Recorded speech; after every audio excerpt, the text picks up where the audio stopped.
on a Saturday, just gone 1 o'clock, Steve, if I'm very much mistaken.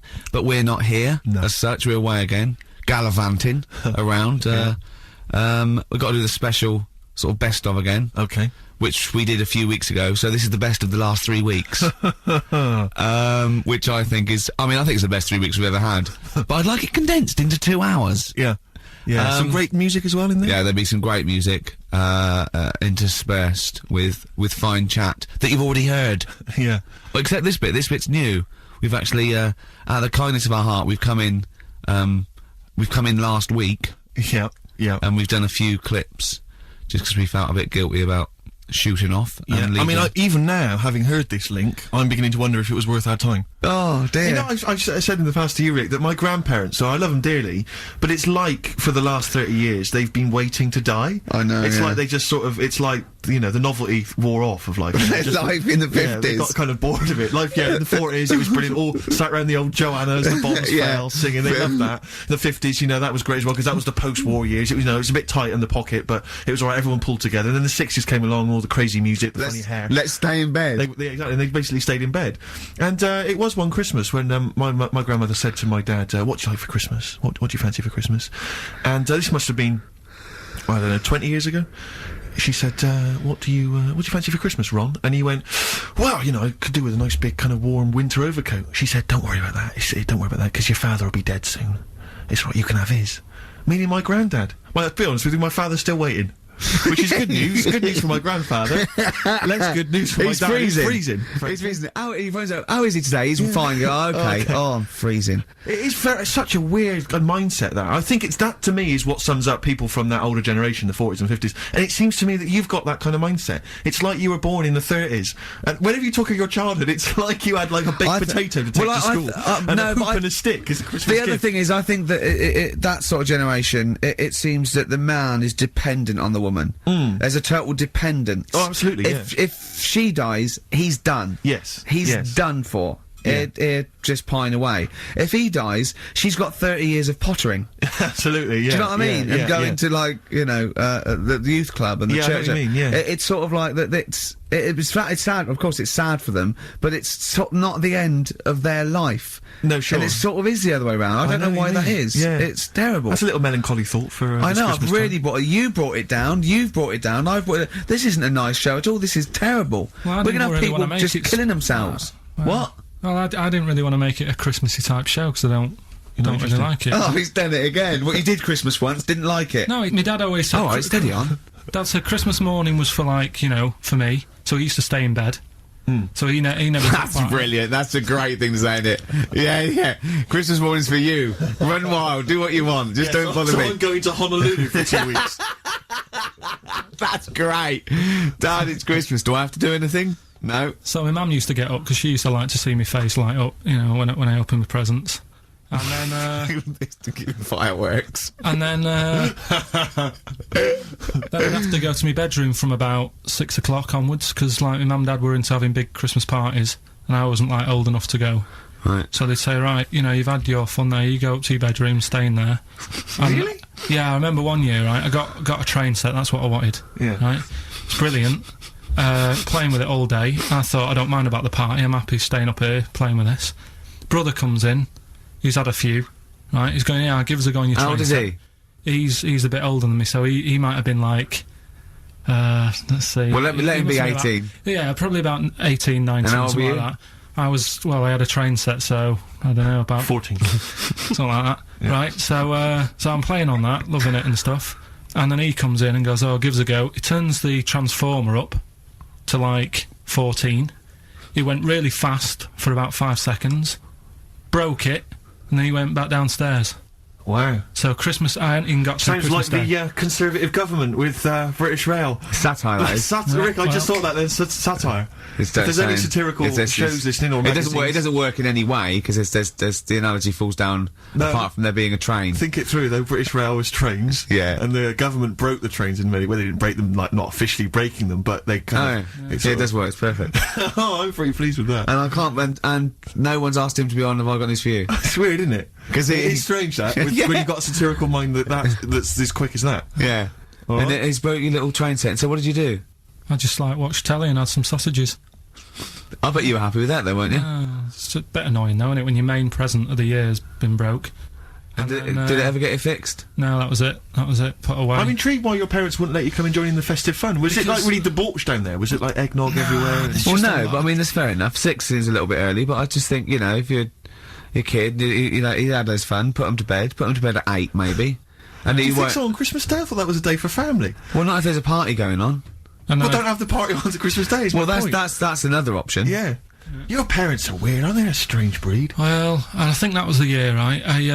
You're talking about buying presents and stuff. I think I did treat my mum to... I didn't buy my dad anything. I think that was, like, when I got a bit older, I used to get my dad something, because he wasn't that bothered anyway. No. So, got me mum, there was a cheap shop, right?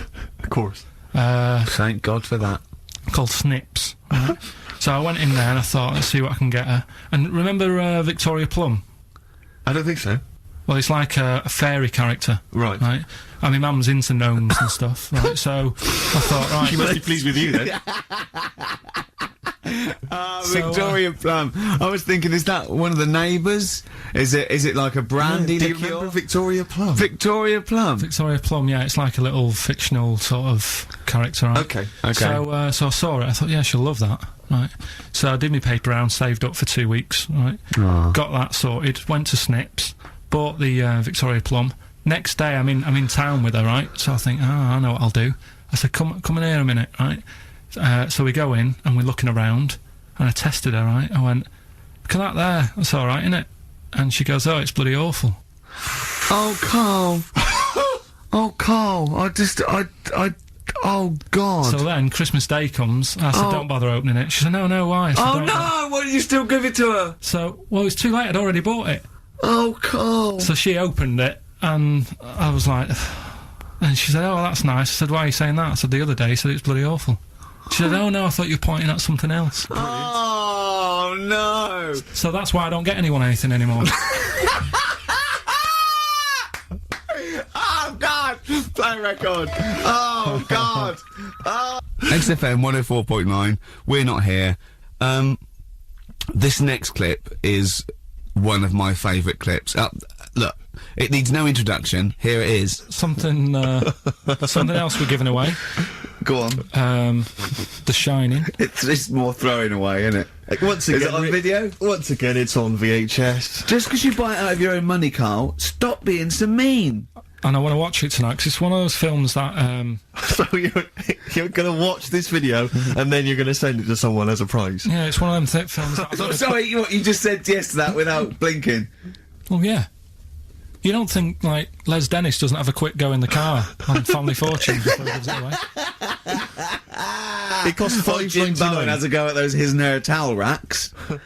It costs $5.99, Carl. Okay, this is Carl in the classic The Shining. And what's the question? Well, we might ask that afterwards. Okay, then. Fine. Still trying to write the book, then? No? Yes. Good. Funny, someone told me the other day, weird thing about a typewriter, the top row of letters, the longest word you can write is typewriter. I'll just show you, That's weird, isn't it? It's just the typewriter being... You're not in the mood, are you? You're in one of those grouchy moods again, that you get into when you're writing. I'm not being grouchy. I just want to finish my work. Yeah, it's just she's being a bit funny, a bit offhand and that. Let me explain something to you. Go on. Whenever you come in here and interrupt me, you're breaking my concentration. You're distracting me, and it will then take me time to get back to where I was. Understand? Yeah, but I just was coming in to try and cheer you up, you know, if you... I mean, I'm full of ideas as well, you know, if you're having a problem coming up with stuff, got loads of ideas you could write about.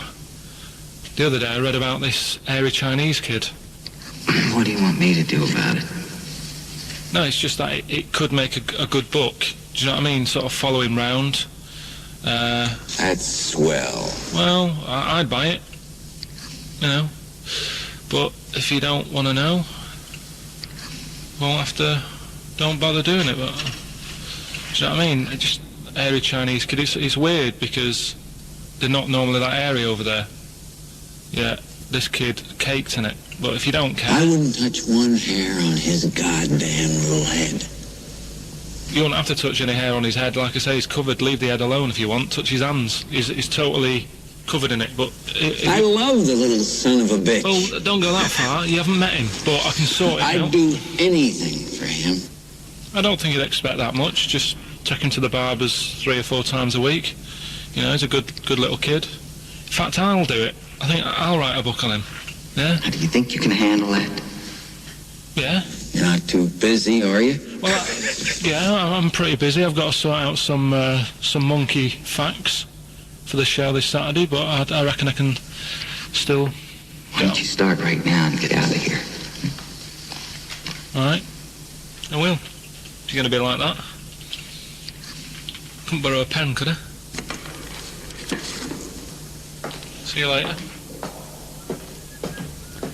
There you Haunting. go. Haunting stuff there. Karl Pilkington in The Shining. You know, in the film, Jack Nicholson goes crazy because the suggestion is he's maybe possessed by demons that maybe are in the hotel. But you know, if I was stranded in a desolate hotel, removed from all human contact with Karl, I'd go mental with an axe without being possessed by demons.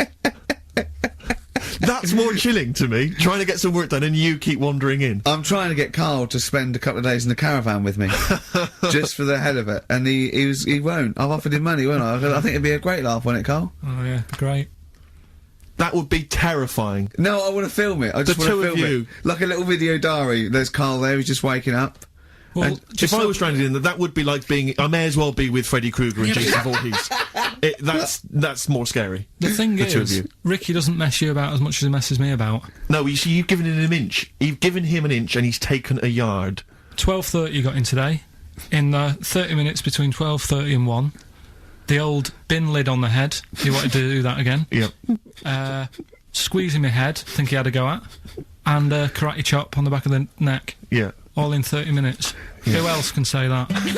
And Sweet Child of Mine. On XFM 104.9. I enjoyed that. Yeah. That was good. It rocks. I hope the audience was playing it loud like us. Yeah. Ricky Gervais, Steve Merchant, Karl Pilkington. Well, look at him yawning. How rude is that? Karl, what's wrong with you, man? Have you been up late? A little bit. Girlfriend was away, wasn't she, yesterday? Yeah, I always have a problem with that. I always have... Because you don't go to bed, do you, early? Do you know what I mean? You sort of think...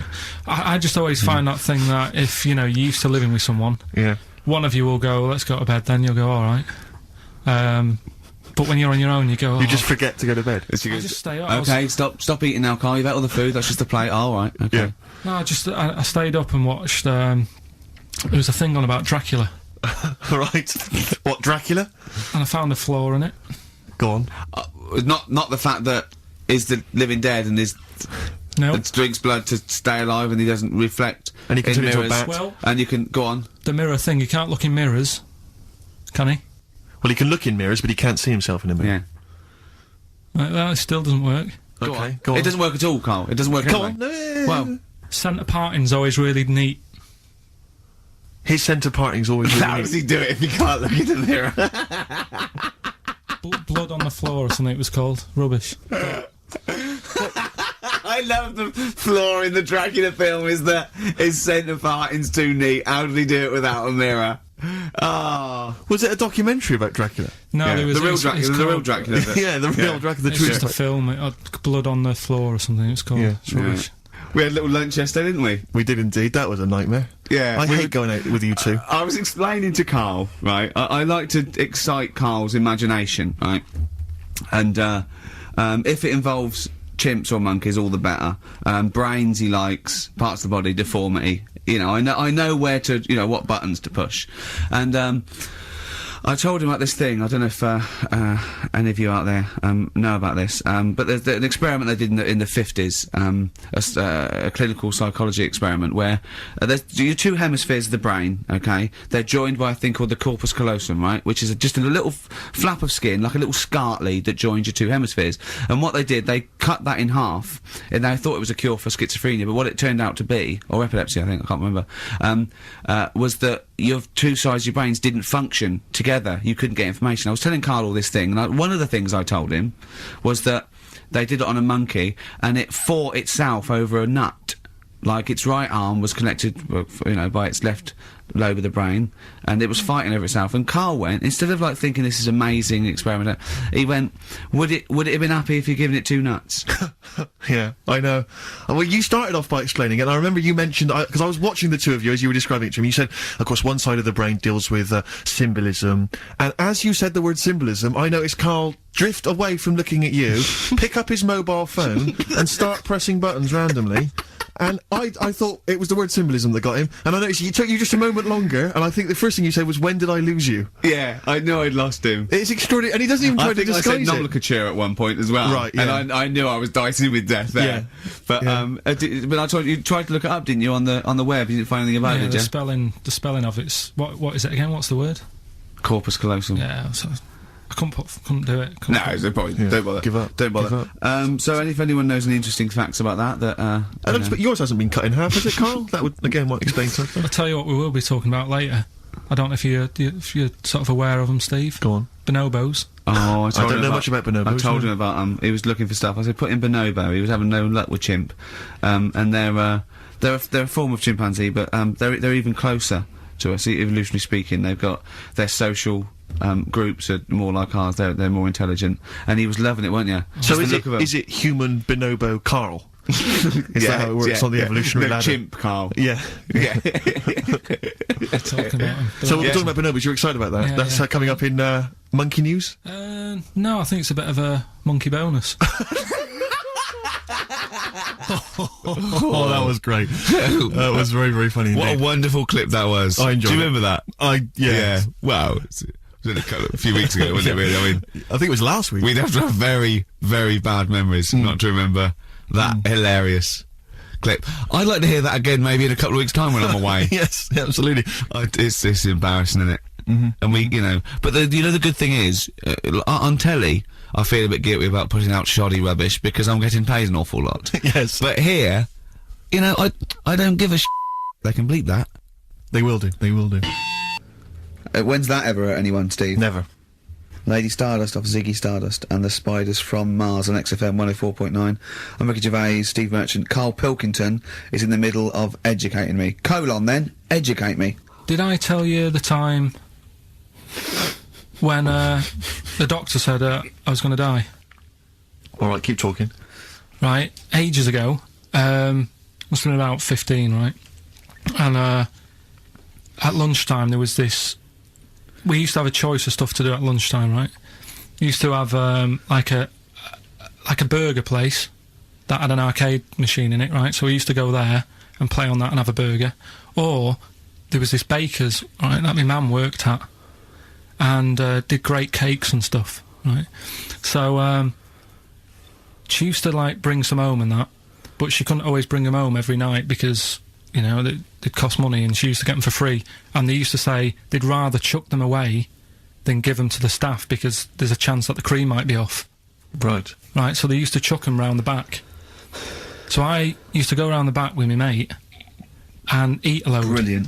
Eating out of bins. No, it wasn't out of bins, they were still in trays, but they just stacked them up near the bins, right? So this got out, I mean, it used to be chocker. Once the school found out, everybody used to go there, and it'd be like, well, have a cake. The headmaster crawling through, fighting the kids off. Right, so I'd have, you know, you just eat, I don't know, 6 jam donuts or something, and then you'd spend your dinner money on the arcade machine. Brilliant. Right? So it was a good afternoon, really, right? So you'd do that, and this one day I must have had 6 or 7 jam donuts, a few Congress tarts. What's the Congress tart? I love them. I can't get them in London, right? So I'd have some of them. And if anyone can get a Congress tart for Karl in London, please let him know. So anyway, this day, that was just a normal day. Do you know what I mean? You'd once, twice a week, you'd have a load of cake. In your life, yeah. Yeah, a So normal anyway- day in your life. Were the frog boys there with the webbed hands and the big heads? So- and the horse in the settee? Yeah. But the day after one of these days, I had really bad cramp in my belly. Right, dear. I was like in agony, could hardly walk. So I said to my mum, You could hardly stagger to the free cake. So I was in absolute agony. I said, I think I don't like doctors, but you'll have to get a doctor in because I don't know what it is. I can't walk. She gets the doctor round. I won't say his name, but he said, well, doesn't look like he's got long left. Blimey. So I was a bit like, hang on a minute, I've only had a few cream donuts. Yeah. My mum was panicking. Sure. He went. My dad came in from work. She said, oh, something's really bad with Karl. I think it's serious. You know, the doctor said he ain't got long left. So he said, what? He said that and just left? So she said, yeah. He said, I'll have to call him then. So he called him up, said, what's all this about? You know, Karl hasn't got long left. How long's he got? So he goes, oh, I was only messing. It's just had some bad cream. Can you believe that? Well, the thing is, I like the fact your mum didn't ask any questions. I know. She didn't but go she into doesn't. detail. No, Can you explain more, Doctor? No, I got a shoe off. But she doesn't. She doesn't like talking. you know, I don't want to diss you or your family, but I imagine if I was there, I'd have known the doctor was joking. Yeah. That's all I'm saying. I mean, I sound very arrogant there, but I imagine he went, what's he been doing? Yeah, I had about 6 cream cones. Oh, right. Oh, wow. He hasn't got long to live then. I'll see you later. Yeah. That's what I think the doctor did. Yeah. I just love the idea your mum just let him go. Yeah. Terrified, thinking, well, Yeah. I'm not going to probe him. He's that's it then. Dad comes in. Hi, honey, I'm home. Anything happened? The doctor said Karl's gonna die and then left. Did he? I'll call him. But anyway, that's why these sort of things fascinate me. So Right. we'll move on to this next one, right, which is brilliant. Go on then. Dead short story. So, right, old woman, about 70 years old. Yeah. She's normally fit and healthy and stuff. Nothing wrong with her. She's having a good life. And one day, she goes for a check to the doctor's, just to check herself out, because she's getting on a bit. Yeah. Says, take your clothes off and that. So she does. And checks her out. Says, yeah, you're looking good, you're looking good. Turn round. He said, oh, God. He says, you got a tumour on your buttock. Right? So she goes, oh, what, can you do anything to sort it out? So they go, yeah, we could book you in for an operation. It's best if we remove this. Books are in for an operation. Operation day comes, strip her down and that. They're all stood round, the doctors. Start to operate. It only turns out it's a pork chop that she sat on 5 years earlier and it had stuck to her buttock. Right, Karl. I can forward you. I'm honest. not, right, No, listen. Serious. Right, okay, Karl, I'm telling you now, I'm leaving. I'm never doing this show again. No, I'm serious. Honestly. You're talking, I've never had such, what do you mean? You couldn't believe it? No, when I read it, I said, I've got to tell Ricky This that. woman had a pork chop stuck to her arse for 5 years, you mental case. On the way home. And that's endorsed by Ricky Gervais. He's won awards. Yeah. Rick, do you remember this? This was a hilarious one. No, you'll remember this when you hear it. It was when Karl said something that was basic. Well, I think for a lot of people it sounded like a lot of old bollocks. What have we got now? Right, so we look into animals that we get rid of. I've spoken to someone about snails, I've spoken to someone about jellyfish, and that, and looking at cockroaches today. She's an expert, she's just not just some random person. No, she works in a museum, a good museum. I said I'd give it a plug. It's the one near Knightsbridge, it's got dinosaurs and that in it, it's worth seeing. Well, And this is Natural her. History Museum. Yeah. So, Not sure. He's not sure. this is what happened. Now, what I'll do, I'll tell you as much as I know, and then you can fill me in if I'm right or wrong. And then at the end of it, we'll get to the bottom of whether we need them or not. Okay. All right. So first of all, the first thing that I found out is that they have 18 knees. That's not exactly possible. They're insects, so they have 6 legs. Yeah. And a knee is usually the junction between femur and tibia. That's sort of classic human knee, as in every other animal knee. So with 6 legs, you can only have 6 knees. Could somebody sort of got mistaken for seeing one that was a bit double jointed? I think you're grasping at straws or something. All right. Well, we might have to come back to that one then. Okay. They can hold the breath for 40 minutes. Well, they don't do that because they don't breathe in the same way as us. They breathe through little spiracles, holes down the side of the body. So, no, they're not a very apt simile because the method of breathing is so different. What do you mean? Because insects have a totally different system. They don't have lungs in the way that we do, and just breathing through one part of the body. They're actually breathing through every segment of the body all of the time. So even though they've got their mouth shut, they might be able to Their mouth has slide. nothing to do with breathing. So Only just feeding. so you see, maybe that's where someone's gone wrong. Someone's got hold of one and sort of taped its mouth up or something, and Thought it was- got bored after 40 minutes and said, "Well, we'll call it Pretty right." unkind thing to do to an insect, even to a cockroach. Yeah, but it's all. Can't do that. Yeah, but No. Pretty unkind thing to do anything, even a cockroach. something else I found out. Yeah. They can live for a week without an head. Well, that's true if they don't bleed to death in the process. But the weird thing is, when I told you that they had 18 knees, you seemed a bit sort of like, don't talk ridiculous. But Yeah. then we're talking about an animal that can live without an head. So there's a little bit of truth in that one, yeah? Yes. Why, when it was invented, has it got that facility? Say if someone said to humans, we could do that with humans, and, you know, if you lose your head in some accident, it gives you a bit of time to sort of go back to your family and maybe write them a note. You won't be able to have a chat, but write them a note saying, it was my own fault, and it was nice knowing you. Well, that would be a useful facility, I agree, but cockroaches are great survivors. I mean, they've been around for over 300 million years. They're one of the most primitive insects.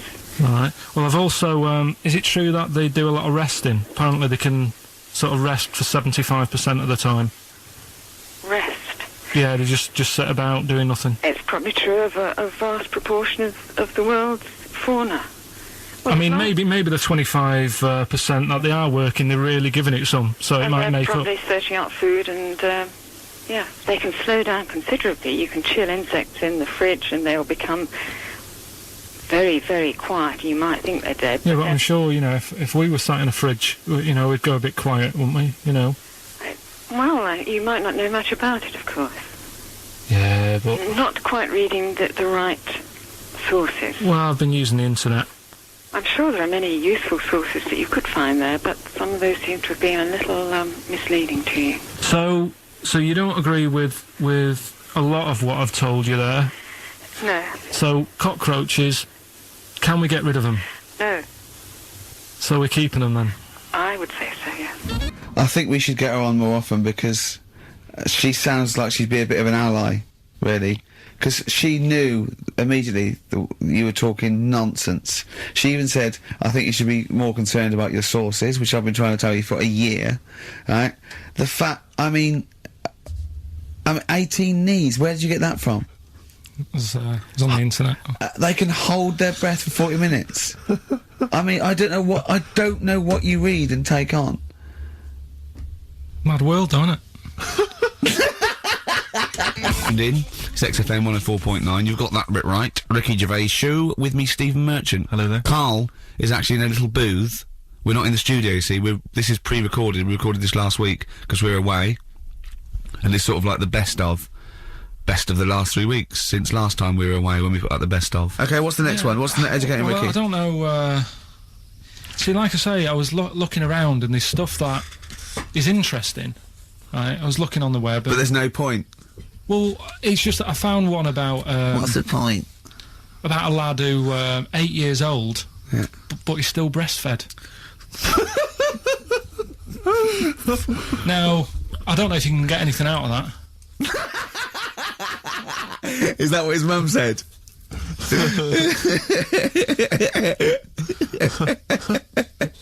So, What do you mean I don't know if I can get anything out of that? You don't need to. No, it's just that, you know, Where did you read that? that was on the internet. Oh, well, yeah. You're always unspecific when you mention it. It's just it was on the internet. Well, Yeah. I'm trying to think what I put in. I think I put in Y to see if I'd confuse a computer. And then, Carl, you are... no, I did No, honestly. I did a search, put in why, and it came up with funny things that, like, why is this person doing that? Why is that? And it had a picture of this 8-year-old lad, sort of, you know, on his mum's nipple, and it was saying, you know, is this healthy? You sure that wasn't asking you that question? What? I put in why? Just to confuse the computer. Like, the computer go, what do you mean? Yeah. Stop it. Yeah. Oh, look, Well, yeah. Last week, I was walking, home with him, and I went, he was saying something stupid, and I went, I've got a competition for next week. Let's do a phone-in, and it's called Karl Pilkington, Genius or Fool. Yeah. Right? And he went, no. I went, why not? He went, well, it'd be confusing because they say there's no difference between genius and being a fool. You do though, don't you? No, but it's rubbish, and people say there's a fine line between madness and genius, and, you know, it's a ridiculous soundbite. They don't say there's a fine line between a genius and an idiot. Well, the people who do are idiots. Yeah. So what would you do there, though, just to sort of wrap that little thing up? What would you do? That lad loves his mum's milk. What are you asking me to come up with? No, I'm just... A title for the story? No, it's just what would you do? Right. What do you mean, what would I do? Well, it's causing a bit of a problem in the area, right? What area? In America, I think it was. Oh, America are a problem, are they? George Bush is worried about this kid who's breastfeeding at 8. Imagine it like this, right? Right. No, so, Carl, what are you asking me? About this spurious story you saw on the internet? I saw it on the internet. There's an 8-year-old lad, he likes his mum's milk, and it's saying, is this right? Should it No, be it's going not. on? But what What do you want Ricky to do about it? It's not his responsibility. Yeah. No, but the little town that he lives in, they're all causing an uproar, right? Going, this isn't right, you know, I can't let my kid play out in case he's in the garden with his mum getting a bit hungry, right? So, Oh, God. what should they do? Because his mum's saying, well, he likes it. Yeah. And he, you know, so what do you do? I don't know the laws. No, but I'm not asking you to sort out the laws. I'm just saying, if you lived in that neighbourhood, what would you say? If you went up to him and said, look, everyone's getting a bit fed up with this, look. I'd say, what would I do? What do you mean, what would I do? What are you asking me?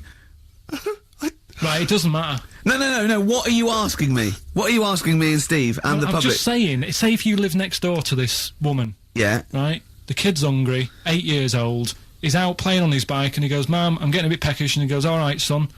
She whops one out, and he starts having his milk, right? You live next door, you're putting your washing out, and you see this going on. You're getting a bit sick of it, because it's gone on for months. 8 years, I assume. Why is it your business? Why are you such a nosy neighbour that you're concerned? What would you do, Carl? Let's turn it back on him. Yeah. What would you do? What's your solution? What would you do? Well, I thought I'd say, right, why are you doing this? And she'd say, because he likes it. And I go, all right then, put it in a bowl first. And you think that would sort that out? No, because I was thinking about the whole thing, right? And you do that when you're a baby, and everything's all right, innit? Yeah. No one bats an eyelid at a little baby having a bit of milk from its mum's breast, right? Yeah. You'd almost say it was natural. But you grow out of it. It's like you don't see. It got me thinking about things you don't see, and you don't see. Did you put this into a computer? Show me things you don't see. What else don't you see? Well, you don't see like an old man having a Twix. You never. So what? You know the terrible thing about all this, Steve, is he's right. You don't see an old No, man I eating a know Twix. that's a terrible thing. So what they have got, right? They've made old man toffees, haven't they? They've come up with Gervais. Is that a song? Oh God! You don't see it. So they've got their Werthers, right? Yeah. Look at him! You think he's giving a lecture at Oxford? It's not going anywhere. No, go on. Sorry, go on. I'm just saying. Right. You grow out of things. Yeah. And the old man, I'm sure when he was a kid, he'd have a Twix. Yeah. But now it doesn't look right, so he's having. It doesn't look right. So. Right. I don't think Werther's originals were specially designed for old people. I think they were sweets that just happened to have been made for years. That's why old people eat them. Yeah. They didn't go, hang on, there's a market here. I've noticed old people aren't eating Twixes. Quick, let's make some old man sweets. But the little advert, he gives it to his grandson as well, doesn't he? He goes, I have a Werther's original. No, I think it cuts though before he throws it back in his face and goes, get me a Twix. We're not here. Oh, it is a bit like being Dennis Norden, playing some great moments from the show. I was just imagining Dennis Norden one day, sort of just like waking up out of his stupor. He's doing this, and he'd go into the producer and go, I've just seen a couple of my programmes. I just saw It'll Be Right on the Night 18. It's shit. It is terrible. Why didn't someone tell me? Well, we didn't want to upset you because, you know. But I've been doing it way too long. Well, you could just let me go on forever. Well, until you died, yeah. Well, why can't my son take over? Well, he's 80, Dennis. And the jokes I'm doing, they're awful. They're just... Why have I got that clipboard? I've written these jokes, they're not funny. There's an audience, they're laughing. What are they laughing They're not at? laughing, they're not laughing, that's canned laughter. Who are those audience? Who goes to an audience for It'll Be Right on the Night? A lot of them are older than you. It can't be right. You know, we have 15% fatality in one of your audiences. But I went home at Christmas, I watched one of the episodes. Yeah. I was with my family and friends. I said, watch this, you'll love it. Stony face, no one laughed. They all thought it was Well, it is Well, why didn't you tell me earlier? We didn't want to hurt your feelings, you're an old man. You may be upward of 102. I didn't realise. Yeah. Here's a problem that someone's emailed in. We're taking emails today. If you've got a problem, a concern, or, you know, just a general query that you think Karl could answer for you. It could be about anything. It could be about some of the big kind of philosophical questions. Yeah. It could be you know, something to do with war or famine, anything like that. Or it could just be a personal dilemma, you know, something that's happening locally. Anyway, this seems one that I think you probably have... You and your father have probably come across this sort of dilemma in the past, and I'd be interested to know what your take is on it. Let me see, this is from Lee Matthews by the look of it. He says, he lives in a suburban area where the local teenagers also live on the same road, and they're running riot. They're smashing wing mirrors off the cars, they're crashing into parked cars on their skateboards, they're just generally making mayhem, you know, night and day. What can he do to stop this going on? The parents of the kids don't seem to give a damn. Anyone who complains to them, they just say, "Oh, piss off." You know, the police are useless because they never catch them in the actual act of violence, which is what they got to do to apparently convict them. So they don't know who to turn to, really. It's rather like when a little old lady went and got the A-team, you know. It's a great, you know, and he was dressed as an elderly Chinaman. Exactly. She knew who he was. Colonel Decker didn't have a clue. Yeah. You see, it's weird, because now it has got out of hand. Do you know what I mean? Like, years ago when I was growing up on the estate, yeah, you had problems, but not like you have now. Do you know what I mean? You know, Summers were nice as well, weren't they? Well, right, and... Police are getting shorter and But younger. you yourself kind of admitted in the past that you were something of a tearaway. You didn't do anything but like these never- kids I mean, here. the thing is, I was scared that if I got caught doing it, my dad would go mad. Yes. And I remember smashing a car window by accident and legging it in the lounge and sort of pretending to go asleep on the settee. Right? Genius. And I heard a knock at the door. and I Chloroformed thought- himself, just to be unconscious when his dad came home. And there was a knock on the door, and I thought, oh god, this is the fella who saw me. I was chucking a stone in the air, seeing how high I could throw it. Of course you were. It came Did it keep landing on your head? That would explain a lot. and, it came down. Chucking a stone in the air, love To it. see how far I could It's throw brilliant. So, you know, I wasn't bothering anyone. Did you about invent that game? that. Right, Did you get the stone for your birthday? Go and play with your stone. He gave one to Suzanne. Karl, go and play with your stone. The thing is, right, and it came down at a funny angle, and it Of course it did. It ate the back of this car, and the back window is the most expensive because it has that heating thing in it, Yeah. in case you got a frosty window. Yeah. So I thought, oh god. So I legged it in, got on the settee, went to sleep, knocked at the door. Genius. It's a brilliant plan. It's a brilliant plan.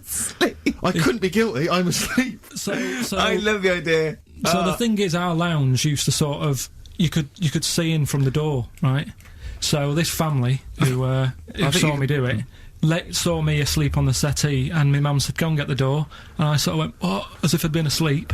Yeah. I went to the door, like rubbing my eyes, and the fella said, "What did you run off for? I saw you."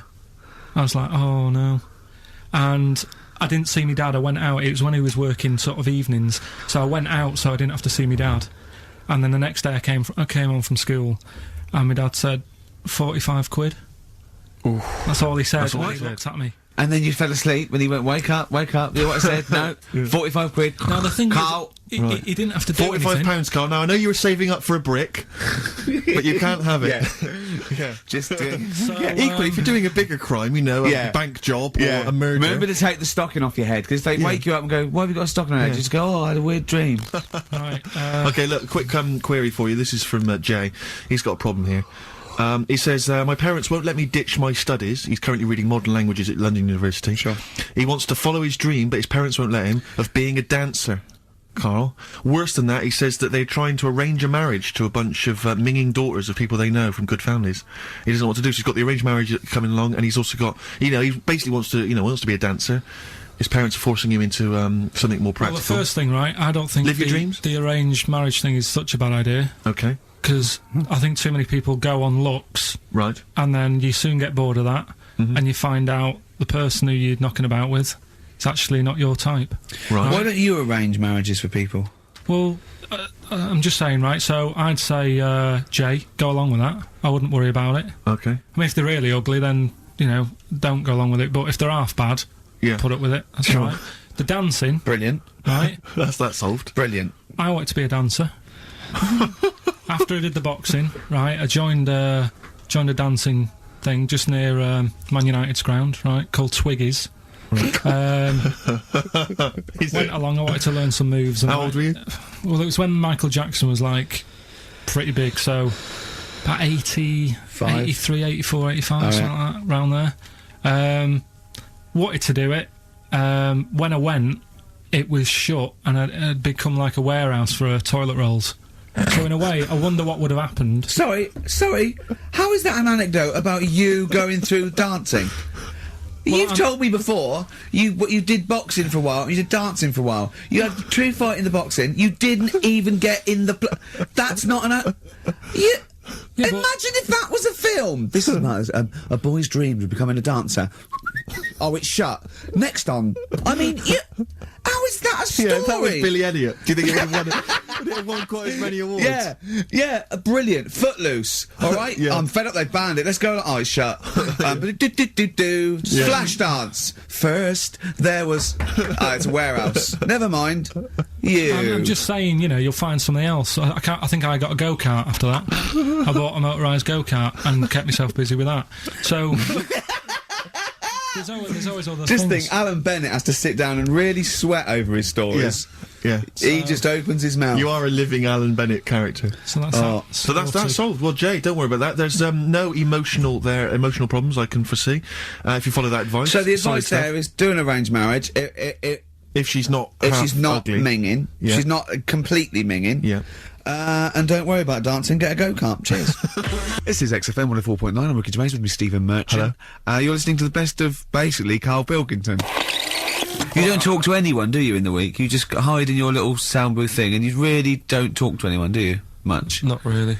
No. I mean, you know, you might call up. Yeah. But no, I keep myself to myself. Yeah. Then you don't get bogged down in the office politics and stuff. Yeah. Is there a lot of office politics here? I don't know. I don't get involved in it. Oh, yeah. Proved your point. So when we're away and we're like out of action, who, other than Suzanne, who will you talk to of the day? How will you get a sort of feedback from the world? How will you get sort of like input and... I always, if ever I've got like a question on anything, the internet's sat there and I can just go online and find out. The internet is good. It's brilliant. But it's not all verified. It's not all necessarily factually accurate. Anyone can put things onto the internet. It's it's freaks and things that put on things one, right? like... Here's one that I read in the week, right? Go on. About this woman. Yeah.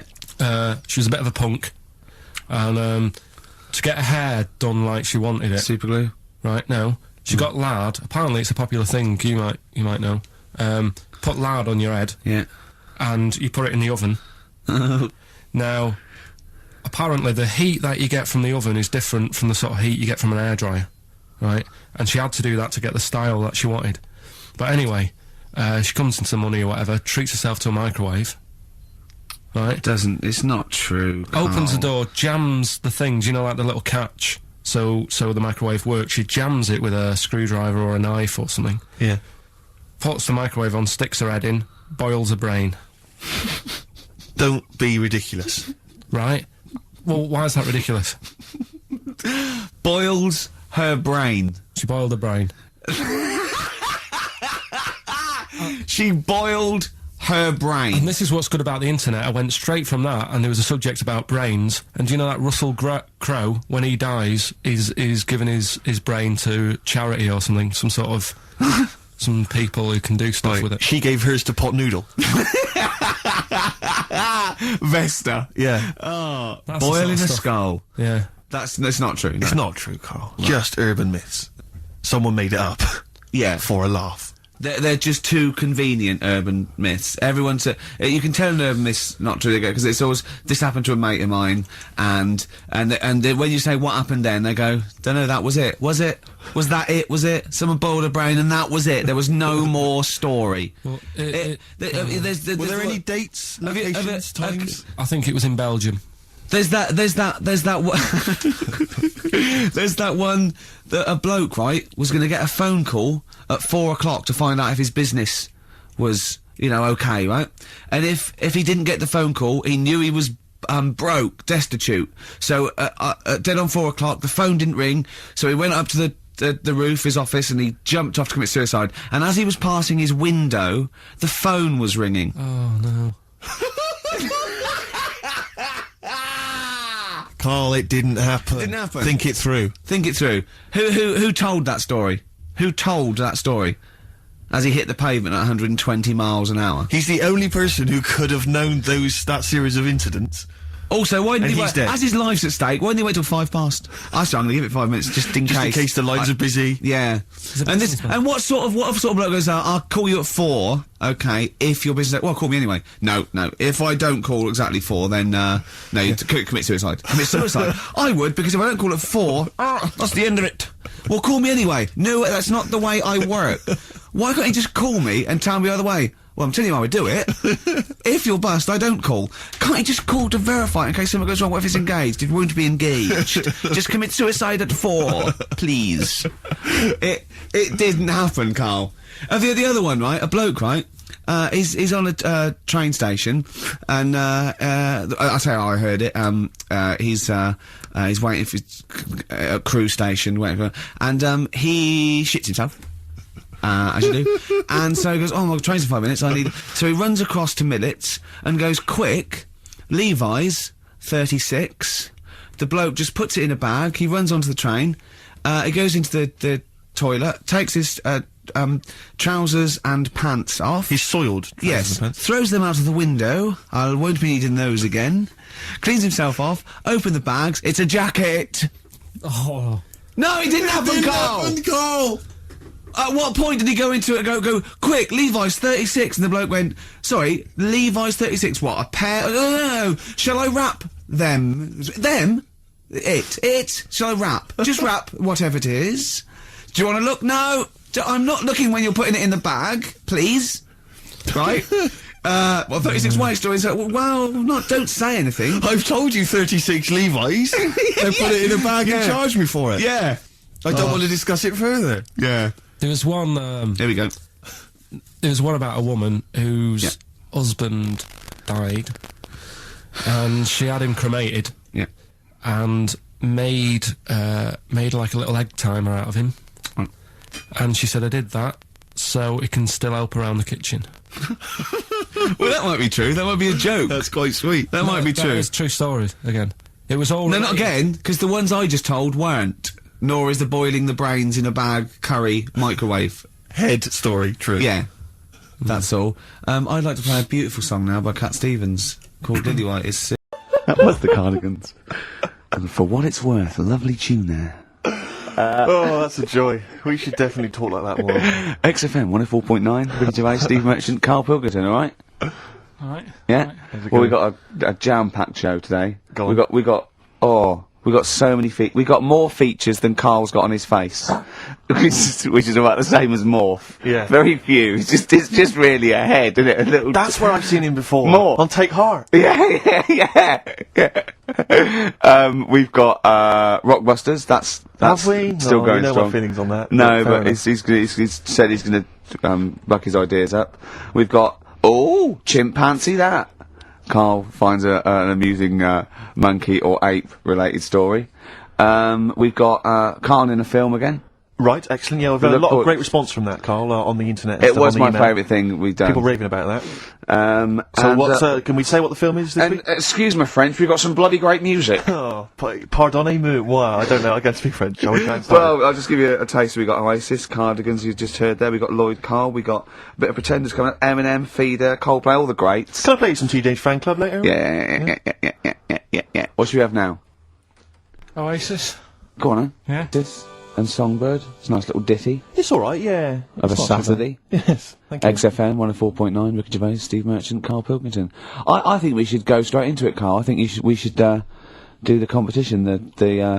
There's Karl in the corner. It seems Whatever. a little premature. Do you reckon? Yeah, I Do you think reckon we so. save it? It's Yes, so good. We should tease it out of Well, them. it's a big thing. It's just that I've got absolutely nothing to say. I haven't really. Well, I mean, like often I know you all have spoken to Karl in the week. This week, for some reason, I've been speaking to him. Oh, right. I spoke briefly to him about Michael Jackson and the documentary. Yeah. Now, of course, I thought that was extraordinary. Amazing, and I asked amazing Karl's piece of opinion. work. Yeah. And he didn't mention to me the fact that Michael Jackson likes to climb up in trees. No. He didn't mention anything about his bizarre relationship with children. He didn't mention anything about his obsessive billionaire spending sprees. Right. He didn't mention anything about the mannequins he has in his thing, or the fact that he drives around his sort of 7 hotel suites in Las Vegas in a little kind of old people's scooter. The only thing of note for Karl was he said to me, "Did you notice how big his hands are?" I'll tell you what, though, I did. What? Yeah, how you look at the man's got like a face that he's had reconstructed. Well, I can't I know. say that. It's libelous. Yeah, But, he hasn't. He's got an he's oddball had two nose face. jobs. Yeah, And but you're looking at his hands. But I think it's because you look at him and he looks a bit like there's a bit of androgyny there, but it's sort of like it is quite a petite sort of old lady's face in a way. But then you see these labourers' hands come out. That's always the way with a tranny, isn't it? You know what I mean? What, you can't accuse him of being a tranny. No, he's not. No, he's not. What are you saying? No, I know He's got enough issues now. You're accusing him of being a tranny. I like him. I thought he came out that brilliant. I thought it was really. I really felt sorry for him. No, I think he cleared up a few things as far as I'm concerned. I thought it was a fascinating piece of work, but I did like the shopping spree. That was great. Extraordinary, 'cause he's just got going such around bad just taste. pointing. I know it was bad taste, wasn't it? It was like one of those bazaar shops. You know what I mean? There's anything sort of a gift shop, but they're trying to make it look like Min. But and And it's sprayed gold. If he'd been living in a trailer park, he'd have been ordering, one of those porcelain dolls dressed like a Harley Davidson I know, bike yeah. rider, or an Elvis commemorative plate. It was the kind of billionaire equivalent of that. But the hands were a giveaway.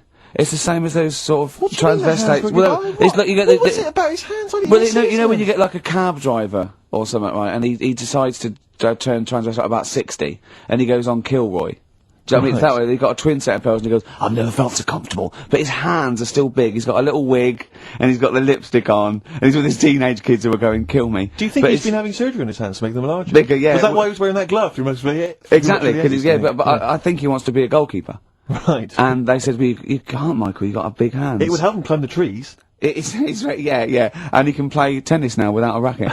Yeah. So, So what did you make of it, Karl? Were you intrigued? The Michael Jackson thing, Oh. it's it was all right, but like that got a load of attention in the press, but the Trisha programme got nothing.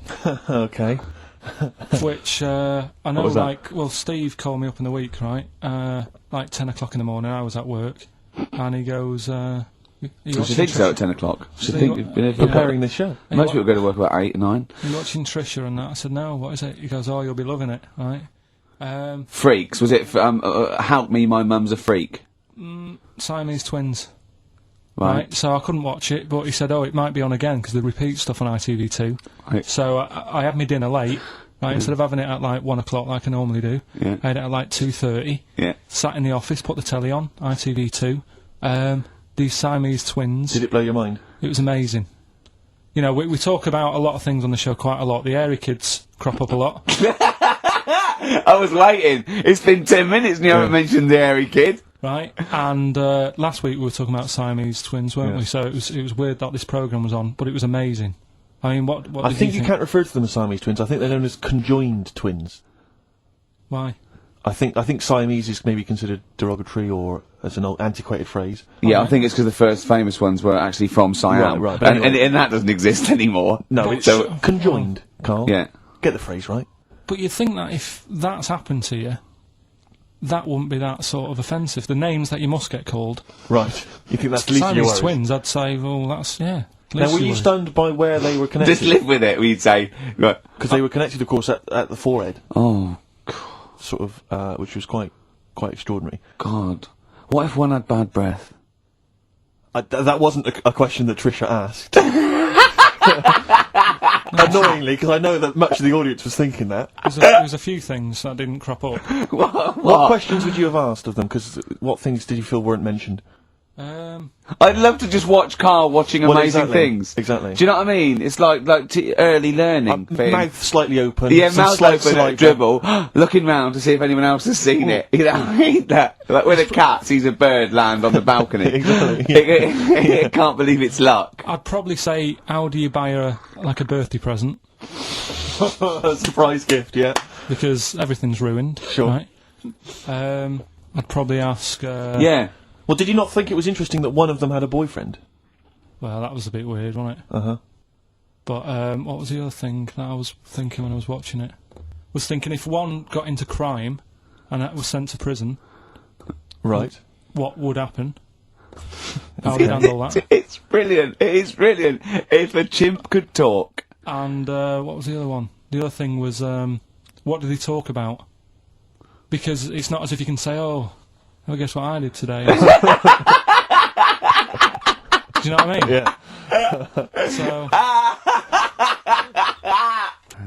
brass in pocket, and if they're pretending to be good, they're doing a bloody good job of it. I love them. That's Ricky Gervais on XFM 104.9 with me, Steve Merchant and Karl Pilkington. Karl is still buzzing about these conjoined twins. No, it's just...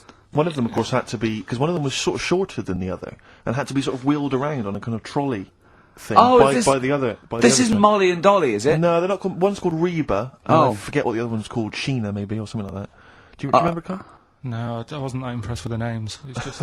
Yeah. So you immediately put them out of your mind. Those are rubbish names. I'm forget, Carl, forget them. They're gone. Were they British or American? Yeah, American. Oh, because I've seen some American ones Well, on Jerry bizarrely, Springer. one of them was apparently a country music star. This is Molly and Dolly. Well, they're not called The Molly one that and joined Dolly. at the Oi. The one that But joined they're at not. the... I think you've made up the Molly and No, Dolly. it was on Jerry Springer. There's a little one that sits on a seat, and the other one carries it round, her around. They're not called Molly and Dolly. There was something like that. They're called. Well, we know that one of them's called Reba, and I forget the other One one. was a country and western singer or something. Yeah, and but she was saying, "Yeah, I've just made a movie. It's coming out shortly in theatres." Is your And the other sister one in it? Yeah, and the other one said, "Oh, I'm not involved." I did. It's utterly bizarre because they live there. They work so hard to live their lives separately. Yeah, they say it's You all. know, Yeah, exactly. of course. So, Yeah. you know, they try not to. So she's talking about her music career, and the other one's sort of not taking any kind of credit for it, which is nice. I It's suppose. weird, though, because when she was singing as well, the other one just stands there. She doesn't join in. She doesn't sort of dance. Offer backing or- vocals. Do you know what I mean? Make a group out of it. A duo. Yeah, well... But it seems like we're sort of being horrible, but we're No, not. we're not. I mean, it's a Well, really no, bad we're thing, laughing but- at Karl's amazement at this phenomenon. Sorry, I just got to say we're not. Do you know taking the the mickey. The really weird thing about all this, What? right? And it's annoying because you were saying about, you know, oh, what should have Trisha have asked and all that. Yeah. But one of them mentioned that one of them was adopted, and the other one wasn't. Don't talk rubbish. No, seriously, I didn't understand it, right? Of course you didn't. And then Trisha sort of said, "Well, let's have a chat," and they were like, "No, don't want to go into that." What do you mean one was adopted and That's one what he was... said. One of them. I don't quiz me on it, but that's what was said. Hi there, Hello there, I'm a multi-millionaire, Oh, and yeah. I've just seen your orphanage. Oh, I'd yeah, love it's lovely, to isn't adopt it? one of your children. You'd like to adopt one? I'd love to adopt a children, because I've got Brilliant. loads from around the world, so I'd love Yeah. to adopt one. I'd give you $10,000 Oh, towards your well, orphanage. we'll speed it through then, yeah, Brilliant, yeah. okay. We've actually got 2 left. I only so- need one. I'm only interested Right. in one. Yeah, I don't need Okay. any more. Don't need any They're more. sisters, they're... I know it would be tragedy to break them up, but I really only need one. Now, break it up, there's the rub, you see. Sure, because, sure. I just need the one. It's $10,000 now. You can have that. I'll sign it now, but I don't want to discuss it further. I'll bring her around, Brilliant, brilliant. Okay, ding dong. Hi, yeah, brilliant. You brought my kid round. Yeah, there she is there. That's a joy. Yeah, yeah. Okay. Just standing next to a bush. Yeah, do you want to... Can you bring her out towards No, me? It's like, 'cause there's nothing behind the bush, so you just want... I just want to be able to walk 360 degrees round her. Do you want her or not? Yes, I can't believe it! 104.9, Ricky Gervais, Steve Merchant, Karl Pilkington. It's time for the newest quiz in town. This is where Karl inserts himself into a seminal film. Last week, he was the little kid in Sixth Sense. You remember? To great acclaim. The critics loved it. They said a triumph. This week, he's fiddled with The Graduate. This is the scene where, of course, he goes upstairs to the hotel room, and it's on the cards. She's a dead cert, Mrs. Robinson. Well, Here we go then. So, are you ready for it? I've brought some condoms from home that Suzanne got for Christmas. Benjamin, What? will you bring me a hanger? A what? A hanger.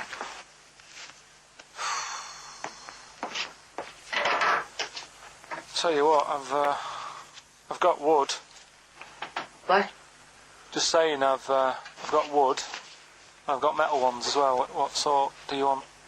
Either one would be fine. All right. There you go.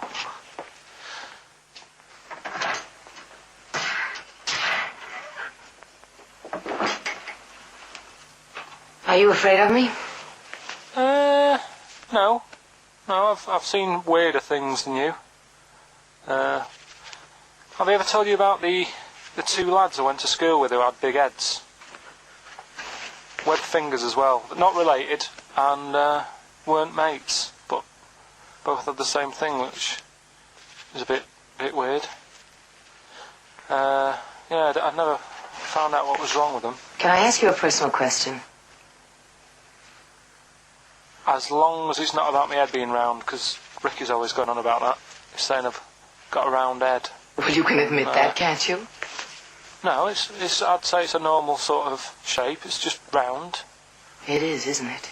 Yeah, but what do you mean?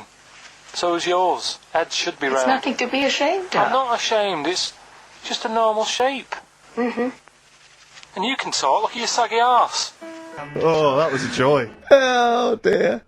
It was an absolute treat. Now, I should say that obviously the prize is a copy of The Graduate. Now, bear in mind that XFM is giving away these prizes. Yeah. Carl is so cheap that he wouldn't even buy it on DVD.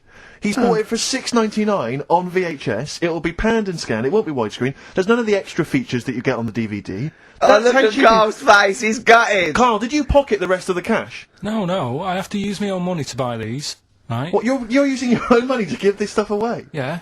So I had to go and buy that. XFM is so cheap, I'm I know. stunned. Right, I know. and it's not worth having it on DVD, is it? 'Cause Why it's not? It's an old film, so.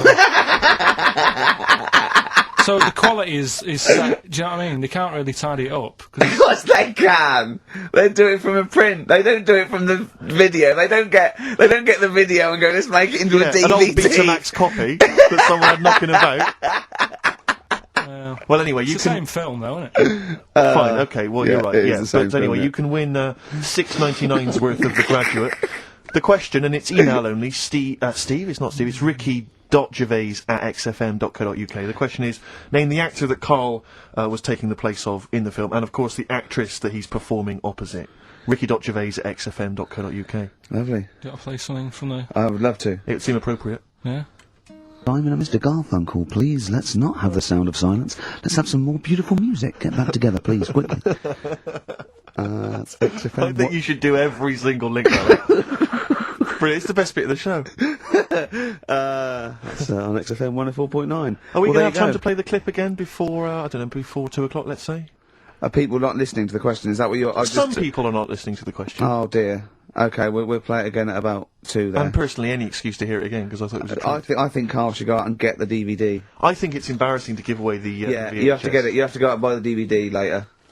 Carl, on the DVD, it's got a booklet, it's got an audio commentary, it's got behind-the-scenes features, and it's got this pristine widescreen version of the film. You've got some cheap $6.99 version. Yeah, and on so VHS. because you were being mean, because it was your own money, you're gonna have to waste that now because Yeah. no one wants it. So it's gonna cost you twice as much as it would have done if you just got the DVD the first time round. A valuable lesson learned. Yeah. Have I rewound it? There's a penalty if you've not. No, you haven't rewound it.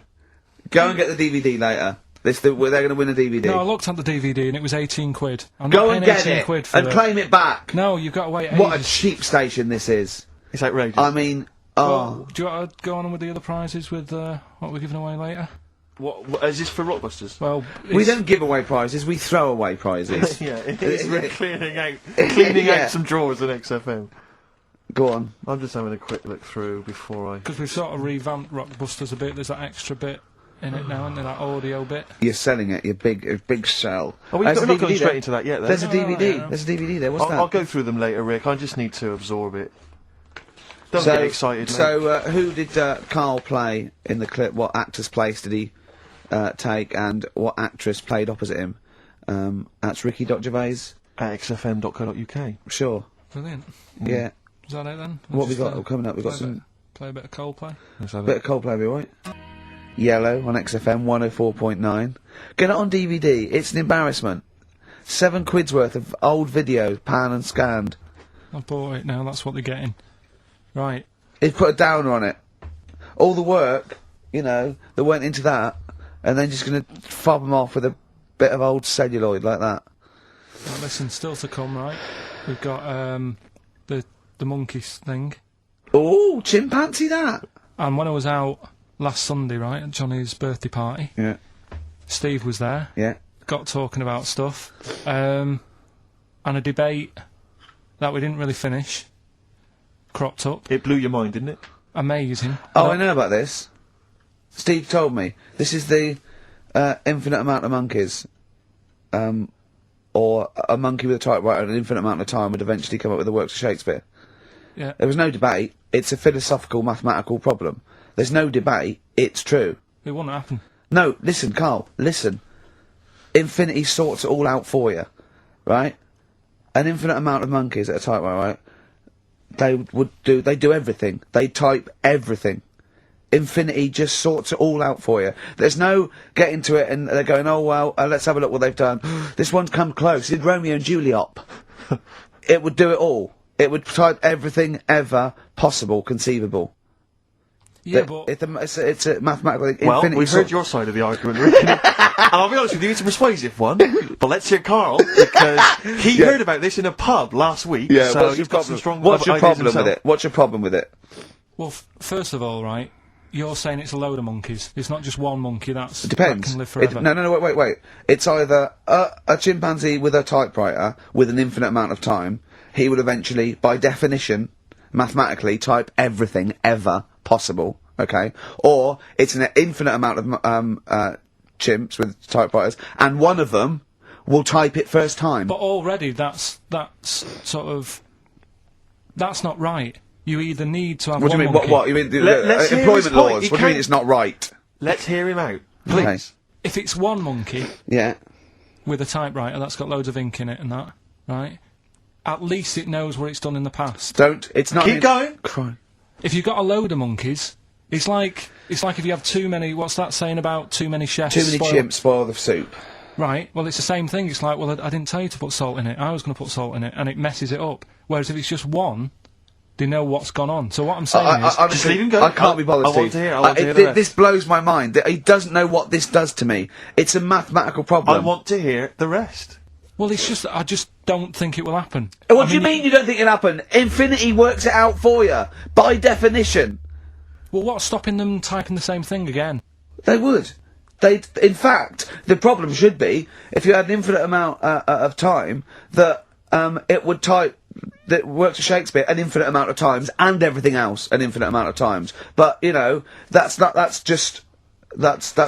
But not Shakespeare. Oh!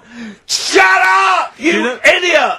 Rick, do you know what he said to me? I said to him, I explained it to him. I said, God. you've got an infinite number of monkeys, infinite number of typewriters. They will type the complete works of Shakespeare. He said, have they read Shakespeare?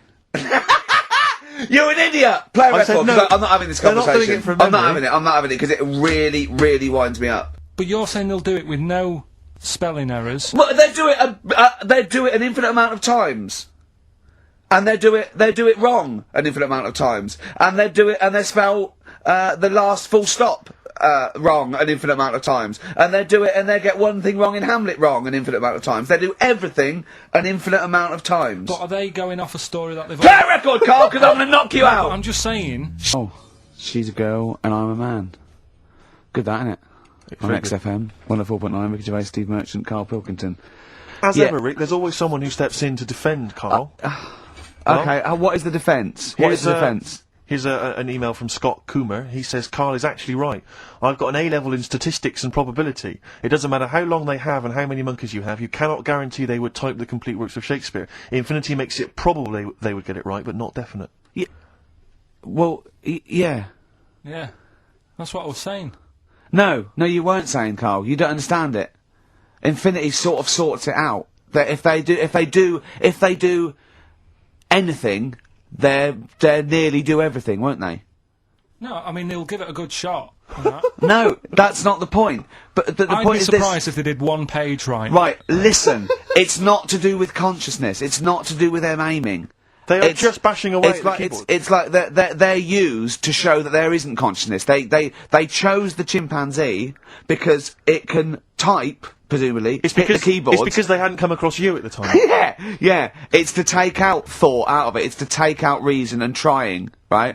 It's just random. They're saying that if you typed enough things, if the computer was left out typing everything, if you left it for an infinite amount of time, and they chose Shakespeare because there is meaning behind it, and it's difficult to get it exactly right, to show you that Infinity would come up with it's not just Shakespeare, it's every novel. It's everything. Fairly eloquent there from Gervais. A quick riposte, please, from Karl Pilkington. No, I'm just saying, what I don't understand, if it hasn't read it, then how does it know where it's going?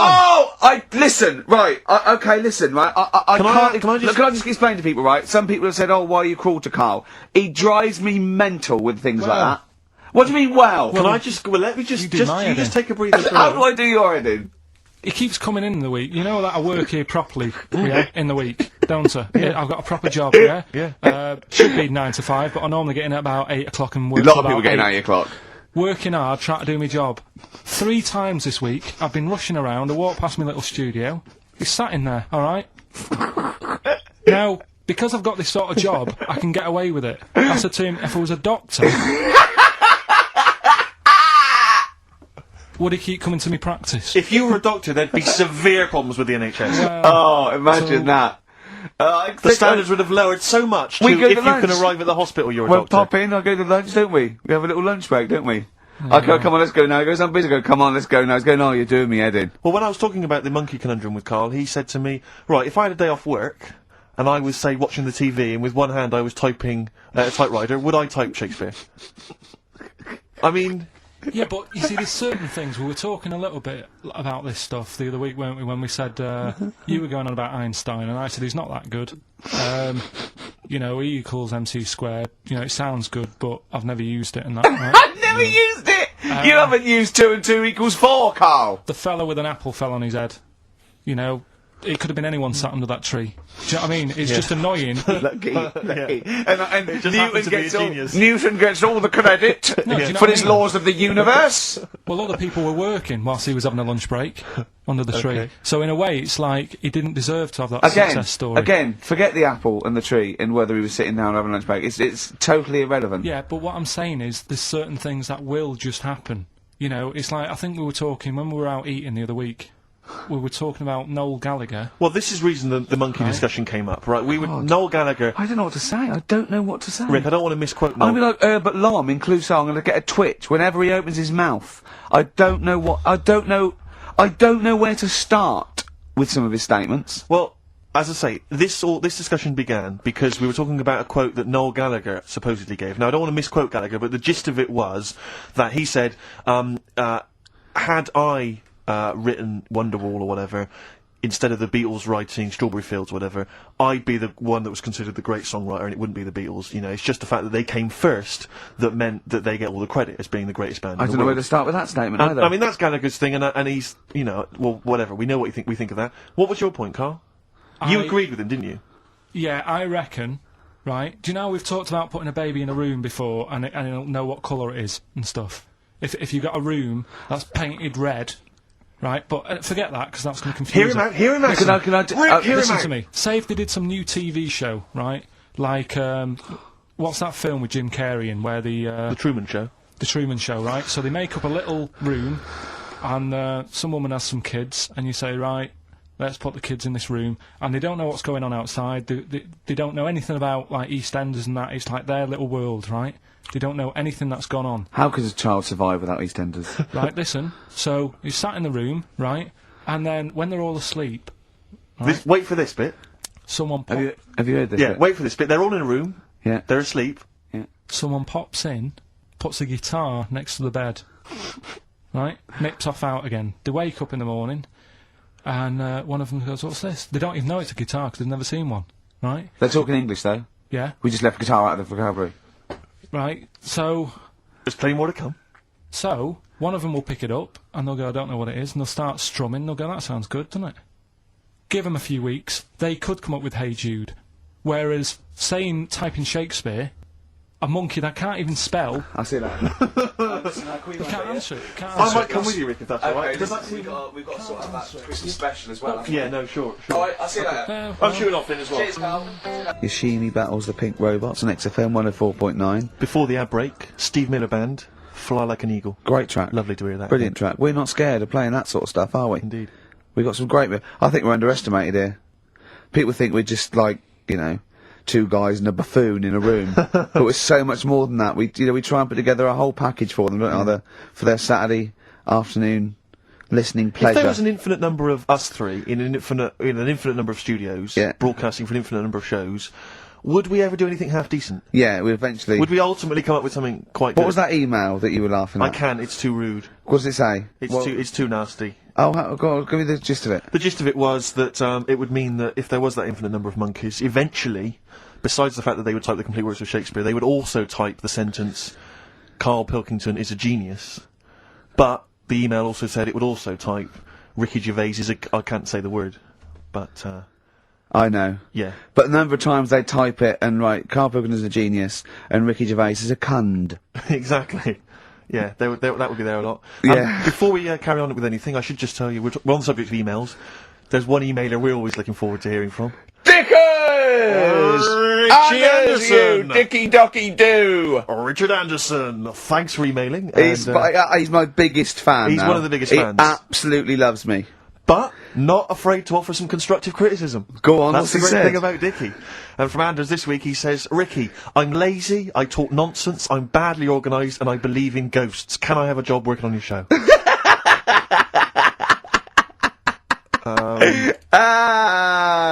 Possibly, Anders. Maybe send in a CV. Or email a CV. He's put a little bit of all of us in that, hasn't he? Oh, I'll ask him if he's a goggle-eyed freak, Steve. Alright, calm down. Well, no, I didn't mean... there's no need to get insulted. No, I didn't No need to necessarily get mean nasty. you, No did need I? to get nasty. Well... I was thinking about that, actually, Steve. Oh, God. Just talking of the old... What? What? Talking of the what? No. Do you know, like... This better be good. No, you don't have that many girlfriends and that. What do you mean? Carl, why are we on this? I was defending you in the whole monkey discussion. Come on, what's your point? no, What's your we'll point? leave What's it. your point? No, what's the point? What's the point? I just was thinking... If there was an infinite number of Steves? You're an odd-looking fella. Come on, Carl, get to the... No, you know cut I to know the quick. that. I've told you that Cut loads to of the quick. times. What do you mean, you know I know that? Well, there's no point pretending anymore. Steve, I'm flabbergasted. But also, you don't like spending money, right? He's mean and weird looking. Valentine's Day. I'm gonna... Oh. Are you sort of... you know... You've got to love him though, haven't you? What are you happier with? The fact that no girls like you enough, right? This is really mental. Or are you happy because you don't have to spend any money on a card for someone? A little from column A, a little from column B.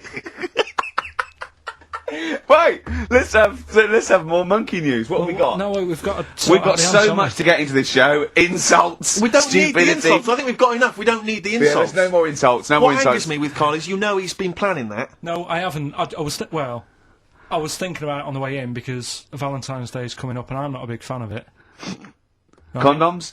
You bought your girlfriend a box of condoms for Christmas. I don't think you can have a go at me. To be fair. No, but I don't just treat her on Valentine's. I'm always Do you know what I mean? You don't even treat her on Valentine's. You don't even treat her at Christmas or on her birthday. When do you treat her? Hang on a minute. Wait a cotton picking minute there. Oh, why I oughta. Wait a minute. What was that? Tiffany Dog. I treat your girlfriend better than you, and I've only met her twice. I took her out last night and she enjoyed herself. Where'd you go? Until she had to write the cheque. Where'd you go? Where'd you go? To a chippy. A really... Play record! It was a chippy? No, a quality one. Right. Oh, God! Under a fiver for 2 Oh, cod nice lots. wrapping. Not newspaper, greaseproof paper. And bread. Ricky Gervais with me, Steve Merchant and Karl Pilkington. Right. We've got so much to get through. Alright. London's shit, innit? Sorry. Shouldn't swear on air my studio. Never swear on an on-air studio. Yeah. Apologies. Not really swearing, is it? I'll tell you what swearing is. Yeah, Graduate. You're going to play that again and give a winner. Give a winner. Well, let's hear it. So it's Karl Pilkington featuring in The Graduate. Yeah. Well, Here we go then. So, you ready for it? I've brought some condoms from home that Suzanne got for Christmas. Benjamin, What? will you bring me a hanger? A what? A hanger.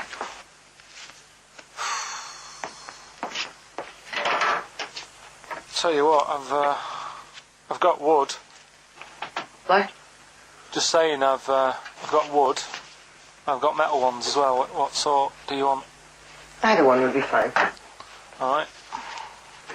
There you go.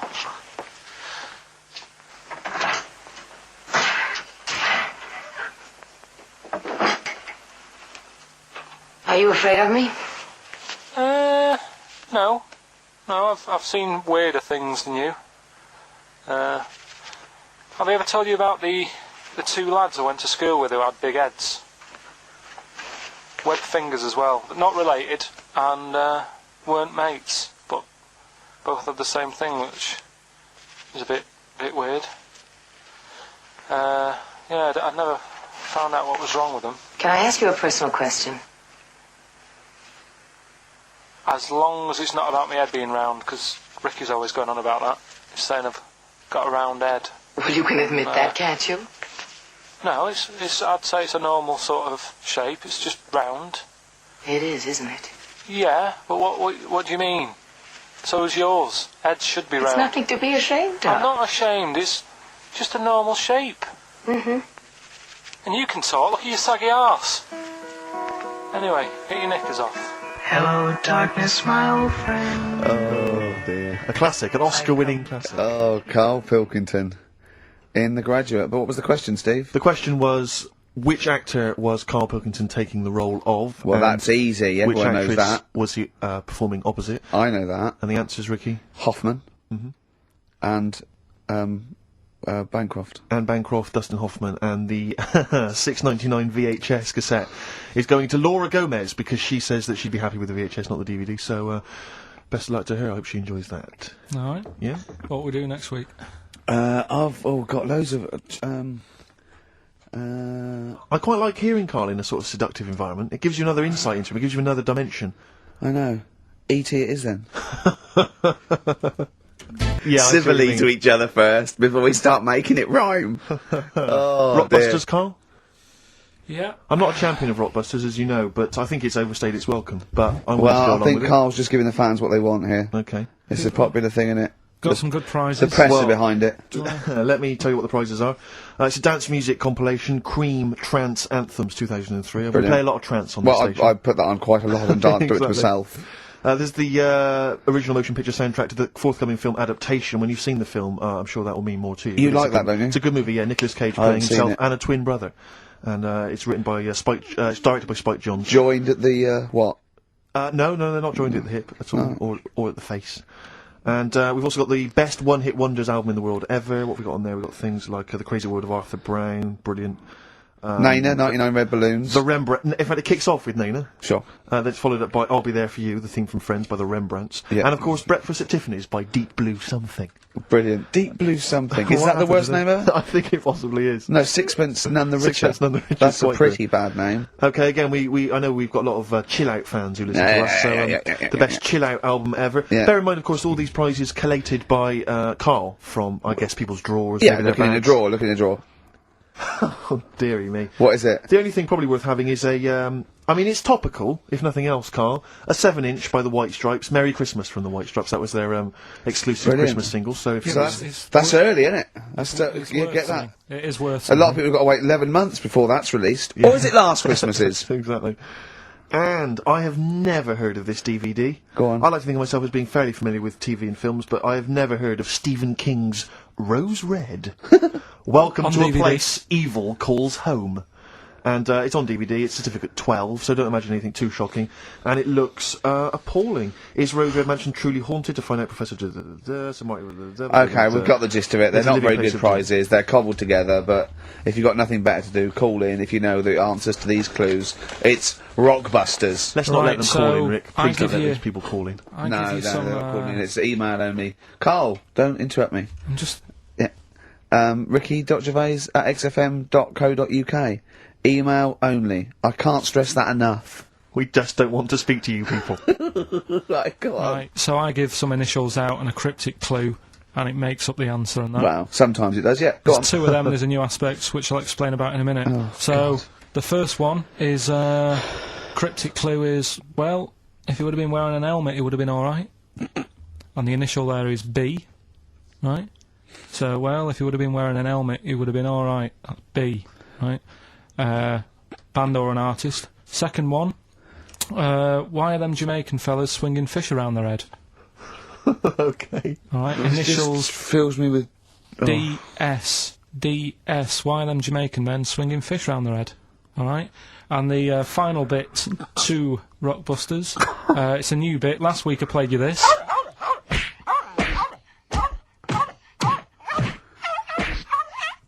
His face goes along with it. That's someone beating up a dog. That was Smack My Bitch Up, right? So here's some sound effects and that, and they make up a song. I can listen to him talk Hang all on, day. let's have a listen to the effects.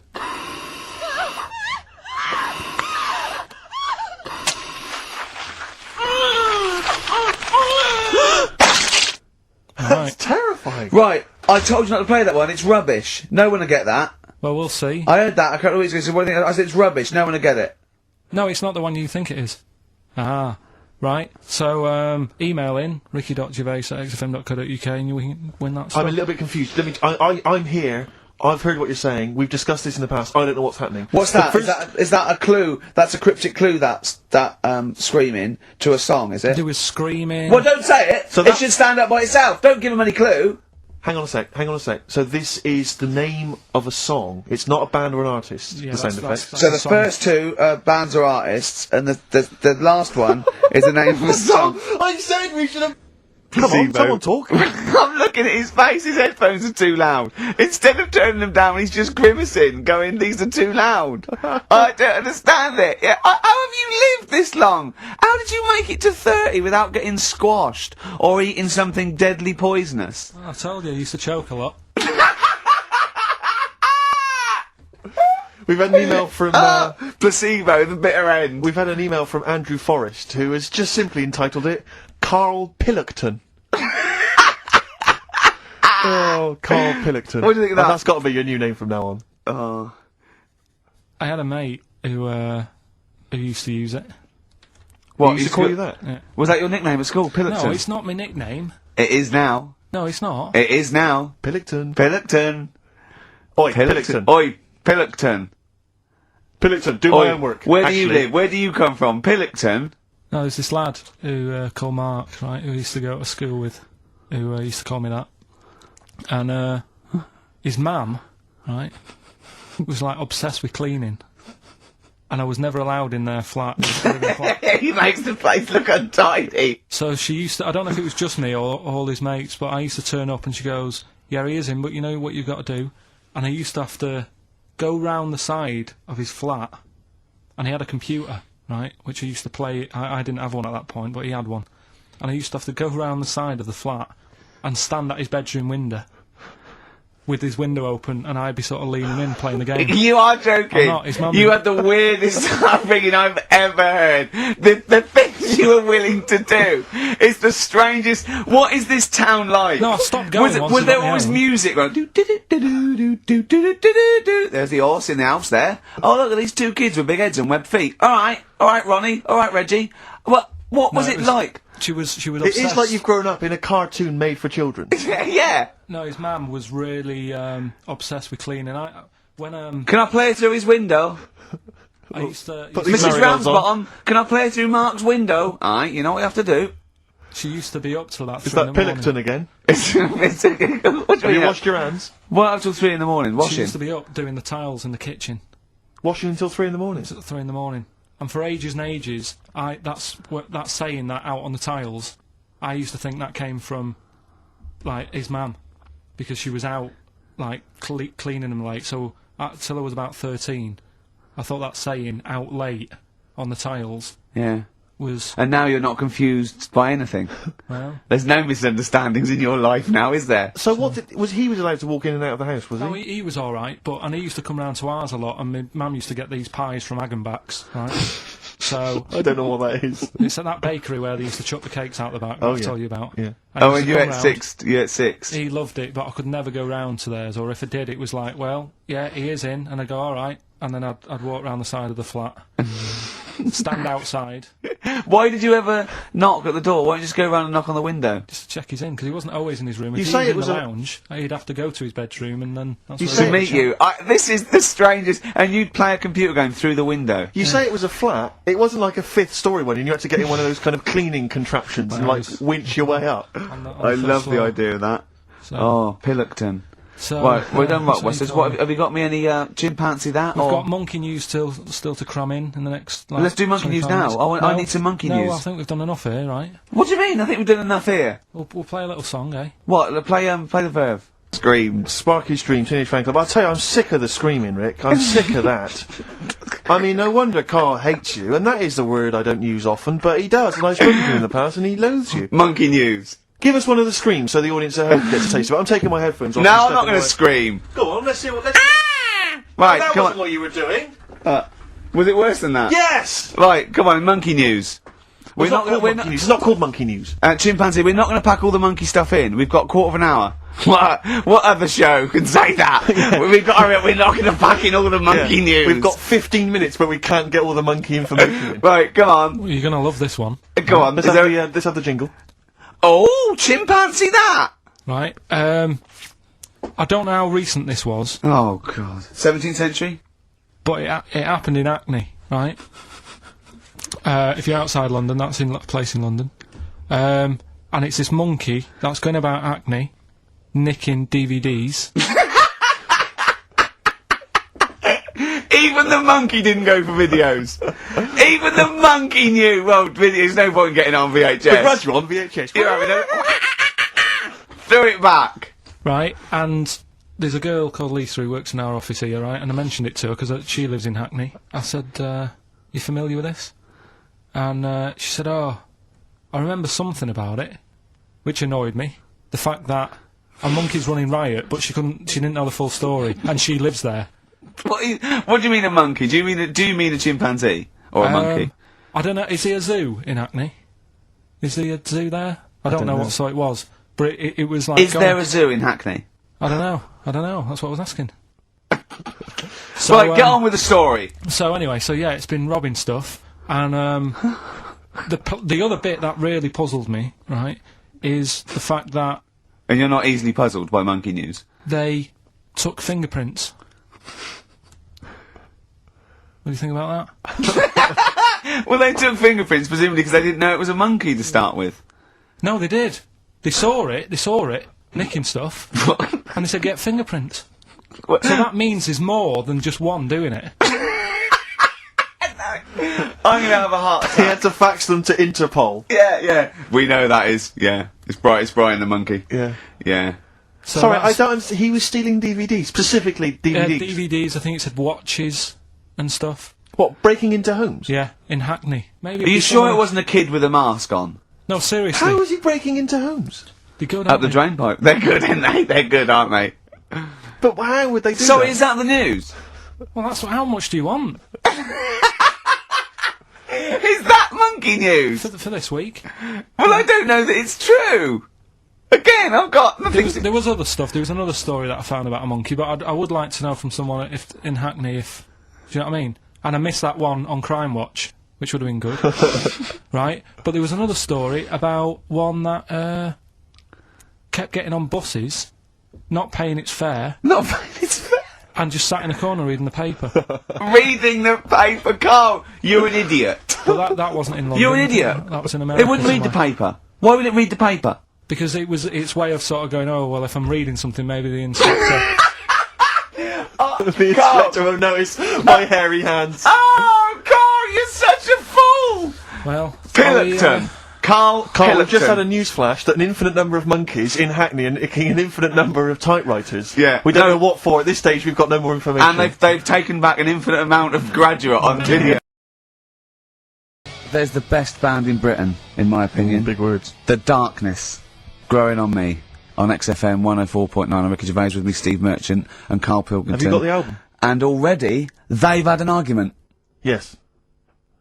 Well, I mean, I don't know whether we need to cheapen the show by discussing it, but I asked for a particular track. Carl is the producer, and he failed to get it for me. He's failed to get it for me. He's failed to bring it up from the record library. Completely failed in his mission. He needed to get 2 records, and he failed to get one of them. A 50% error rate there. Yeah, but like I said, I looked in the system, it told me what album it's on, I brought that album up. I'm busy. But, okay, so fine. Fine, you're absolutely fine then. That's no problem. You know, once again, that's a great excuse, Carl. Brilliant. The show has been ruined, it's been partially ruined, but you've got a bit of an excuse. Alright, I didn't make a big deal out of it when you said, oh, and whilst you're down there, get us a new 50 Cent single. I never said, while you're down there, get the new 50 Cent single. I asked you if 50 Cent single was lying around. Yeah. If it hadn't been here, I wouldn't have worried. So I get it, yeah, I did that for you. Right. And when I come up, you say, has it got swearing in it? Well, I don't know, it's 5 to 1, Steve. You're the I haven't got time, I've been producer! whizzing You're the around. producer! It's the brand new single! I'd have thought it had been lying around in the XFM office anyway! But I don't have time to sit around listening to music. Sure, well, yeah. Right? I know that you have, now you've got an iPod that can hold 7,500 songs. I don't know when you're going to get round to loading all them on, but I haven't got the time. Sure. Busy. Yeah. Fine, okay, no, that's a perfect excuse, Carl. Well done, mate. Right. I just hope that I never have to depend on you in a really emergency. I had a bit of bad luck as well. I wanted to play REM, and maybe the listener can help me here. Can you email in ricky.gervais@xfm.co.uk if you know what song I'm thinking of? It's an REM song. I think it's on the album of the last one, the one before. And he says Mulholland Drive and I'm Steve McQueen. That's all I know. I'm sorry, I can't think of the title, so we can't. I need the title to look it up, if you know what I mean. I can't put in like that. I can't put in Mulholland Drive. The system goes, what are you talking about? So I need the actual title of the song to look it up to find it down in the library. Oh, well, I'd go down yourself if you're going to go down to the library and get that. I wouldn't send Carl, because... Ricky.gervais@xfm.co.uk. But if he wanted to, he did have time, because he came in at 12 rather than 5 to 1. Yeah. No, I told you about that record that I wanted it yesterday, didn't I? So you've had 24 hours notice. So that's not really an excuse, is it? But I did find one of my favourite songs of all time, which is Bones off the Benz album, and it's Radiohead on XFM 104.9. And here it is, because you gave me lots of time to find it. So. Sure. Yeah. Could have brought it himself. No swearing in it. Radiohead. The Benz on XFM 104.9, and thanks to Paul who's emailed Actually, there's in. a whole bunch of other people. Oh, There's lots Nick, of people. we've got Davey, Wow. Steve, Ashley. It's Electrolyte. You know, it all comes flooding back now. We've got that. I've got it out of the library. We're going to play that. That's done. It's interactive. I've used the listener. I've shown the listener, right? I've helped them to help themselves. Sure. I've said, if you want to hear it, tell me what it is. They told me what it is. They're going to hear it. Yeah. Do you know what I mean? Perfect. Saves going down the library and, well, we don't... Yeah, well, we know mistakes can happen if that, you know, if you have to go down the library. Yeah, and I mean, I checked it, though, to make sure it was the right one, you see. It's just a little bit of... Well, it's a good rule that, generally, if you pick something up, a CD, That's you know, right, you want to play on a radio Sort show, a it out live radio show, yourself. you normally check at the back. Oh, no, yeah, that's right, yeah, if you want a job done, do it yourself. You're absolutely right, Carl. Yeah, so... But anyway, look, let's all make friends, let's kiss and make up. Yeah, touch and make up. Yeah. Let's just... well, I'm up on Carl at the moment because it was my birthday in the week, and not only has he bought me a little vibrating thing to put on the chair, because I've got a bad back, so that vibrates, that. Actually, we can hear it. Yeah. Yeah, I'm gonna do it between records now. Right, and what's that doing to you as you It's just, it sort of like sends a little pulse into your sort of muscles, relax you, doesn't it? I've got to relax on air. If I'm relaxed, the listeners relax, we're all happy. Sure. He's also got me this little electronic bongos, and I thought we could do like... Oh! Chimpanzee that! Monkey news! So it's like a jungle sort of thing. Sure, yeah. Brilliant.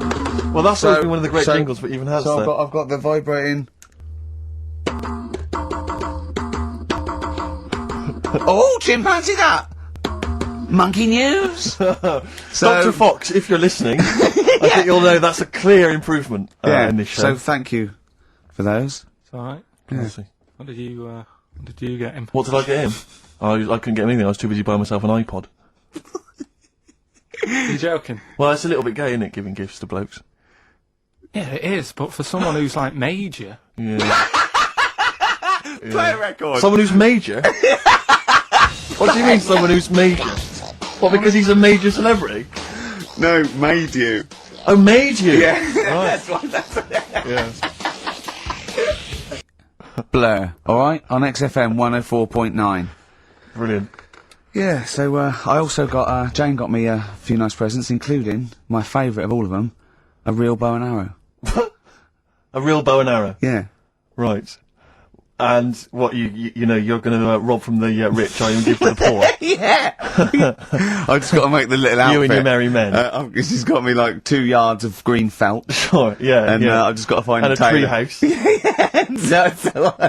Someone who can make me a lovely little natty outfit. Yeah. Why is she what you're going to... you live in central London, so where are you going to be using We've got a this? garden, I did it yesterday. I've hurt my Right. finger though, because I meant to put protective, so it's just, it goes so fast, isn't it? Sorry, I didn't understand that sentence. I'm here in the studio. I saw you point to your finger, so I'm guessing from that maybe you injured your finger. Yeah, but yeah. For the listener, again, what exactly were you talking about then? No, because when you put it back, it... Okay. So... And do you have a target? What do you use as a target? I had a big cardboard box flat on it, down the tree. Right. It's brilliant. Sure. I'm getting a bit excited thinking about it. Yeah, no, indeed. Because when I make that outfit, I'm going to be running round. Yeah. Yeah. Yeah. So, and do you have a picture, like a face maybe, on your target, like Osama bin Laden, something like that? Yeah. Sure. No, it just says this way up, fragile. Right. Okay. I forget what came in it, but you know, it's good fun, isn't it, Carl? Bow and arrow, isn't it? Brilliant. Yeah. Would you like a little bow and arrow? Yeah, it's alright. Yeah. I had a rifle as a kid. Did you? Yeah, A real one? yeah, just shooting cans and stuff. Yeah. It's alright. So, Well, a wonderful anecdote. Well, I went out with a drink with Carl in the week, and we went to a restaurant, didn't we, Carl? it's a good night. And we sat there, and next to me, when Carl came, next to me was what's his name? Ross Kemp.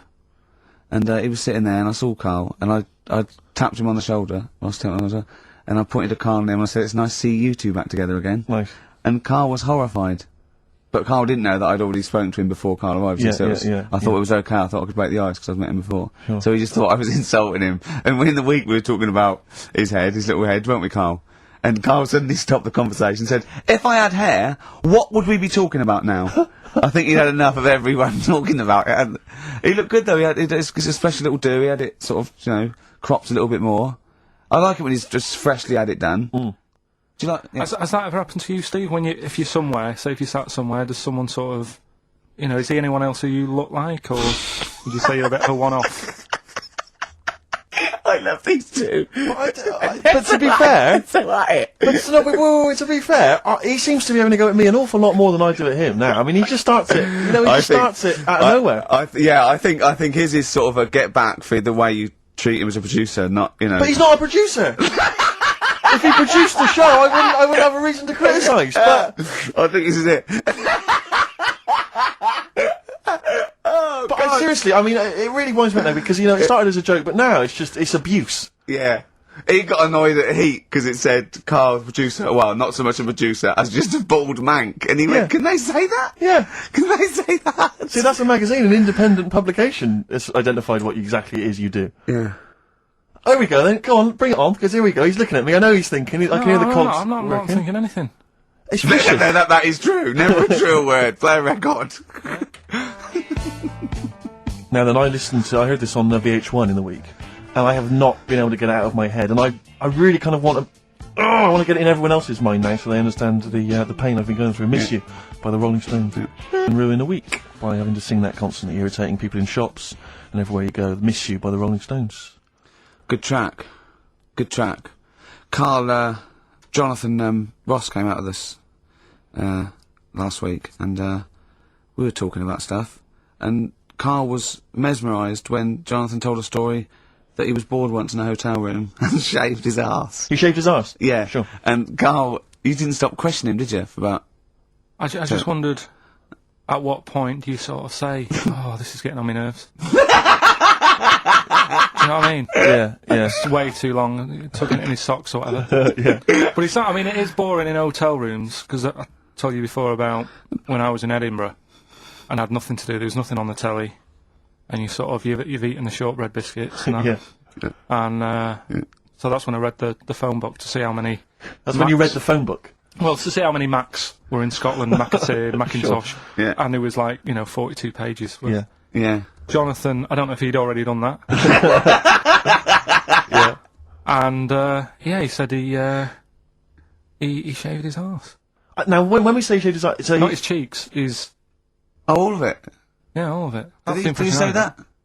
Well, I think that's... But other than the cheeks, But then, there's not much left. But then we got to the fact that me and Jonathan, if we pulled our wealth, we could have shaved Carl's arse for £1,000. Right. And he said, yeah, for £1,000 you can shave my arse. Suzanne said, can I say this bit? Your girlfriend said what, Carl? She was annoyed. She said, well, I'm not allowed to go there. Why is anyone else? And of course the whole table stopped and leant in and said, what? So he doesn't like me touching him there. I went, what do you mean? This is too much information. It was too much information. I like the fact that you've had this conversation with her. I like the idea that she touched your arse once and you went, woo, hands off. Yeah. I love you, but keep your hands away from the arse. Do you know why he said he's talking about the most intimate part of the arse, the middle arse he's talking about, and he said, I said, why? He went, it's a bit gay, innit? I said, how can a girl touching it be a bit gay? If you stood behind you, it could be anyone, right?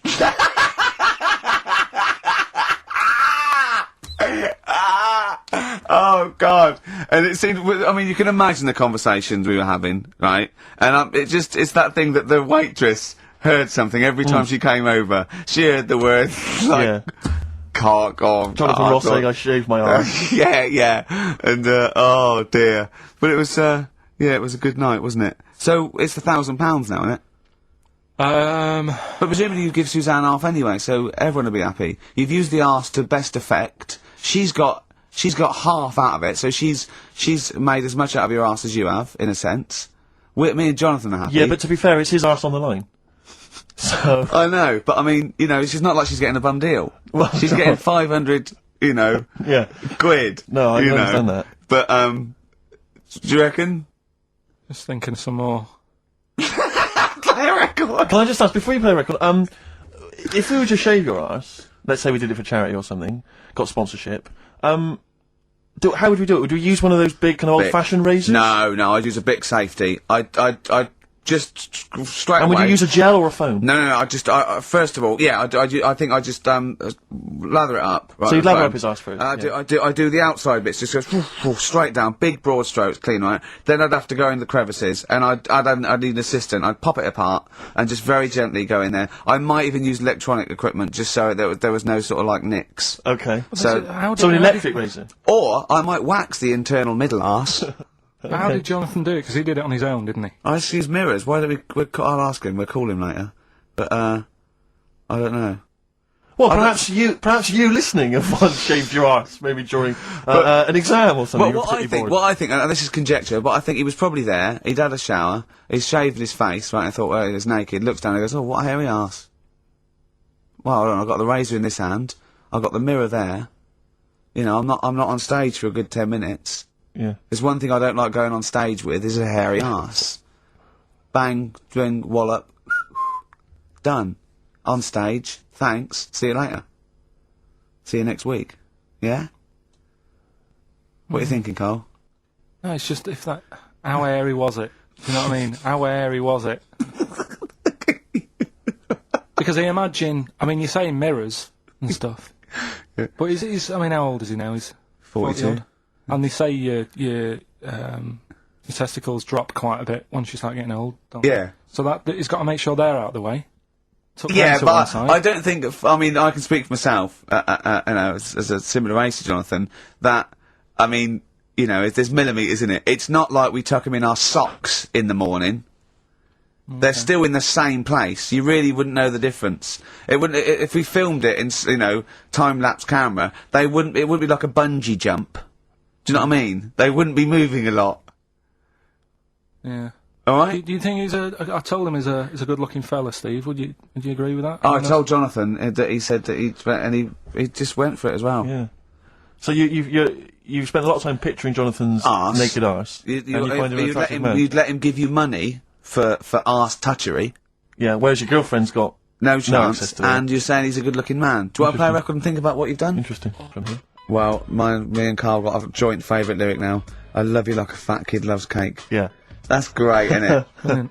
But, I mean, I like it because it's funny and humorous and cheeky. You like it because it means something, don't you? You think that that's the absolute truth. If someone was to say that to you, that would be the most romantic thing they could say in it, because it's... No, I'm just thinking you know what it means. It's like the Elephant Man. Right? The Elephant Man, that's what it's called. Again, you know what you're going to get. The fat kid loves cake. You've said it all, you don't have to say any more. I can't believe it. I'll tell you what made his day the other day. I love it. Jonathan Ross said The Elephant Man is one of the best films ever made. Yeah. Endorsed by a celebrity. I know. Well, by a film buff, really. It is good though, isn't it? It is a very good film, yeah. We have got Cheeky Freak of the Week. Oh, right. There's been On the subject a of lot freak. of stuff going on this week. In the freak world. Yeah. Has it really? Yeah, there's loads. I mean, stuff that we can... The one that hasn't made it, God, this is what it hasn't made it, so we judge it on that. Go on. there's a woman, right? Do you know how, I mean, in a way, I thought Elephant Man, it was a bit tight because, you know, we sort of took him on a freak show, did a bit of a road show with him and stuff. Yeah. There's some woman, I think she's in India, like now, who makes a lot of money because she's got 3 legs and like 7 toes stuff, and she was saying people pay quite a lot of money. Not I mean- Squiddy Patel. It's not that much money like compared to here, but over there it's Yeah. like loads of money. Sure. And all you do is you go around to her house and you pay this lot of money, and people just go, oh, look at that, Extra leg. like, Right. it's quite a lot of money in that. So she hasn't even got to go out on the road anymore, like in the old days. No, People that's come what, to that's her. what annoyed me. It's like, well, you could get to them faster. You go and see them if they're paying the money. Sure. Oh. But yeah, there's What she could do is go in and buy a pair of shoes, right, and then nick one on the way out, because they only put one out, don't they? Good idea. So she could get, you know, 2, 3 for the price of 2. Just offer. one of the many perks of having Just 3 one legs. of the benefits of having 3 legs. The other one is, I mean, keepy uppy. But she'd be good at that, Shouldn't wouldn't do that. she? She just stays at home, puts the feet up. But anyway, that's not even Cheeky Freak of the Week. That's coming up later. Coming up later. Oh, brilliant. Now, Rockbusters, dead in the water, isn't it? We've killed that off, have we officially? We killed off Monkey News and Rockbusters.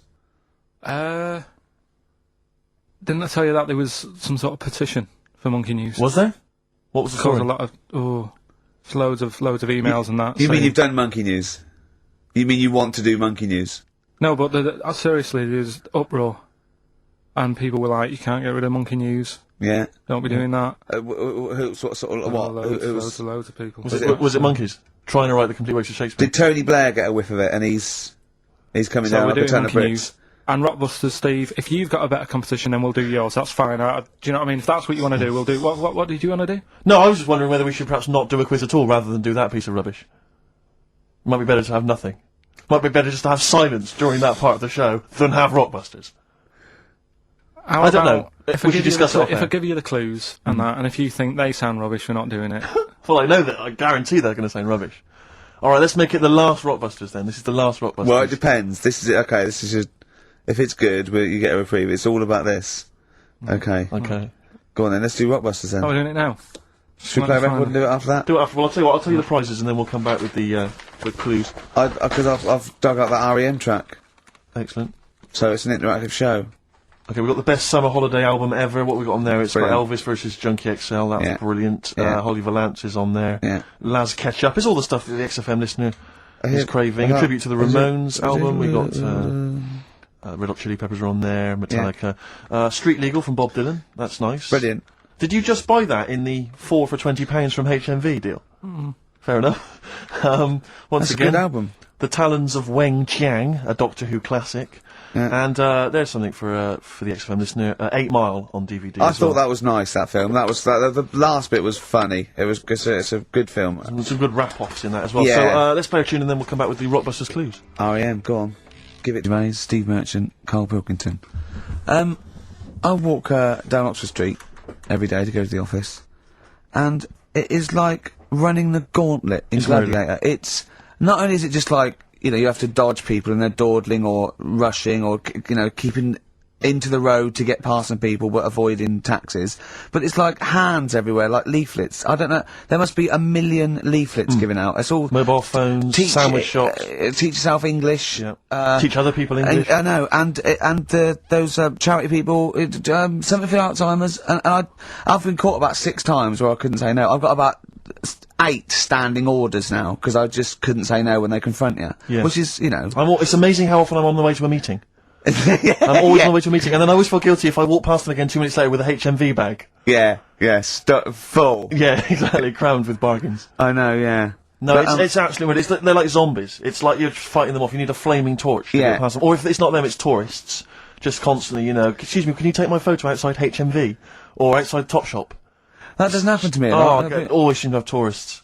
Just I in think the I way, walk- just I- kind of dawdling, you know, But looking I up walk at the so buildings. fast. I walk so fast. I put my head down and I just try and walk so fast everywhere now because it's But Oxford Street is just it's unbelievable now, and I think it's age that I've started noticing. Even if the window's open, I hear just like cars and they're on the mobile phone. It's the loudest place in the world. Yeah.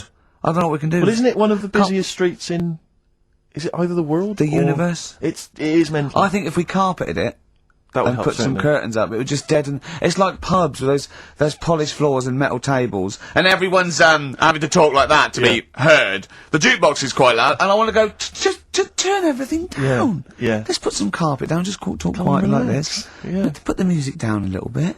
We'll have a good time. I've never quite understood that impulse. I don't, again, if it's age, where you go in a club or a pub, as you say, and the music's just slightly too loud. So it just makes everything slightly tricky. It's slightly tricky to have a I know. conversation. But what annoys me is when it's for the amusement of the barman or barmaid. Yeah. If they're bored, they're in a pub, they've got the music up, their music up, Yeah. right, techno blaring, right, they've got a telly on, watching a soap opera, Yeah. and I want to go, choose one or the other! Yeah.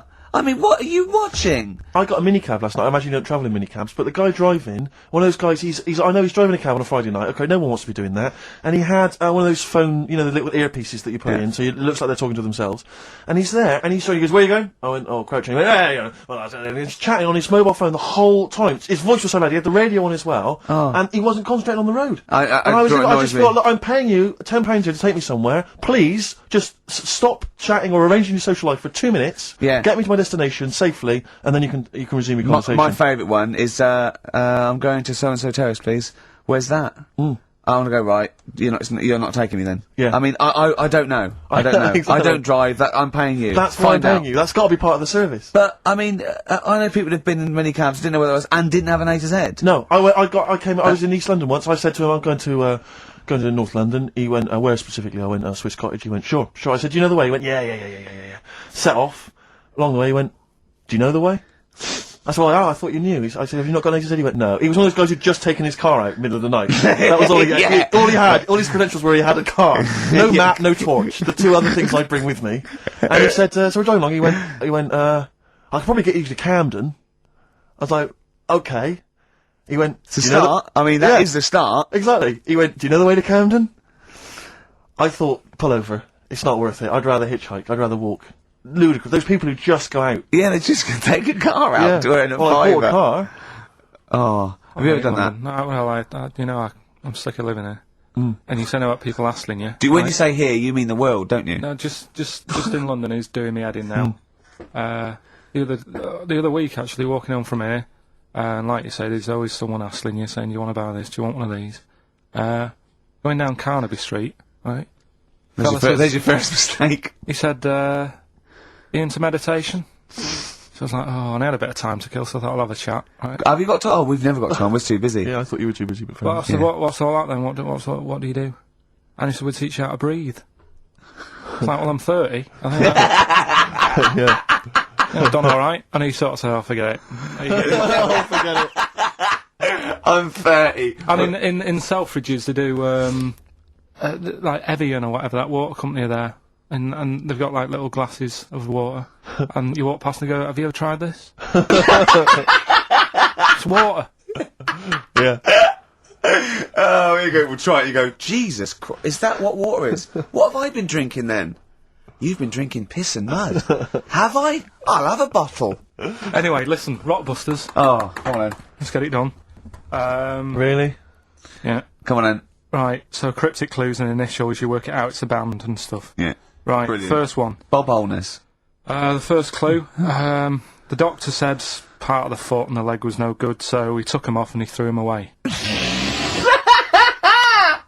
Right, that's the clue, the initials Okay. TB. Okay. TB, right? The doctor said part of the foot and the leg was no good, so he took them off and threw them away. Second one, the Scottish monster has got a bit of a tan. Right, the Scottish monster has got a bit of a tan. Okay. That's TD, right? And the last one, well, the 60s singer had a heart attack whilst he was having it away. We won't be seeing him again. Right, and that's FNM. FNM. Well, the 60s singer's had a heart attack. He was having it away. We won't be seeing him again. Email in ricky.gervais@xfm.co.uk. Remember, this is to save Rockbusters. If people don't get this, right, it's no more. So you better, if you want this feature to stay, you better get the clues. Right? Good work, Carl. We'll give those clues again after the next tune. What are we playing? Have you listened? Yeah. Oh, you love it, don't you? You love it. Good, it's a good stomping pop #1 rock. Addiction, just because I think things are rocking up. They are indeed. Rocking up in the land this year, Steve. Yes, that's good news, I think. Evanescence, them, The Darkness, rock-tastic. XFM 104.9, Ricky Gervais, Steve Merchant, and Karl Pilkington of a Saturday. Can I just say that the shaving your arse feature from earlier, if you missed that, that was 1:30. That was a discussion on shaving your arse. Yeah. It was great stuff. That seems to have caught the public imagination. Yeah. We've had so many emails. We've had someone telling us exactly how to shave your arse. Yeah. So if you need that information, I can probably forward it to you. Well, I think this will be the year of rock and arse. Exactly. But it's extraordinary how, you know, just a simple discussion like that you would think perhaps was crass, crude. Mind you, our listeners do like Carl talking about monkeys. Sure. Do you know what I mean? Yeah. It's not like it's something to be proud of. It's not like we changed a nation or freed a people or found a cure for something. We hit them in their, you know, at their level with monkeys and arses. Yeah, exactly. It's what our listeners love. Yeah. Monkeys and arses. Yeah. We should put that on the poster. And they go together, because I joined the zoo last Sunday, went down and became friends of the zoo, right? Oh, right, I thought you had to sit in a cage for that thing happened. I went straight for the chimps, of course, right? And there was sort of like 3 sort of big sort of adult ones there, and there's people with their kids, and I could see the people just putting their kids away as one of them went up and started putting his face up the other one's arse. Sure. And it was sort of like, I just can't be bothered to explain this to my children. Exactly. So I was just moving my, oh, come on then, there's the lions, just gonna have a look at the lions. Yeah. What are they doing? They're just sniffing each other's asses. Yeah. Yes. I remember when I used to go to the zoo, I always felt there were certain animals that weren't getting a look in, really, that no one was particularly interested in. The tapir. Exactly. We were going straight to the snakes we were interested in. Yeah. Birds. So I don't remember being particularly interested in birds. Big cats, although it's a bit depressing. Great apes. Reptile, you're right, reptiles, yeah. Birds, unless it's a big one that you think can rip vulture. a dog apart. Yeah, a vulture you go, or an eagle, brilliant. Yeah, exactly, yeah. Owls are brilliant. Yeah, owl's great, but I've always wanted a little owl on my desk. I'd like to be doing work, and there'd be a little owl there, and I go, can you give me that pencil? And it just sort of goes over and gets me a pencil, goes, cheers, and it just watches me, and it thinks I'm brilliant. Do you know what I mean? Not really, no. No? No, I've never had an urge to have any kind of animal sat on my desk. No, Carl? You'd like a little owl, wouldn't you, that helped you? No, I had a little magpie, didn't I? We've talked about that. Oh, he came down and started pecking your grifter, didn't he? Yeah. What was his name? Maggie. Sure. Brilliant. Inspired. And you took it to school and it didn't come back once, did it? Didn't come back, didn't see it again. Oh, dear. Did it ever peck your head? Because you used to have hair, didn't you? Yeah. No, it did. It started getting a bit violent. Really? Yeah. But was it becoming sort of age when adolescents, probably sexual frustration sort, you know, because I think magpies go for shiny objects, don't they? And you were probably sort of Yeah. Probably losing it a little bit then in the front, and so when the sun was out, There's a bit of a sheen on the front. they saw a glare and thought, I'll have that. Yeah. What is that? That's brilliant. Yeah. Or as it was sort of pecking away, it mistook it for a tree. Yeah, because of the noise. Because of it the made. noise. Yeah, the hollow sound. I squeezed his head yesterday. We should just point out, if you're a new listener to XFM, you might not realise that one of Ricky's many sexual peccadillos, I'm assuming it's a sexual thing, I can't justify it any other way, is to just squeeze Carl's head. Yeah. Front I don't know what it wise, is. sidewise. I don't know what it is. I don't know if it's sexual or, you know, like when you've got a little kitten, you want to squeeze his little face. Do you know what I mean? Do you know what I mean by that, Carl? Yeah, I said that. I said it before, squeeze a little head. Yeah, exactly, and I feel that with you, because it's sort of like, it gives so much. Look at Carl's face, he gives so much. It is like he can understand what we're saying. Yeah. And that's what the connection is, I think, between me and Carl and other animals. It's like he can understand what we're saying. But I squeezed it yesterday, and Carl went, I definitely heard something crack. Yeah. Because I'm trying to see how hard I can squeeze it. Yeah, I think that was you just thinking, Carl. To be fair. I think the cogs just started to... No, I mean, I think there is a danger, because I think there is a danger that you could squeeze it too much. Yeah, I know. He did a good deed today, the other day, didn't you? Was it? Yeah. What were you up to? You were just, you were talking about, like, you know, being hassled in the street and stuff. And, I get hassled a lot by the homeless. Don't we all? You should go home to sleep. I'm here, mate. But no, I do treat them a lot. You treat them. I love that. You had a good day? Yeah. You've been good? Yeah. There you go. That's 50p. Suzanne does the Save the Children thing. You were talking about, you know, charities hassling you all the time. She does that. And I sort of say, well, you do that. I'll look after You'll take care of the homeless. I'll take care of the odd tramp around where I live. And how do you treat them? Loads of different ways. 50p I might give them. Yeah. Or I might, you know, they'll sort of say, oh, have you got any money? I'll say, what for? And they'll go, I'm really thirsty. So I'll go, well, hang on a minute, and I nip and get them a little Diet Coke. A Diet Coke? Yeah, they want to watch their weight. Yeah. They're going full fat. Oh, what an insult. Yeah, exactly. To a man like me. Yeah. You know, I'd rather treat them than... Because a lot of people spend money on, you know, problems abroad and stuff. Right. Oh, I just think, you know... Yeah, No, famine I'm relief just and saying. Oh, God. Like what? What do you mean? Like famine relief? Well, you do get sick of it, don't you? You know what I mean? It's that... You get sick of No, it. I'm just saying. Wait. Go No, on. I'm just... I know, just let whatever you do now, Steve, don't interrupt, because I'm scared, but I just think it's worth it. There's so many issues. There's freedom of speech, there's we're not responsible, there's he'll get away with it because he's a buffoon, Yes. and it is entertaining. Exactly. So, go So on, what's Carl. your All I'm saying is you're saying, you know, who do I give me money to? Is it, you know, little, you know, sick kids or whatever, or is it old people or whatever? HMV. That's where he gives his money to. Particularly, they get a lot of it, yeah. And for me, I just get sick of, you know, problems abroad. It's like, what do you do? What do you do with famine and that? What are you meant to do? How can you solve it? It's gone on for years. Yeah. And it just keeps going. We keep giving them money, they keep spending it. And you're not getting any return for your cash. Well, it's just how many times, you know, they've got to learn. What do you mean they've got to learn? What, you're going to teach them a lesson? What do you mean they've got to learn? What do you mean? Well, what are they doing with it? They must have, like, better interest accounts or something where, you know, look after, put the money in the right things. Sorry, do you think that Bob Geldof sort of writes him a cheque? He goes over and he's in the helicopter and there's millions of them, and they go, it's Geldof from Boomtown Rats. Brilliant. I go, I hope If there's one man that can help us. yeah, I hope he doesn't sing. He's not going to sing. He's got some money for us. And he comes down and he goes, do you want a cheque or do you take Switch? They go, we don't take Switch. He goes, there's a cheque. They get He's things doing like... it again, though, isn't he, as well? I Is mean, he? I like, you know, he used to work here, Bob. He's a lovely fella and that. But, Yeah, he's a lovely man. but how many times can you save the world? You know, Yeah. he's over there again helping out, and it's like, well, you know, what do you do? Are you saying don't bother because it keeps happening? Not well, I'm not saying that. You know what I mean? I'm not daft. But that's what you're thinking. And Carl, you are daft. Yeah, exactly. I don't know what the answer is. Do you know what I mean? So you're just saying wash your hands of the whole affair, leave them to it. Yeah. Sure. Are you really just saying it's nature, it's tough luck, just don't interfere? Like a wildlife programme. Is that what you're saying? Don't Are interfere. you basically you're saying it's not my concern? This has got a bit heavy. Can we do Cheeky Freak of the Week? Let's play a record.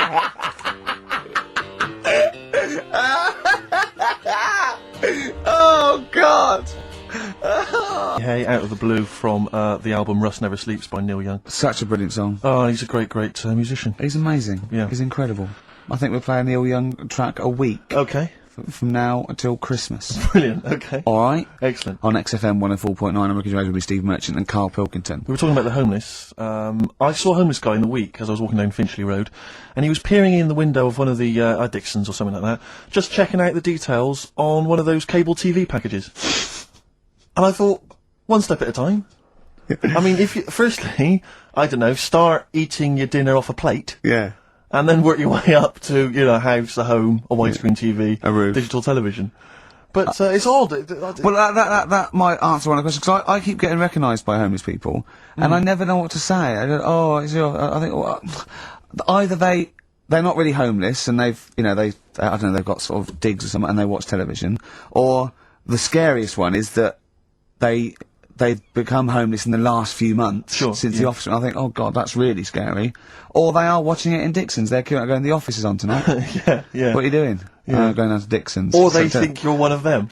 Or that, well, I have. Because I mean, the way you dress. Well, no, some that are probably not quite, got their faculties, so maybe a bit worse for wear, think they recognise me. And they whole scenarios where they're going, remember we were chatting, I was going, yeah, how are you? And it's just they recognise someone. Right, yeah. But that's a bit weird. But I mean, I think that's the worst thing, homeless. On a serious note, it is outside health.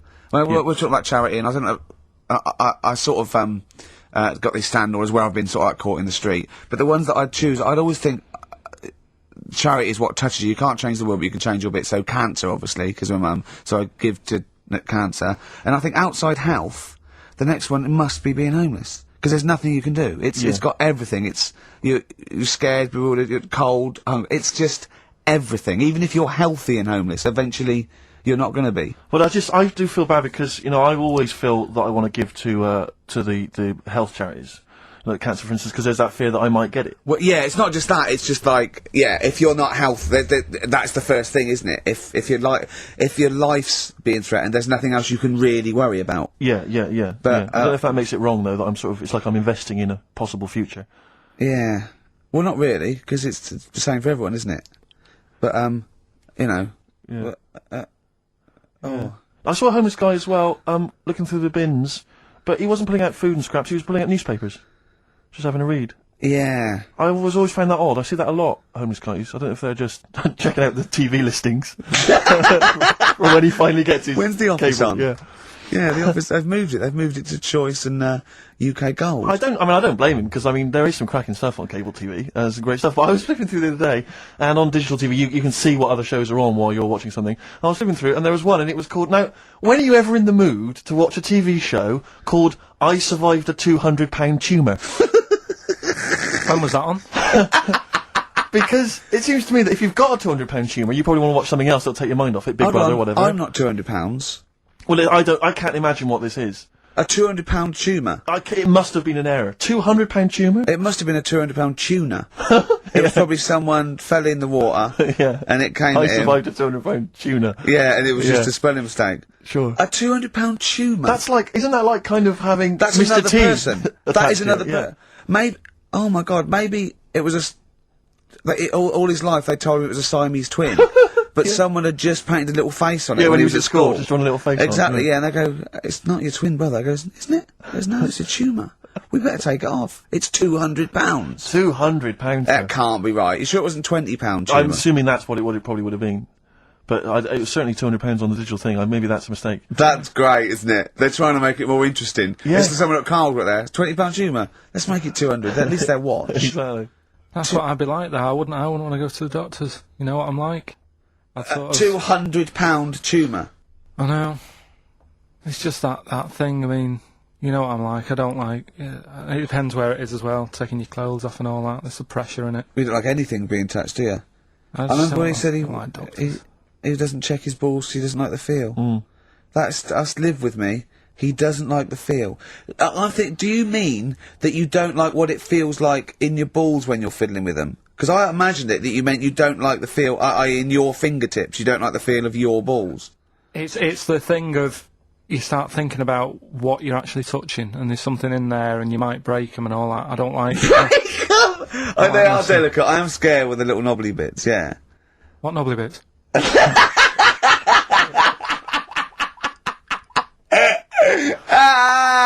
But I'll tell you what, it's that thought at the doctor's.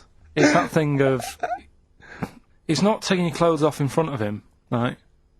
It's the way you've got to take your clothes off, but he asks you to go behind that curtain to do it first. Yeah. So there's more pressure because then you can walking out with nothing on. Right. So it's like, why do you ask me to go behind there? Yeah. Rather than if I just sat there having a chat and he's going, so how have you been? It's like, all right, and just taking the pants off. Yeah, And then exactly. Yeah. It's the pressure. What was it? Don't take your clothes off. And you came out and he lit a candle, and there was some soft music on. The lights were down. Nice. Yeah.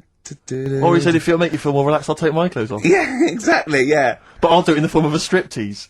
Now, Carl, I'm going to ask you the question, knowing the answer. What do you think of maybe a gay doctor just checking his testicles out? He's a professional. He just happens to be gay. That would never happen, would it? What are you talking about? Why not? Oh, speaking of. Go on. Doctors. No. Gay What? people are not. Do you know when we discussed gay-only toilets? Yeah. It's only, it looks like it's coming into action. No, it doesn't. Right. No way. It was mentioned again Where? on... Your head. No, I think Do it you was think that people in positions of power are listening to this show getting ideas from you? Tony Blair. Makes you wonder, doesn't it? No, it really does. And the funny thing is, why are they getting upset? Why are gay people getting upset that they might have to have their own toilets? Carl, you don't know what you're talking about anymore. You don't They're know having a what sly look. You don't know what you're talking about. This picture on XFM 104.9. Steve, you're thinking of taking over as producer, aren't you? Well, I just think it's a shambles. I've asked for Cheeky Freak of the Week, and it appears that Carl's not ready. He's not prepared. No, I can sort of remember it. It's just that I like to have all the information. Contempt for But the you've just listener. you've just had a whole bunch of adverts and placebo in I order know, to get you ready. we're having a chat and that. Right, do you want to sort yourself out in future? Yeah. Someone. That's what we were chatting about. Someone emailed in about they watched the £200 tumour thing, and when it was removed, it was carried away in a wheelbarrow. Right. Carl said, "What? Even when she had it removed, she still carried it round in a wheelbarrow." And he went, "I thought it's sort of like she'd become attached to it." You definitely are my favourite thing in the world. It's great. Look at the way he's looking back. But I think they're all the same. The people, I mean, I have had more emails about people saying I watched the £200 tumour and I shaved me arse than anything else. I know. When we ask questions we come about up with science, science, we talk, yeah. Nothing, Right silence. concept, we talk about political issues. One person emailed in, they said, I tuned into the £200 tumour documentary. It looked disgusting, I couldn't watch for long. What were you expecting? Yeah. That it might sing and dance? Do a little show for you? Oh, Anyway, so what's the these are situa- really your listeners, Carl. Now, I think you know what I mean. You sort of, you find your niche, you attract your. I think me and Steve are pretty much just here. I think the people that we had in the early days, Rick, they've long since abandoned us. They jumped ship. They've got jobs. Fans. Yeah. They've got jobs. They're out now. They've been released. Exactly. Yeah, they're getting their life back together. Carl, Come so on then, what's the Carl. situation with Cheeky Freak? I've got like a couple of bits. Like I say, I haven't got the in-depth stuff that I know. Oh no, because usually it's it's Heavily pretty researched. scientific. Exactly, yeah. Do the jingle. We've come up with a new one, haven't we? The Freak! Say chic. Cheeky Freak of the Week. Right. Well, couple of bits. I don't know which one to use as the main feature for this week. It's that good, is it? Well, there's been another one born. What? Little kid. You go on. 4 eyes. Insult? Just a guy who wears glasses. Come on. 4 eyes, 2 noses, 2 mouths. That's weird, isn't it? This bloke, did he also have 2 heads, 2 bodies? Sort of born sort of slightly separately? He wasn't stood next to a mirror. No, it's weird, that, isn't it? That's all you've got, is it? I love that. That's weird. How much if the doctor said that? Well, Mrs. Parks, kid's got 4 eyes and 2 noses. Weird, isn't it? Any clues? Any clues? So that's it. That's all the one. information Well, I'll you've tell you got. what, but that again- should be the main one. Okay, No, I've answered but it. like I say, what's the idea of this feature? What do I say all the time? Dunno. I always say, think about it. Think about what that would be like. Okay. What? Giving birth to him? No. Being, I think it's a girl. Being like her. 2 mouths, 4 eyes. What would that be like? Mad, innit? I don't know what this feature is. I don't know why. Is there another one? Is that you said? I mean, two. I hope everyone took the opportunity there during that silence to just think about what it would be like. I know I was. Could she talk with a mouthful? What? Is that allowed? Because she's got 2 mouths. Yeah. Yeah. Would that be alright in her house? She'd be eating. Yeah, one, she could talk with one mouth and eat with the other. I Right, but suppose. listen, the main one, right? You've thought about that. That's good. The main cheeky freak of the week. I haven't got all the details. Smallest person ever. Right? What? How big would you say that is? Carl is now sort of like holding his hands up like a fisherman, long ways. That's about 1 foot. Right. Smallest man in the world. I printed the thing off and I can't find it. There was a little picture of him. Right.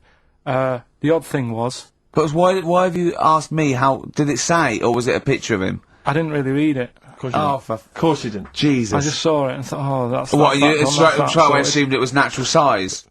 No, it was that big. But what do you mean it was that big? Little fella. Like that. But why are you doing that? What? It was a page with a little fella. How do you know that was natural size? No, it was because it said it's world's smallest man. And the funny thing is, I've read the first line. I always read the first line. It said world's Well smallest done. man. Well done. The weird thing is, he got an head like a light bulb. The shape of it, apparently. I don't know if that's got anything to do with his shape and size. Oh God! That big. His name's Mr. Watts. And the annoying thing is, what got me is, if you're that big, Yeah. right, don't have your picture taken next to a fruit bowl. Why was he having his photo taken next to a fruit bowl? Don't know. Whoever the photographer was, obviously having a bit of a laugh Yeah. at his expense. Because you would just stand in the middle of nowhere, you'd look normal and that, but he was stood there, just leaning on an apple. Leaning on an apple? What is this? In what world do you inhabit? This was on the internet. I printed it off. Leaning on an apple? Was it Tom Thumb? What is this? Are you sure it wasn't some sort of sci-fi show they're advertising? No, it was Leaning on it. Can you just lean on the apple? Just lean on the apple there. Do me a favour, you stand next to my chihuahua. You're not taking the piss, are you? No, not at all, no. Would you mind leaning on this matchbox? Yeah. Leaning on an apple. And that's what, so it just said he's the world's smallest man leaning on an apple. smallest man, said about his head being like a light bulb. I don't know what that meant. And I just thought, right, that'll do. That's that sorted. Cheeky Freak of the Week done. I think that was on like Monday. Right? I found that. I thought that's done. Printed it off. Forgot to get it off the photocopier. Someone's nicked it. Play a record. That you got to... You know, it's just, Steve. No, can I just say, there's no no, Carl, point. please, There's no if point. I say, let's have Cheeky Freak of the Week, and you haven't done your research, you haven't got the information, just tell us you can't do it. But don't lead us on. Don't say things in like this on charade. radio, hold your hand up to me and go, how tall is that? It's nothing. That's This is radio. nothing. It's nothing. I think it was that big because he was leaning on an apple. It's not enough information. But, imagine Trevor McDonald coming on, going, some news, some stuff, how big's that? How big do you think that is? Yeah. Because there was a fella, coming up after Chris Tarrant. Play a record. I'm angry. I'm actually angry. And if Monkey News is in any way similar, you've really pulled your finger out with that, have you? Mm-hmm. Good. Let's have Rockbusters answers. Supersonic. Oasis on XFM 104.9. Right. Getting through it. It's the Rockbusters. It's the Rockbusters results, really, because this is and a very important result. It's whether they stay in the Premiership or are relegated. This is the playoffs for Carl. Okay? You need 3 points. You need 3 points to stay up, Carl. Go on. Right, got a lot of right answers in that.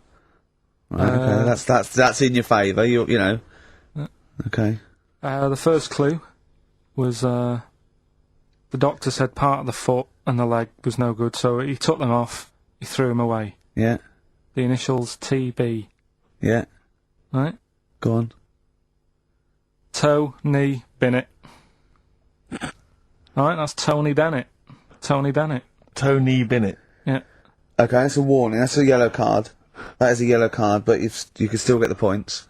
Right. Because his name's not Bennett. Tony, brilliant. Tony, perfect. A pun.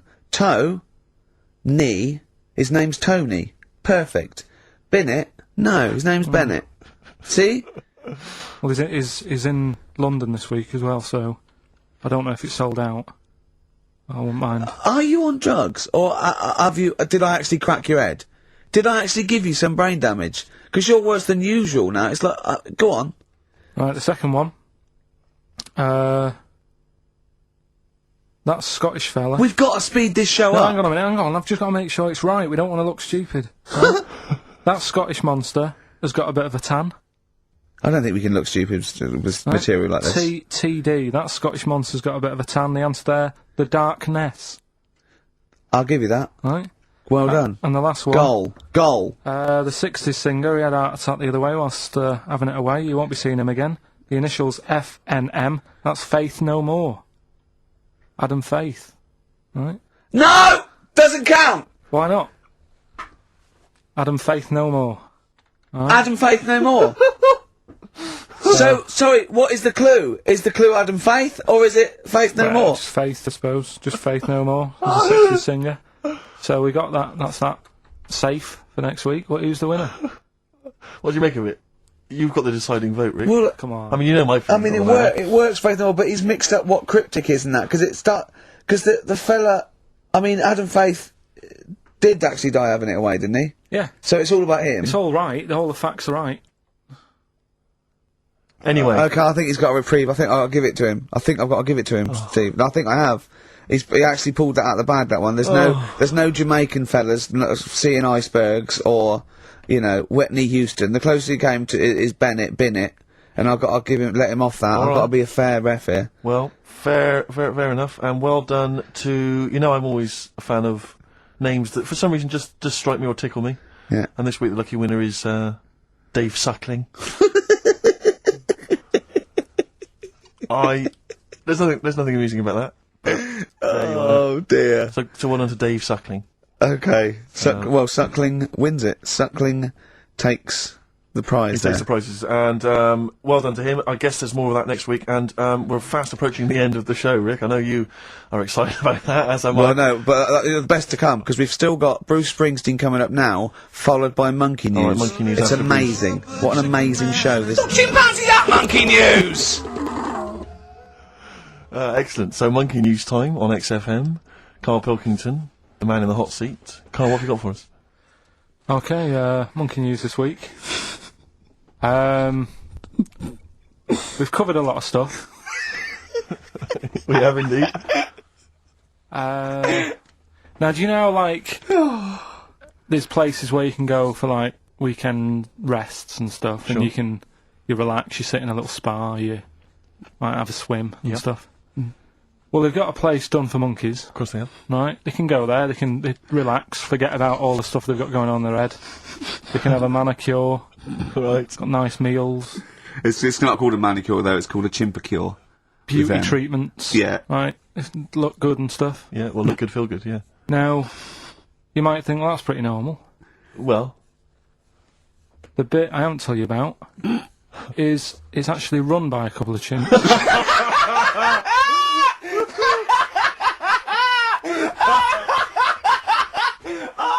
Oh, God! Oh, God!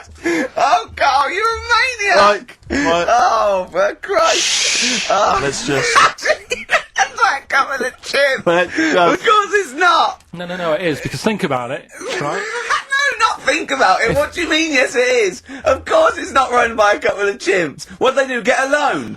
Right, if a chimp wants Yeah. to have a rest, Yeah. where would you go to? A place that's run by humans that don't know what chimps' needs are? No! My point is this, how did they get it together? How did two chimps, Mr. and Mrs. Chimp, went for a loan and said, I'll tell you what we need, a spa. I think it started off quite simple, right? Just you know, basic stuff. But they've expanded over time because it's become so popular. It's gone mental down there. Sure. Go! I They've all don't heard know. about it. Now, the thing is, the problem is this, right? That isn't even the top and bottom of it, right? God, Christ. The problem is, it's been going on and on and on, right? It's been earning a lot of money and stuff. The monkeys are happy. The monkeys that go there are loving it. They're telling friends and stuff. They're all coming to it. Now, the problem is, it's this little monkey, little man monkey and a little woman monkey, right? Yeah. Who are sort of girlfriend and boyfriend. Sort of. It's an open relationship, they can play around if they Well, want. the problem is they're not married, right? Now, Trouble brewing. the lad monkey, fella monkey, he's getting quite old. And the problem is, because it's his name that's down on all the stuff. Carl, all the forms. Let him finish. I'm getting scared now. Let him finish. It's his name on the business, and the problem is his missus is kind of like, what's going to happen? Sure. Where are you getting this from? Internet. Carl, I don't know where to start. No. This is the... Can we just hear the end? This is ridiculous. So the problem is, the female monkey is worried that the male monkey is going to die. What's going to happen with the business? What's going to happen? Of course. Right now. What do you mean the business? The That is the business. It's a joke. Rick, you're not listening. His name's on the form. The male monkey's name. It's in his name. Now the problem is, the woman monkey has got some kids, but because they're not blood relatives, it's not going to be handed down to them. And the court, they're kids from a previous monkey marriage. Yeah, right. So they're not going to get it.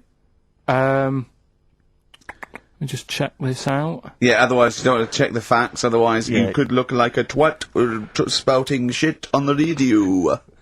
Please check the facts for scientific security. And they're just a bit worried because they're saying that the people in Ohio, which is where they've got the little health thing going on. So that makes it more believable that it's Ohio. I thought you meant it was Berkshire, in which case it would be rubbish. It looks like the local people are trying to get in there. They've seen the success of it. Sure. And they're trying to go in and take it over and stuff. Yeah.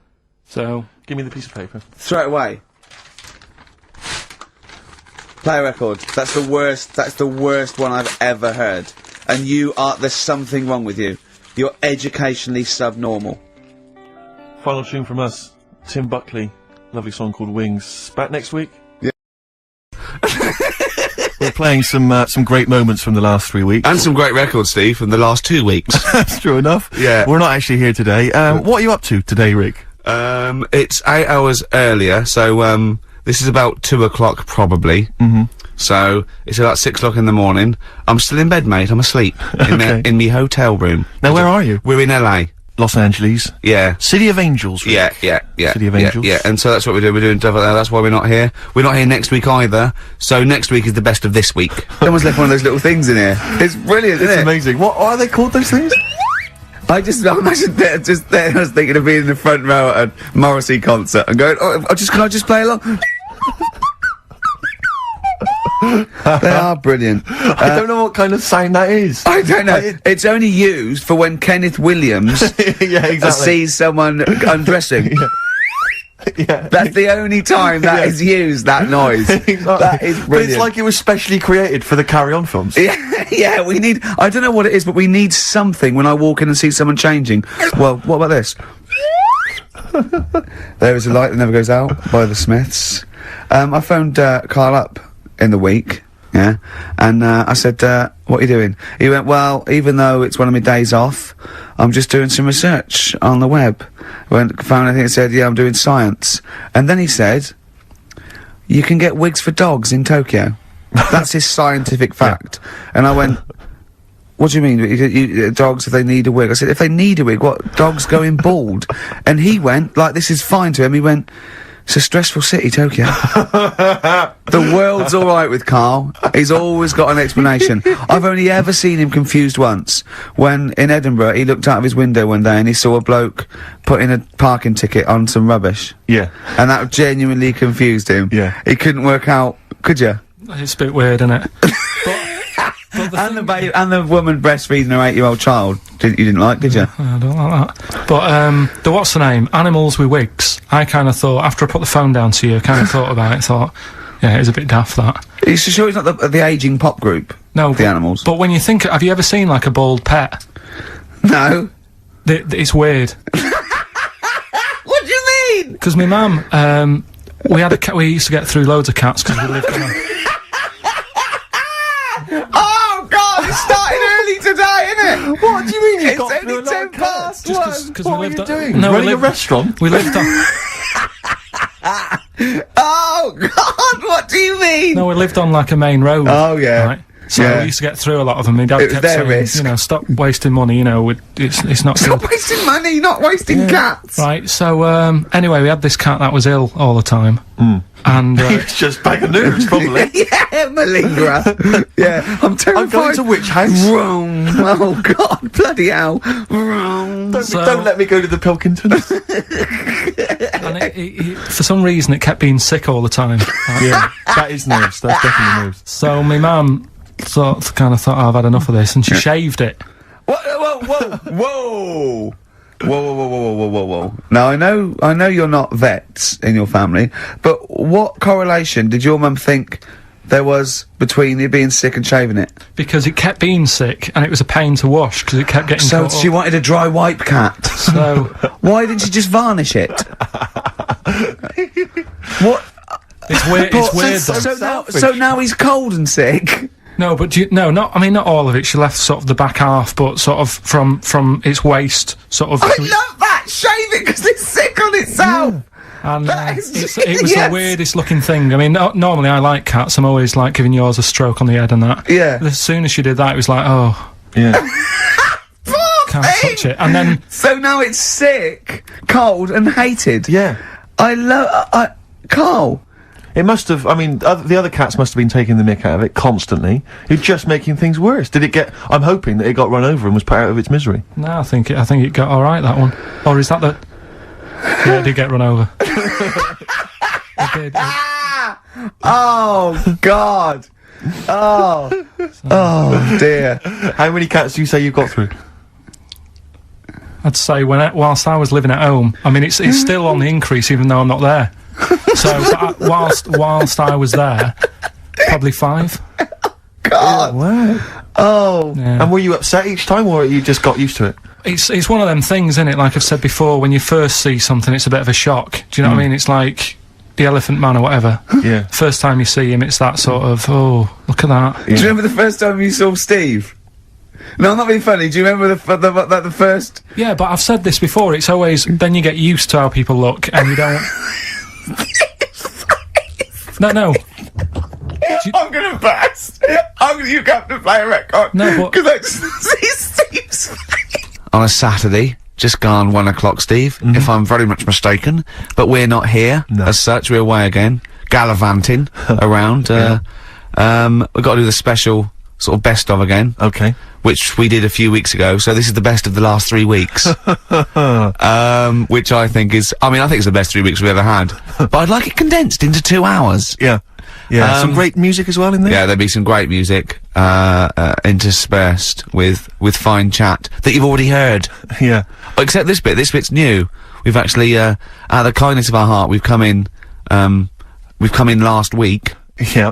Yeah. And we've done a few clips, just because we felt a bit guilty about shooting off. Yeah. And I mean, leaving. even now, having heard this link, I'm beginning to wonder if it was worth our time.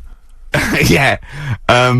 Well, should we play a classic link? Let's play, what, from the last 3 weeks? Ah. After this is Feeder. It's XFM 104.9. You've got that bit right. Ricky Gervais show with me, Stephen Merchant. Hello there. Carl is actually in a little booth.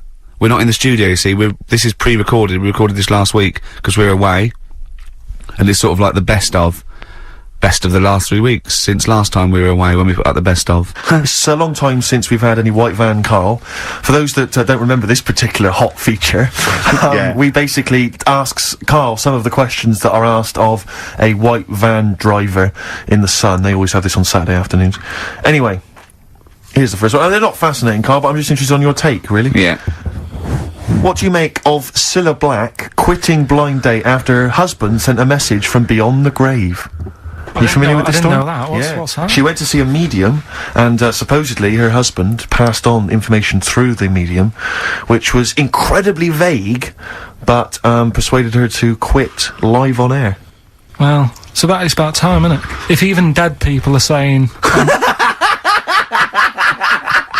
enough's enough.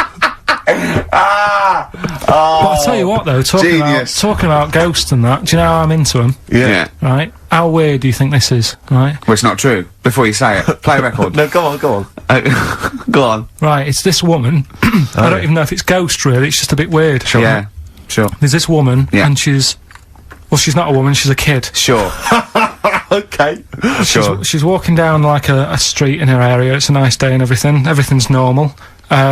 She's walking down, and a woman comes up cycling past. Right. The woman on the bike looks at the kid, absolutely terrified. Right. Got a really scary face on her. Yeah. The kid's thinking, why is she doing that? Yeah. Right. So anyway, she thinks nothing of it. Goes, I think she was playing in the park or whatever. Goes and has a nice day. About 15 years later. Oh, right, yeah. She's, I don't know, I think she was going to work, right, on a bike. She was riding her own bike. Riding her own bike, cycling down the road. Oh, yeah. Looks at the kid. That's the thing that happened, like, 15, 20 years ago. Right. It's her on the bike looking at her as a kid. Right. Not another child. No.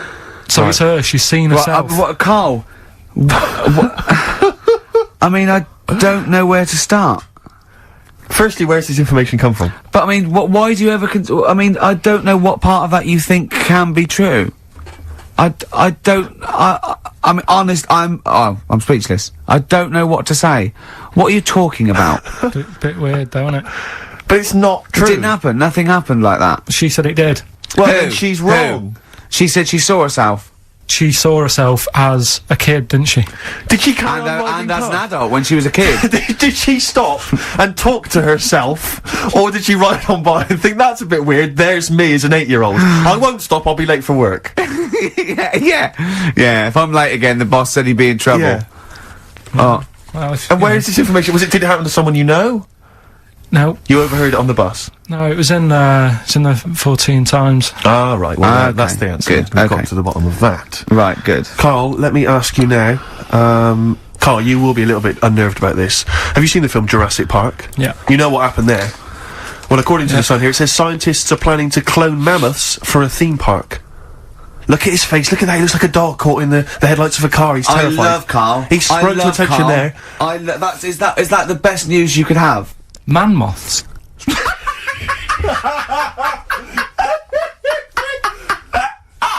Right, Yeah, man moths. I Man love moths. the fact that that's why he was so excited that they bred a man moth. What is this? Yeah, it's a human being that hides in your wardrobe and eats an entire jacket in a day. Yeah. What do you mean, man moths? Mammoths. Mammoth, the big hairy you heard cow of a from the mammoth? Ice Age. I mean, elephant. You're not so excited about that, then? You can take or leave bringing back mammoths to life, but a man moth? A man moth is a different matter. Oh, if we'd have never brought that up, he'd have gone and told someone now. Yeah. They've bred an half man, half moth. This and is that's what how, we this is how mean. things start. This is what we mean when you hear these ghost Are you stories. slightly deaf? Is that it? When you hear these stories, is it? Carl, is English your first language? Are you actually foreign? Is that the thing? Yeah. Should we When speak we say slower? foreign, we mean not of this planet. Yeah. Should we speak slower? Would that be a help to you? No, go on. Next What do you one. make of Do that? you think that's good? The Would you idea think of that's good to bring back mammoths? prehistoric animals. These giant elephants. They're slow, aren't they? It's not as if they're going to, like, get out and run fast and they can't capture them. They'd probably be a like fence, to be elephants, honest, aren't Carl. They'd probably be a fence. they? No, but Big fence. but you're asking it as if, like, oh, it could all go wrong, but it couldn't, could it? Well, Really? but the point was about Jurassic Park is they thought it wouldn't go wrong. They thought they had it all under Yeah, well, control. that was Have you dinosaurs. learned nothing from Jurassic Park, Carl? Dinosaurs would say, oh, think about it before you do it. But with a hairy elephant, it's not going to... Not a concern for you. Would you go along to see him? Would you be interested in that? If it was in the area.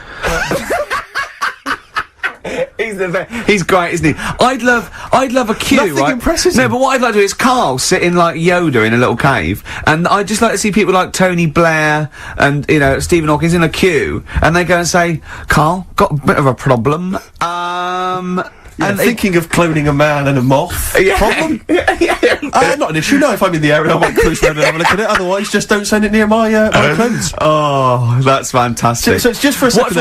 As the words "man moth" came into your head, how excited were you? I mean, were you both terrified and excited? For the moment when you thought that they'd cloned a man and a moth. I pictured, What kind of face did he have? Did he have the moth's head, or was it a man's head? just a little man head. Right. What was his face? What did it look like? He just was like a bit shocked. Perplexed. Yeah. So it was like he'd been grafted onto the body of a moth without his consent. And when he was asleep. He'd woken up. He just went in to have a goiter removed, and they said, we've replaced your goiter with the body of a giant moth. Yeah. Is that alright, Mr. Jenkins? So he had the head of a little... Was it a little boy or a man? Little man. Right, okay. And he's just bumping into a lamp. Just bumping into a lamp. If you went into hospital and they'd done something, what's the worst thing they could do, right? What would you rather have done, right? You wake up and you've got lobster claws for hands. Right.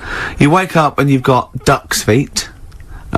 Or you wake up and you've got one horn coming out of your head. The worst thing, Yeah. probably the horn coming out of my head. Why? Get in the way. That'd be useful, wouldn't it, in fights and stuff? And for like parties, people would play Well, I points. suppose the lobster claws would also be quite handy there. Oh, that's a wonderful, wonderful clip, and Yeah. a great record that preceded or followed it. I'm not sure. But could I make some dedications? Yeah. Because I last week. Just before we had to come in to record this, I popped out trying to get onto the tube, and I had a nightmare because there were millions of protesters, so-called protesters. Now, a lot of them obviously doing good work. There was one fella, I think you'd have appreciated it, because I know you are very politically active, and I think this guy has really studied hard, and he's realised the best way to make his voice heard on the international political stage is to ride around on a tricycle wearing a jester's hat. He was really shaking up the bloody government. I wouldn't want to be George W. Bush about now. Not indeed. Once he sees that. Once he sees that guy. Imagine his aides rushing in and going, George W., look at this guy. Where's that? That's in London, England. Okay, call off the forces. Is that a large tricycle? Yeah! Is he wearing a nappy? Get me Colin Powell. Why'd you call him Colin, not Colin? It's the way he likes it. Don't about. Just call off the troops. There's a in the jester's hat. Call the troops off. Just bleep some of those bits. XFM. XFM 104.9 of a Saturday. Ricky Gervais with me, Steve Merchant. Hello there. But we're not here. No, we're away. So this is the best of, and I hope you're enjoying it.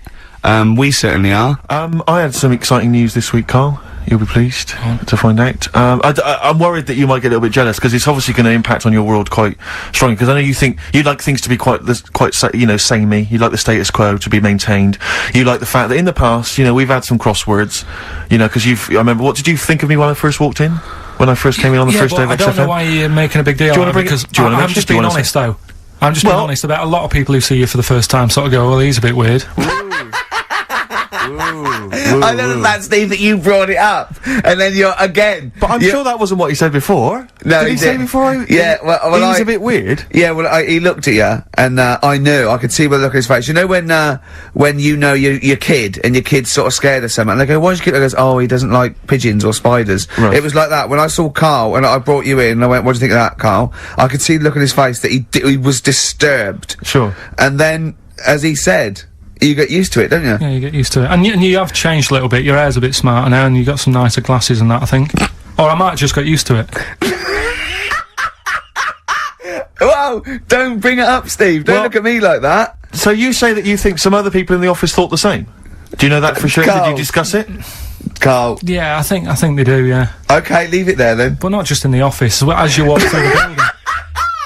Oh, it's worse than you ever thought. Well, no, it's not worse than I ever thought, because as you well know, Ricky Gervais, what did I do on Thursday morning? Oh, is this the thing, For those that perhaps are not of the female persuasion listening, there's a magazine. Apparently it sells quite well. It's one of the sort of female, kind of issues magazines. I think it's called Company Magazine. It's like your sort of, I guess it's a bit like your Moore or your Vanity Fair or whatever. Anyway, they run every year the 50 most eligible bachelors in Great Britain section. Ding dong, hello. Who's in there this year? In the 50, in the top 50 of the entire country. And then they vote, and they put them in order and see who's the most eligible bachelor. But that's 50 people, right? It always annoys me slightly, because bachelor, it kind of seems like a more sophisticated word for loser. Yeah, no. Which always sort of unnerves me And also slightly. they try and do a different 50 every year, so they're getting pretty desperate to get different ones. Because also a lot of people who are sort of like successful, are married, so there's very little to... No, Go on, then. There's a huge... I don't know if this is international. It could even be international. I'm not sure, actually. So I Sure. could be up there with the likes of Justin Timberlake, Sure. etc. So, Fred Durst. Yeah. That sort of person, you know. So anyway, this is what's exciting, right? Although I'm slightly frustrated because they were telling me that last year... Alright, because what happens is the readers of the magazine, they vote for who they think is number one. Most eligible bachelor, right? Last year, the prize was a 2-week trip in the Bahamas. Okay? This year, I'm rather annoyed, because all I'm gonna win is a moped. That's the prize this year. That's the prize this year, a moped. Whoa, backtrack. What? Sorry? Last year was a 2-week trip to Bahamas, and this year Just what? a moped. All I'm gonna get is a moped. All you're gonna win is a moped. Yeah, You got no chance. You've got no chance. Who else is in it? Who else is in it? Well, I mean, I don't know lots of them are people you'd never heard of. I know Duncan from Blue is in Ding. this. So you're second to him at least already. I imagine you're gonna come behind the other 49. No, because there'll be people voting for me. They get to vote for me. Yeah, Steve.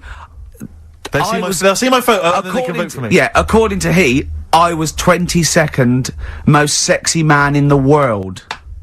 I better take that helmet back. I would. Brilliant. You shook me all night long on XFM 104.9. Well, this show is a rockin'. It is Ricky indeed. Gervais, Steve Merchant, Karl Pilkington. Quick query for you. This is from Jay. He's got a problem here. He says, my parents won't let me ditch my studies. He's currently reading modern languages at London University. Sure. He wants to follow his dream, but his parents won't let him, of being a dancer. Carl. Worse than that, he says that they're trying to arrange a marriage to a bunch of minging daughters of people they know from good families. He doesn't know what to do, so he's got the arranged marriage coming along, and he's also got, he basically wants to be a dancer. His parents are forcing him into something more practical. Well, the first thing, right, I don't think Live your dreams? the arranged marriage thing is such a bad idea. Okay. Because I think too many people go on looks, Right. and then you soon get bored of that, and you find out the person who you're knocking about with is actually not your type.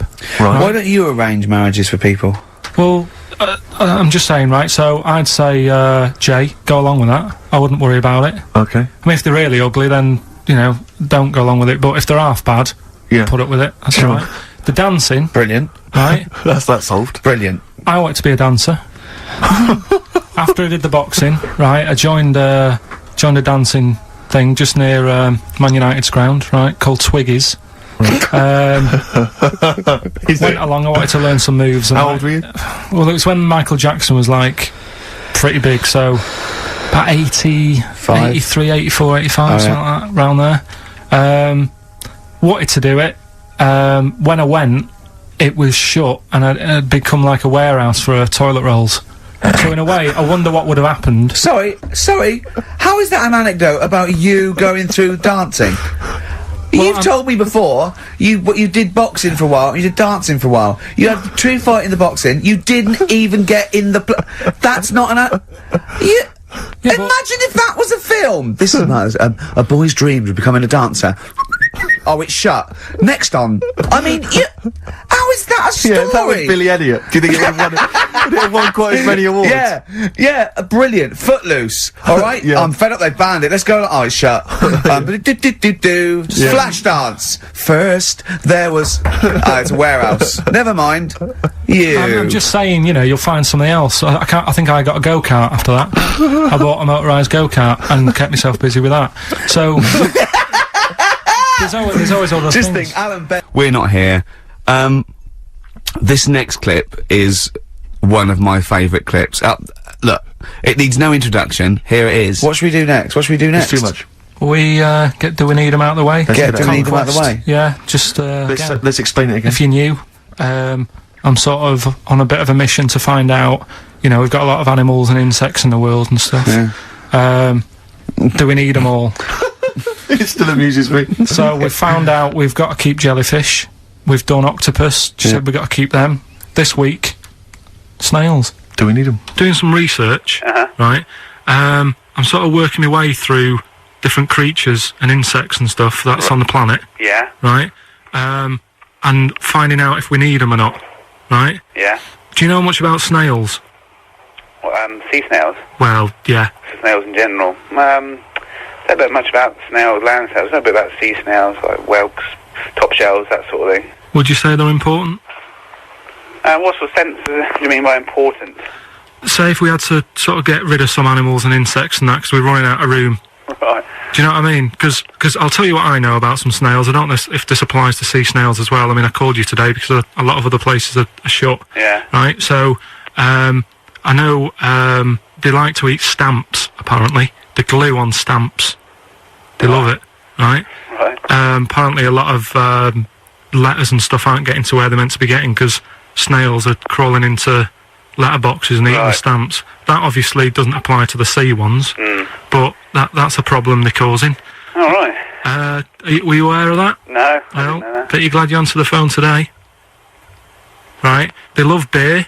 Beer, yeah, who doesn't? And also, I don't know if this is right, but I heard that they sleep for 13 years, or can do.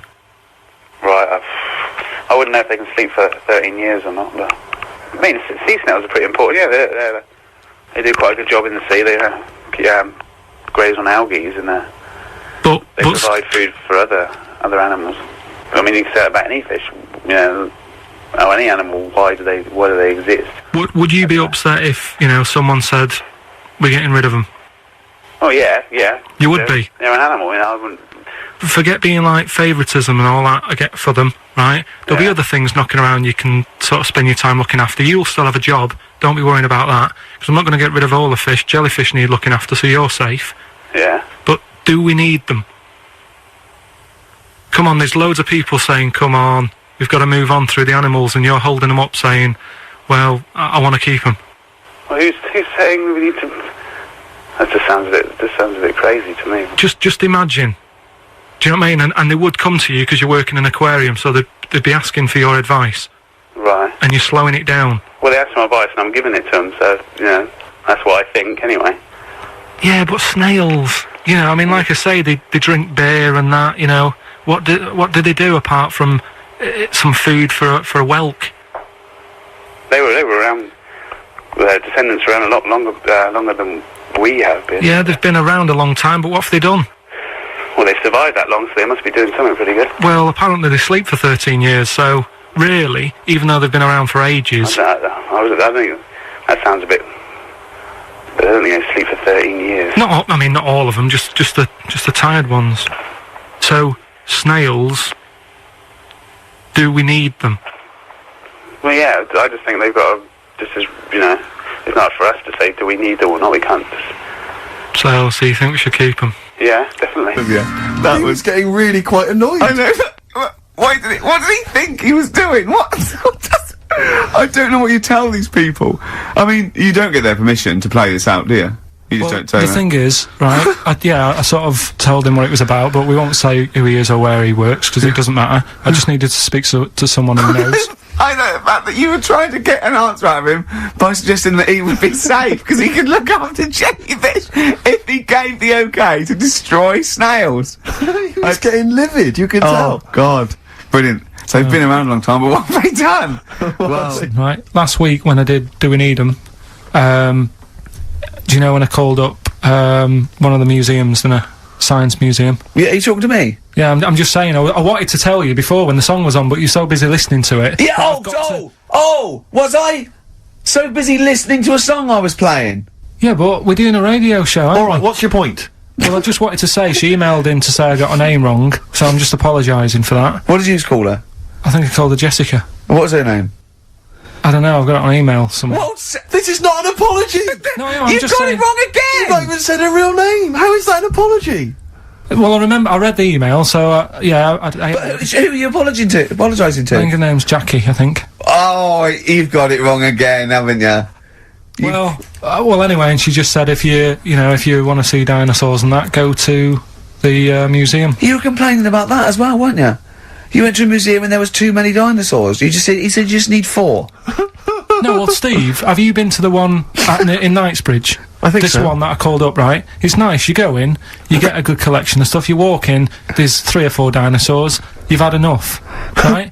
I went into New York, right? Went to the museum there, hundreds of them. You can't move for dinosaurs. Yeah. It's almost like they're responsible for them being extinct. There's loads of them. So all I'm saying is, if you want to see a dinosaur, go to the one near Knightsbridge. They've got a nice selection, some old vases and stuff. It's worth going. So, That was great, Carl. Play a record. Well done.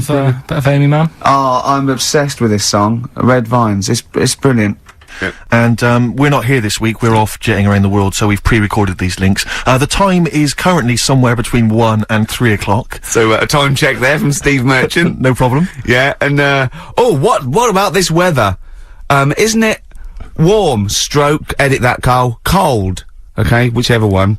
I'm pleased to see that the congestion charge has had some considerable effect. Had no effect. So just, yeah. Wasn't that great on telly last night, the film? Yeah. I particularly enjoyed last night's EastEnders, Coronation Street, Brookside. Okay. Yeah. Hey, Steve Merchant. Karl Pilkington. Tell us about this monkey, Carl. You're gonna love this one, Steve, Go on. right? Yeah, so last week we were talking about how, like, a lad left his family because there was problems at home and that. He went and lived in the wood, he got airy, right? No. Leave it there, Rick. We haven't got time to go into Right, it. so... That's what happened. And that's what happened, he lived with the monkeys, he went airy. That's what happened. Looked into some other stuff about, like, airy kids and all that. Yeah. Came across this story about a bloke, right, who worked in a zoo, Oh dear. right? So, Trouble's brewing. loving his job and that, but it's quite a lonely sort of job because you don't see many people, you're just dealing with animals all the time, right?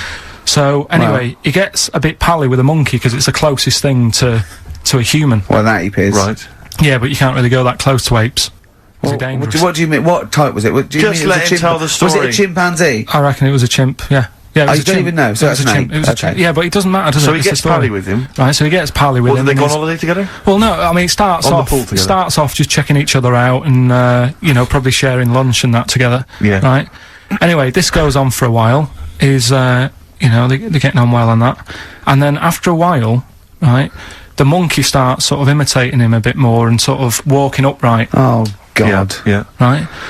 So he thinks, oh, that's a bit weird. Anyway, they get on really better and what have you. So he thinks he could live at home with me. This Yes. because we're getting on the storm. Yeah. Right.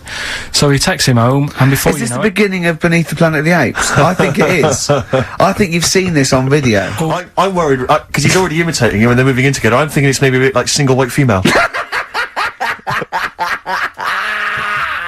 Single White Zookeeper. Oh, brilliant. Right, so Go on. anyway, so it's moving in and it's getting used to sort of the normal human life. It's having a cup of tea in the morning. Yeah. PG tips. As a it finishes the day off with a dear. Finish the day off with what? It with does, a it doesn't little have him brandy. move a piano at one point, He does he? finishes the day off with a little brandy. Yeah. What, he pours himself a Is he wearing a smoking jacket? Yeah, I'll tell you what, Carl. You're Listen, a maniac, listen, mate. no, this is why it attracted me. It's amazing, right? So he's having his brandy and that, loving his life. Next thing you know, he sort of I don't know if he loses it or he gets shaved, but the top half of his body is Becomes hairless, hairless. right? Apart from his head, right? So he's got a Right, nice. so got a it's the head. opposite of the kid. Well, Yeah, this is what but I'm saying. that would happen. Right? Well, hang on, but so you don't know if You he don't was even shaved know. or if it's How did it say?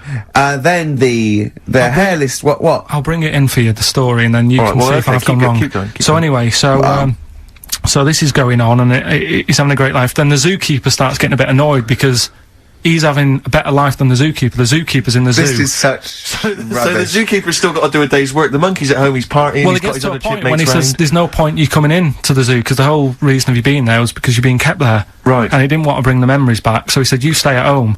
So You are you're talking such. Just let him finish. God, I don't know if I can sit here and listen to this drivel. Let me. I'm fascinated. it's It nearly sounds over amazing. anyway, right? It sounds extraordinary, Carl. So he's walking up, right? He's having a tea in the morning, finishing the day off with brandy. Gets a bit out of hand. Only tries it on with the zookeeper's wife.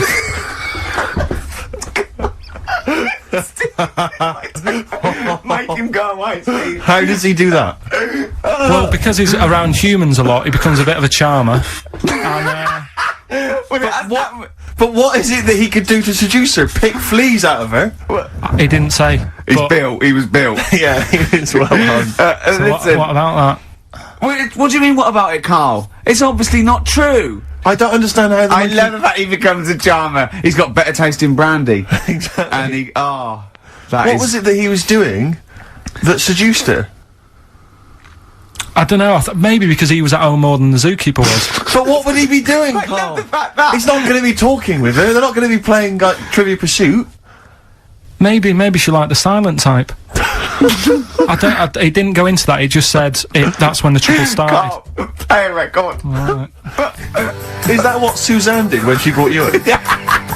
And Songbird, it's a nice little ditty It's all right, yeah. of a It's not too Saturday. bad. Yes, thank you. XFM 104.9, Ricky Gervais, Steve Merchant, Karl Pilkington. I think we should go straight into it, Karl. I think we should do the competition. There's Karl in the corner. It seems a little premature. Do you reckon? Yeah, I think Do you reckon so. it's so good? We should tease it out of them. Well, it's a big thing. It's just that I've got absolutely nothing to say. Sure. So I haven't really. Well, I mean, like often I know you all have spoken to Karl in the week. This week, for some reason, I've been speaking to him. Oh, right. I spoke briefly to him about Michael Jackson and the documentary. Yeah. Now, of course, I thought that was extraordinary. Amazing, and I asked amazing Karl's piece of opinion. work. Yeah. And he didn't mention to me the fact that Michael Jackson likes to climb up in trees. No. He didn't mention anything about his bizarre relationship with children. He didn't mention anything about his obsessive billionaire spending sprees. Right. He didn't mention anything about the mannequins he has in his thing, or the fact that he drives around his sort of 7 hotel suites in Las Vegas in a little kind of old people's scooter. The only thing of note for Karl was he said to me, "Did you notice how big his hands are?" I'll tell you what, though, I did. What? Yeah, how you look at the man's got like a face that he's had reconstructed. Well, I can't know. say that. It's libelous. Yeah, But, no, he hasn't. He's got he's had two nose jobs. Yeah, And you're but looking at his hands. But I think it's because you look at him and he looks a bit like.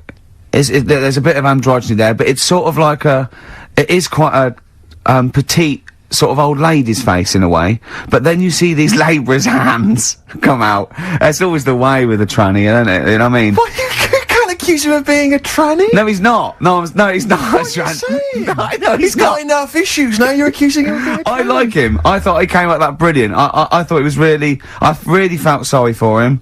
No, I think he cleared up a few things as far as I'm concerned. I thought it was a fascinating piece of work, but I did like the shopping spree. That was great. Extraordinary, because he's just got going such around bad just taste. pointing. I know it was bad taste, wasn't it? It was like one of those bazaar shops. You know what I mean? There's anything sort of a gift shop, but they're trying to make it look like Ming. But if it's sprayed gold. If he'd been living in a trailer park, he'd have been ordering, one of those porcelain dolls dressed like a Harley Davidson I know, bike yeah. rider, or an Elvis commemorative plate. It was the kind of billionaire equivalent of that. But the hands were a giveaway.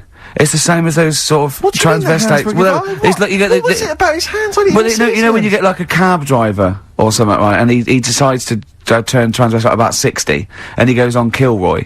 Do you know what I mean? It's that way. He's got a twin set of pearls, and he goes, "I've never felt so comfortable." But his hands are still big. He's got a little wig, and he's got the lipstick on, and he's with his teenage kids who are going, "Kill me." Do you think But he's been having surgery on his hands to make them larger? Bigger, yeah. Was that why he was wearing that glove through most of it? Exactly, because he's but I think he wants to be a goalkeeper. Right. And they said, well, you can't, Michael. You got to have big hands. It would help him climb the trees. Yeah. And he can play tennis now without a racket. Yeah. So what did you make of it, Karl? Were you intrigued? The Michael Jackson thing. It's it was all right, but like that got a load of attention in the press, but the Trisha programme got nothing. Okay. Which I know, was that? well, Steve called me up in the week, right? Like 10 o'clock in the morning. I was at work, and he goes, I should think so at 10 o'clock. I should So think you- Preparing this show. most people go to work about 8, 9. "Are you watching Trisha and that?" I said, "No, what is it?" He goes, "Oh, you'll be loving it, right?" Freaks, was it? Help me, my mum's a freak. Siamese twins. Right. So I couldn't watch it, but he said, "Oh, it might be on again because they repeat stuff on ITV2." Right. So I had my dinner late. Right, instead of having it at like 1 o'clock like I normally do, Yeah. I had it at like 2:30. Yeah. Sat in the office, put the telly on ITV2.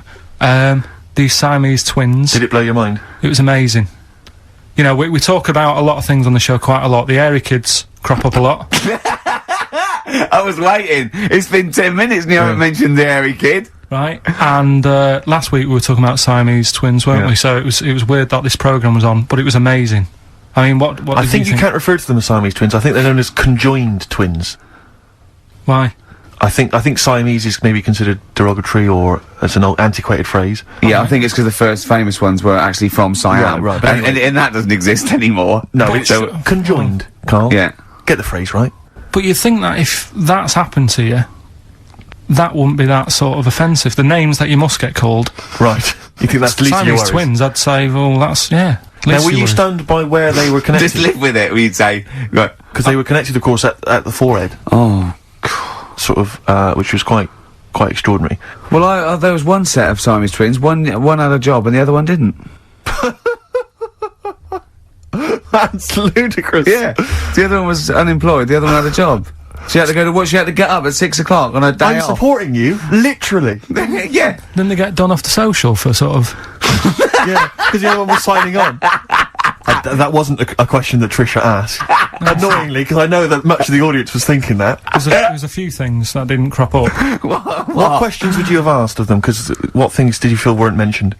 I'd love to just watch Carl watching amazing things. Exactly. Do you know what I mean? It's like early learning thing. Mouth slightly open. Yeah, mouth open, dribble, looking round to see if anyone else has seen it. You know, I hate that. Like when a cat sees a bird land on the balcony. Exactly. It can't believe it's luck. I'd probably say, how do you buy her, like, a birthday present? A surprise gift, yeah. Because everything's ruined. Sure. Right? I'd probably ask, Yeah. Well, did you not think it was interesting that one of them had a boyfriend? Well, that was a bit weird, wasn't it? Uh-huh. But, what was the other thing that I was thinking when I was watching it? Was thinking if one got into crime and that was sent to prison... Right. What would happen? How would you handle that? It's brilliant. It is brilliant. If a chimp could talk. And, what was the other one? The other thing was, what did he talk about? Because it's not as if you can say, oh, guess what I did today? Do you know what I mean? Yeah.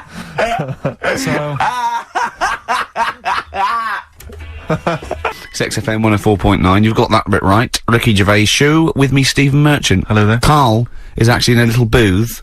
We're not in the studio, you see. This is pre-recorded. We recorded this last week because we're away, and it's sort of like the best of the last 3 weeks since last time we were away when we put out the best of. Me and Carl went out, right? With me and Jane, Carl and Johnny and Gigi, wasn't it? Gigi, Is it important to No. Okay. But we're walking on the street. Carl was there though, and he can back me up on this. We had a curry. We were walking back, and this little funny homeless fella, didn't he?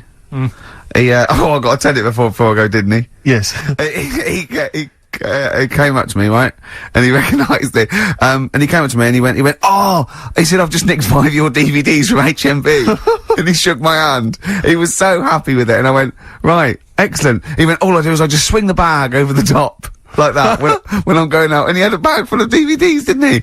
And he was so pleased to tell me that he'd stolen. That great. He said they're going like hotcakes. Yeah, he said they're going up, of course they are! Yeah, you're nicking them. I know, we get paid for them though, don't we? So not the stolen ones? Don't we? No. What do you mean? Did you sign them for him? No, you idiot. What, so, he just nicked 5... Yeah. Well, Yeah. And you say he was homeless, was he? Well, he don't know, maybe. No. Surely, how would he have seen the show? He'd just walked past Curry's one morning. Dixon's. Yeah. Yeah, the telly Seen idea. a trailer for it, thought, interesting. I don't know if he was homeless. I didn't go into his home Sure. life. He shook his hand, though, and... But he went. he made Carl look smart, do you know what I mean? So, how does he sell them? Where does he sell them? Does he go up to people and go, do you want an Office DVD? They're not nicked. Yeah. £4. Yeah, exactly. Are these stolen? No. No. They've still got the tags on them. Well, it's like those people who, you're those cab drivers that you'll meet at sort of 3 in the morning who've just got a car. Yeah. And just went out with a car. Yeah. And just, I'll pick people up and charge them. Yeah. I got in one once, I said to him, the guy just pulled up, he said, I was in like, East London, I'm going back to, North London. I said, yeah, going to, Swiss Cottage. He went, sure, hop in. We set off. He went, do you know the way? I said, well, not really, no. I thought you'd know the way. You're in a cabbie. And he went, no, don't really know the way there. I said, have you got an A to Z? He went, no. I thought, well, if you're going to go out just on the, just winging it as a cab driver, Yeah. 2 things. Take a map and a torch. He didn't have either. He said, well, I'll probably get to Camden. I said, right, I'll direct you from there. Drove on for about 5 minutes, making conversation. About 5 minutes later, he went, do you know the way to Camden? I thought you knew the way to Camden. I don't really know the way. I thought I did. Oh. It was Let me out. £4. Exactly. And that's, I don't know who's got that sort of time on their hands, that they just think, it's 3 in the morning, I'm at a loose end. I think I'll go out doing a bit of cabbing. Wow. You know. Because your dad was a cabbie, wasn't he? Yeah, he was. Yeah, couldn't stand it, but it's good money. He was he wasn't like a chancer though. What was he doing when he put that little Forrest Gump in a weedy bin? That was part of the cab company thing. They had to do like a charity event once a year, and he did it one year. Never asked him again. Tell us the story again. I'd rather not, because Why? Because we got a few sort of complaints about it. Why? Why did you get complaints about it? Because he put a kid in a bin, and it's not the thing to do. So.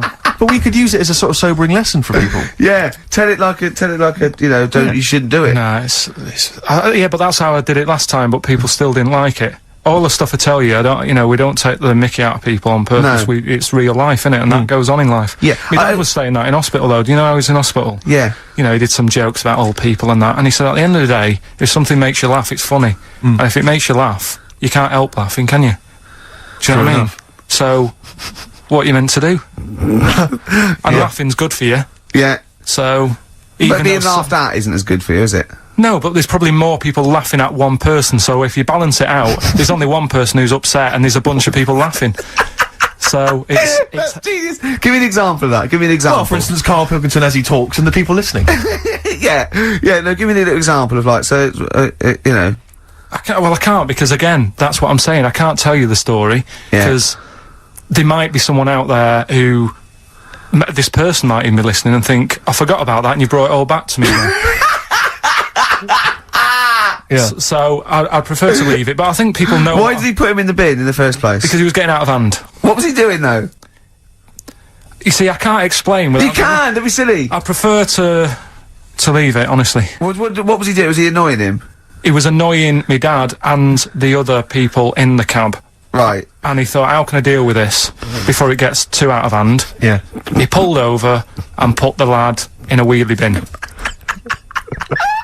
I'm gonna burst. So we'll leave that. Blur, Out of Time, on XFM 104.9, Ricky Gervais, with me, Steve Merchant, and Karl Pilkington. Steve's a bit quiet, he's got a bit of a sore throat. Oh, a bit of a sore throat. Murder. All week. It's been murder, Rick. We couldn't work all this week, I've been because, off sick. Steve's been in Bristol. Karl, you're not impressed? It's just, I don't understand why having a sore throat sort of... Oh, he's done you. Right, what if the sore throat was so painful, it was like you've got broken glass and razor blades in your throat? You can hear now that I'm not even speaking from down in the throat, I'm speaking from the very top of it like that, so it sounds a bit weird. But you're right. What? Your hands are alright, aren't they? Yeah, but we talk when we're writing, don't we? I can barely talk. It was it was agony. I couldn't sleep because it was so painful. Even when I was just lying there, motionless, it was hurting. I just was surprised because we got back off holiday and called Ricky and said, alright, is Steve alright? And he said, he's had to go back home or something, and he's stayed there because he's got a sore throat. Yeah. I didn't understand why you can't, like, just go home. I mean, how old are you? What? I don't understand why you've got to be at your mum and dad's when you're feeling a bit ill. I happened to be at my mum and dad's, now I'm talking like you, when this sore throat really kicked in. So I thought I may as well stay and get a bit of the creature comforts of home. Do you know what I pictured though when he told me? See, my parents aren't like yours, Karl. Your father would have popped down to the phone box and maybe looked to see if there were any kind of throat lozenges. Strepsils. Yeah. Whereas my mum phones up the doctor first thing she can. I'm straight down there with my dad. They're snapping into action. They're trying to sort me out. It's a bit like that Ronnie Corbett thing, isn't it? Sorry. That sorry thing. You're right, Karl. Yes, you're absolutely right. It's just like that. Oh, No, dear. it's just because You just went on holiday with your parents. Well, not with mine. No, with right. Suzanne's, and it won't be happening again. So. Well, That's we'll have more about that a little bit later. Pain Well, in the luckily we came in a few times, didn't we? We've been here since about 11:30, haven't we? Yeah, sorting Doing it. stuff out. Doing a show. What, have you been squeezing his head, or...? No, that's strictly between the hours of 1 and 3, we established that. Okay. And I've kept the rules, haven't I? I did practice the grip in the week, didn't I? Yeah, just to see what method he was going to use today. Yeah.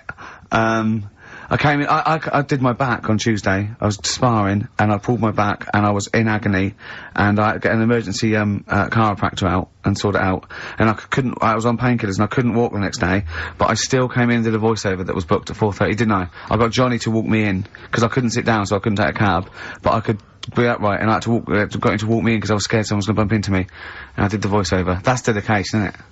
Yeah, but Right, I got back off holiday on the Tuesday, right? First day back was going to be on the Wednesday, right? So I thought, well, I'll take it easy, because you do that, don't you, when you've been on holiday? The first day, you just want to sort of... I don't, I'm straight back into it. Well, yeah, but it's nice to, do you know what I mean? Yeah. Just sort of look at your emails, go through all them, work out what people need and stuff. Sure. Doss around, yeah, sure. So I thought, I'll take it easy. As soon as I got in, I was told that Ricky had been booked in to do a voiceover. And I thought, oh... can't handle that. Do you know what I mean? On the first day, him coming in annoying me, probably trying to get a week's worth of head squeezing in.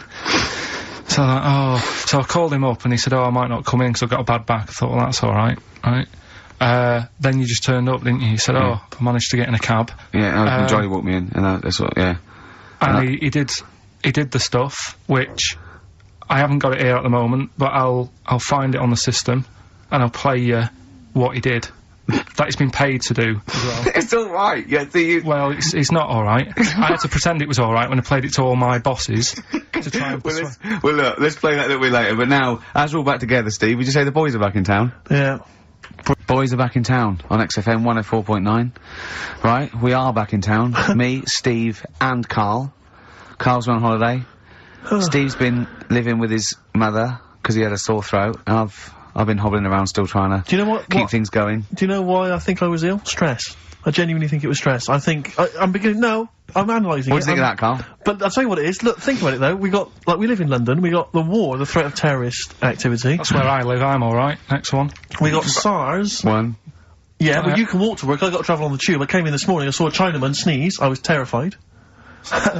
S Club 7, they've split up. I mean, I worry about those sort of people. They're young kids, they're talented guys. I mean, they say they're going to be alright. I'm not sure Tina is. I'm not sure she's got the talent. So, there's just so many elements that stress me out. I remember you were worried about hearsay. Kim Marsh is doing alright. Oh, Kim's doing fine, but she got out early. Yeah. But, you know, I'm not sure the rest of them will be. You know, I'm just... they're quite emotional. I've got to worry about the show, I've got to be worried about this, you know. It's just me. I've never been that good when, like, anyone in the family's ill or anything. I've just got... Just because that's the way I am, do you know what I mean? If I'm ill, I don't expect people to run about. No, well, I've never been off for being ill. I mean, you were. Did a couple of weeks ago. Yeah, but that's... But hang on, I've not missed either of the shows. I'm ill today, but I'm still here. You took I seem to remember you took a show off when you were ill. Yeah. You were whinging, I was really ill. Right, sure. I couldn't even walk to work, though, that's what I mean. Did you go to the doctors? No, I was too ill to get there. Right. That's how bad I was. Did you call a doctor out? No. Right. Interesting. But it's just that, I mean, we were talking about it last night, because I was saying to Suzanne, I said, Steve's, you know, he's been living at home all week. She said, is he I really like the way he talks about you behind your back as well. Thanks. And she said, so what's up with him? Malingering geek. And I said, he's got a sore throat or something. She went, sore throat? So, she said, well, you don't know how serious it is, don't be offhand with him tomorrow, because, you know, if he's coming in and he's still not right, because she always sticks up for you. Yeah. Right? And she said, got some sense. She said, and anyway, you're no good when people are ill. I said, hang on, what are you talking about? So, apparently, when we first sort of started going out, the first time she was ill, she kind of thought she saw the real me. Because she was ill in bed and that, and I was saying, oh, get up. And, of course you can drink alcohol with these. And I just was like, you know, you make yourself feel worse if you lie in bed. I said, come on, we need to go shopping. And she said, you go shopping. I said, no, I'm not, because I'm rubbish at shopping for food. Do you know what I mean? I'm alright at getting that night's food, but once it starts, like, you've got a plan. Sure, yeah, you're dropping the bananas, you know what I forget all sorts of stuff. Yeah. So she said, all over the floor. Well, she was like feeling hot on that. She said, I've got a temperature, so we'll come to the supermarket and not hang about in the frozen chicken section, cool yourself down. Yeah, sure. And, it made her worse. So now she was like, do you remember that? And I was kind of like, yeah. Who's that hot woman sitting in the chicken fillets? Yeah. That's Carl's girlfriend. Yeah. She's obviously ill again. Even when I was younger, do you know when I told you that I was picked at school to give old people biscuits? Right, yes. Because you had nice hands, wasn't it? Because I had nice nails, right? Yeah. And then, because I went down a storm at that, I went down a storm at that. Said, bravo! Getting back with the Garibaldi's the best I've ever had. Bravo! What do you mean you went down a storm? Because I'm into biscuits, so... You know your stuff! I was talking to him about... I'm into biscuits! Right, so, then Did you make sure that they finished the first layer before you dipped into the second layer? No, there's no rules like that. Just No rules. what do you want? What do you want? What do you fancy? Yeah. So, then, because I was good at that, we were going to, like, an old people's home where they're a bit iller. Rather than just being old, they were, like, ill. Yeah. And I said, no, not doing that. Not going there. Because they're old people. They didn't want biscuits. Well, yeah, that's the They're too old to eat. So, yeah, so Did you have to dunk them in tea before you fed them to them? No, it was just like, Did you feed them like Did you have to chew their food, then stick it down their throat with your face? Like a little bird? Yeah, yeah. Little trolley, right? A lad who I didn't really get on with, he had good nails as well, so he was serving the tea. Yeah. And I just had a chat and said, oh, do you want a biscuit with that? Yeah. What about this one? Do you like bourbons? Yeah. Oh, you really did the whole... So, oh right, so you weren't just, it wasn't like their choice, you offered a selection. Well, I sort of sold them, because the thing is, there's only so many, so you've got to handle the situation well. Sure. You don't want too many in one type, so it's like, well, you've had a bourbon. Yeah. What a great life they lead. They probably only pay about 900 quid a week to stay in that particular home. Yeah. And they get a free bourbon by a kid with clean nails. Brilliant. Whoop-de-hoo. Oh. So anyway, I found these, things, do you want to hear? Yeah. So what's this, explain this again? Right, so I got back off holiday. The first job I found out I've got to do is work with Ricky for a voiceover. I do a regular thing, I do X-Ray magazine, but I'm allowed to make the script up. And they said I could, so I did. Right, so imagine this. Well, I know you, Rick, and I know you like to put a lot of work into these things. Yeah. You want to do a good job. So he rolls up, he says, let's do it then. He said, what's in the magazine? I said, well, here's a selection of stuff, this is what you've got to sell. He said, leave it with me. He goes into the little booth, and the first one he comes up with is this little advert for it, right?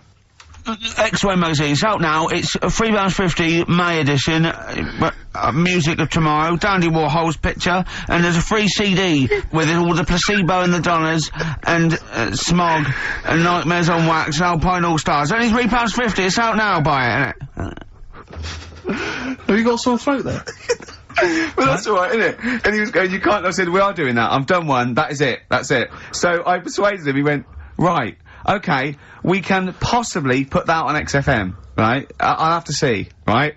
I wouldn't do it again. And he went, but you need one for Capital. He said, Capital will know what I went, right, I'll do one more for Capital, right? Because all the stations advertise the XFM magazine, right? So this is the one that he thought would be alright for them. Ooh, hello, you loonies in Radioland. Dr. Frog here to tell you about the new edition of X-Ray magazine. It's out now and it's only £3.50. You've not heard of it? It's a great music magazine. And you get a free CD featuring bands like Placebo, they wear makeup but leave them alone. Gold Chain, Smog, OK Go, The Donners, and all great bands that you'll love to... Froggy here, hello. Bye! Ribbit, Froggy says bye it. Oh, well. So then, he says, that's it. It's good to see, is Dr. Frog still on there? he's still on Classic. I said, that isn't going to go out. You're not going to be happy with that. He said, you've had your money's worth, I'm going. Yeah. So I'm left with that. I then have to get the bosses in. And because I've let him go, in a way, it's my responsibility. Yeah. So I've obviously thought I've got what I need. I had to play them to the MD. What did he say? And justify... Well, I was sort of thinking if I laugh, he might go, well, I don't get it, but he finds it funny. Oh, brilliant, well done. So I was laughing, he was sort of thinking, you know... Excellent. Is that it? Brilliant. When do they go out then? I think one of them's going out at the moment. Excellent. I think the first one's going out. Brilliant. Well, let's play a great track then. Is it Dr. Frog? Well, I'd like to see Dr. Frog feature maybe on our show more often. Okay. Oh, I've got some new comedy characters. I can't believe that. You know, I love the work of comedy greats like Chris Moyles and Noel Edmonds. I've got some really funny comic characters that'll be popping in and out of the studio. Save them. Okay. I'm excited. All possibilities on XFM 104.9. I'm Ricky Gervais, with me, Steve Merchant and Karl Pilkington, and a few new characters. Oh, Steve. I can't believe As that. you said, you know, I know you love Moyles and his sort of wacky stuff, and Chris Moyles, Edmonds, one of the greats, one of the and greats. Edmonds, and just all No, well, I'm going to go along the same sort of vein. I've come up with a couple of. Can I do a little? Can I show you one? I'm excited. Okay. Well, it always starts with a sort of doorbell. So it goes, ding dong. I go, oh no, hold on, Steve, hold on, Carl. Who's that at the door? Yeah. Hello. Oh, hello. Oh, look, it's Camp David, the right queer gay. Oh, hello. Hello, you look all gay today. Is that because it's nice weather? Oh, no, that's not what it means. Oh, have you got a girlfriend, Camp David, the right queer gay? No, but I've got a boyfriend. Oh, bye. Right. Oh, Ding dong. Oh, it's another one. Hang on. Another comment. Hello. Oh, look. It's Holy Fuck, the little funny Chinese fella. Wait, that's his name, Carl. That's his name, Carl. Carl. Hello, Holy Fuck. Harold. Right? Yeah, that's fine. So, That's fine. Mr. Fuck, you can call me Holy if you want. No, I prefer to call you Fuck. Yeah. Right? You're right. Nothing wrong with this so far. No. Have you got a girlfriend, Mr. Fuck? Achoo. Oh, you haven't got that SARS, have you? Yeah. No, that's my girlfriend's name. See? Yeah. Oh, just before you go, Mr. Fuck, I've got two things here. I've got a nice trilby hat that you could wear, or I've got a little lampshade. Right? Which one do you want to put on your head and walk around? I presume the trilby. No, but it's not. No. Yeah. The lampshade. Lampshade, of course. Bye. See you later. Yeah. I thought they were genius. Can I be honest? I mean, I'll be honest. I thought they were brilliant. I thought they were. You didn't steal them off Chris. No. They're original. Sometimes Chris Moyles has done stuff as good as that. I know. Yeah, I know. But no, these are all mine. So there you go. We'll be hearing more from Camp David, the right queer gay, and Holy Fuck, the funny little Chinaman. What? All right, Carl. Yeah. Is that your sort of humour? It might not be your sort of humour. You just should have run it past me before you did it. Yeah. What one were you worried about in particular? The not Camp David. Well, say his name. No. Say his name. Which one? I don't know which one you mean. The Chinese fella. Well, I forget who that was. What was his name? I can't remember. Well, if you can't remember, it can't be that good, so we'll leave it. We won't do it again. Right? I'll tell you what I've got, Steve. Oh, what? I'll tell you what I'm thinking. Go on. Right. Do you know, like, TV programmes sort of get rested in the winter? Ding dong. Oh, no. Hang on, who's this? Oh, go on. Hello again. Not now, Mr. Fuck. We're talking. Bye. Is that Holy Fuck again? Yeah. God. Look at God's face. Right. Okay, that's it now. I'm not answering the door anymore. Right, okay, go on. Right, yeah. Ding dong, ding dong, ding dong, ding dong. He's trying to get in. You've got. Don't be impolite, Rick. Come on, Rick. He wants to come in. No, it's too late. It's too late. He's gone away now. Go on. Right. Anyway, what I'm thinking is, Rockbusters coming back for a bit. What? What are you talking about? He likes my idea. He likes my characters. He doesn't like that idea. If I Go on, what, Carl? No, what? I was going to say if I came up with with what? With that Chinese fella. What was his name for again? a sketch. You wouldn't have liked it. So let's do Rockbusters and see how it goes. I know you weren't a fan of it, but. Hang on, yeah, but to be honest, Carl, he dissed Cheap as Chimps, and we know that's a brilliant idea. Hang on, sorry, we all agreed that Rockbusters was a piece of old toss. No, I didn't. I said it needed resting. And that's why we stopped doing it. I said it needed resting for a bit. I don't remember that conversation. What do you mean it needed resting? We abandoned it because it was appalling. You it started off as a nice idea, but you just gone crazy. Let's play a record and come back to this, shall we? What do you want to play? Bit of sugar. Oh, yeah. I would be lying, Rick, if I told you that didn't feature in my list of the best singles ever. That's lovely. It's a if I can't change your mind, great pop tune. Brilliant, absolutely brilliant. I think Carl's worried about one of the names of my characters, so I'm changing the gay fella's name to David Gray, the bent pianist. Right. Coldplay on XFM 104.9 with me, Steve Merchant, Karl Pilkington, and Ricky Gervais, obviously. So Carl's just getting a little bit frustrated there with Steve. Having nothing to offer after being off for a week. Do you know what he calls you now behind your back? Oh, God, here we go. No, it's alright. He calls you the Professor, because of a picture of you in, My Media. Oh, right. What did you say? He said Did you approve it? I didn't actually, no. No, you know what it is, don't you? It's, you know when you take it from an angle, it sort of distorts one side, and they've taken a picture from a bigger picture, I think, and so... It's, do you know what I mean, like he's looking in a kettle. And he went, what's going on there? He said he looks like one of those professors of BBC Two schools programmes. Well, I take that as a compliment, considering what I call you behind your back. And I say, no, it ain't the professor. Although Carl's looking pretty good at the moment, aren't you? I'm surprised. Can I just say, I'm surprised that you got chosen for having clean nails at school to serve the biscuits. Because I always imagine you. When I look at you, I see you as a child. I see you as a grubby little child who's always out in the street getting dirty. Carl is quite hygienic because he's always got a nice little. Nowadays, I do. Yeah, nice but little top on. Not the boyhood, Carl. I always imagine you being quite neglected.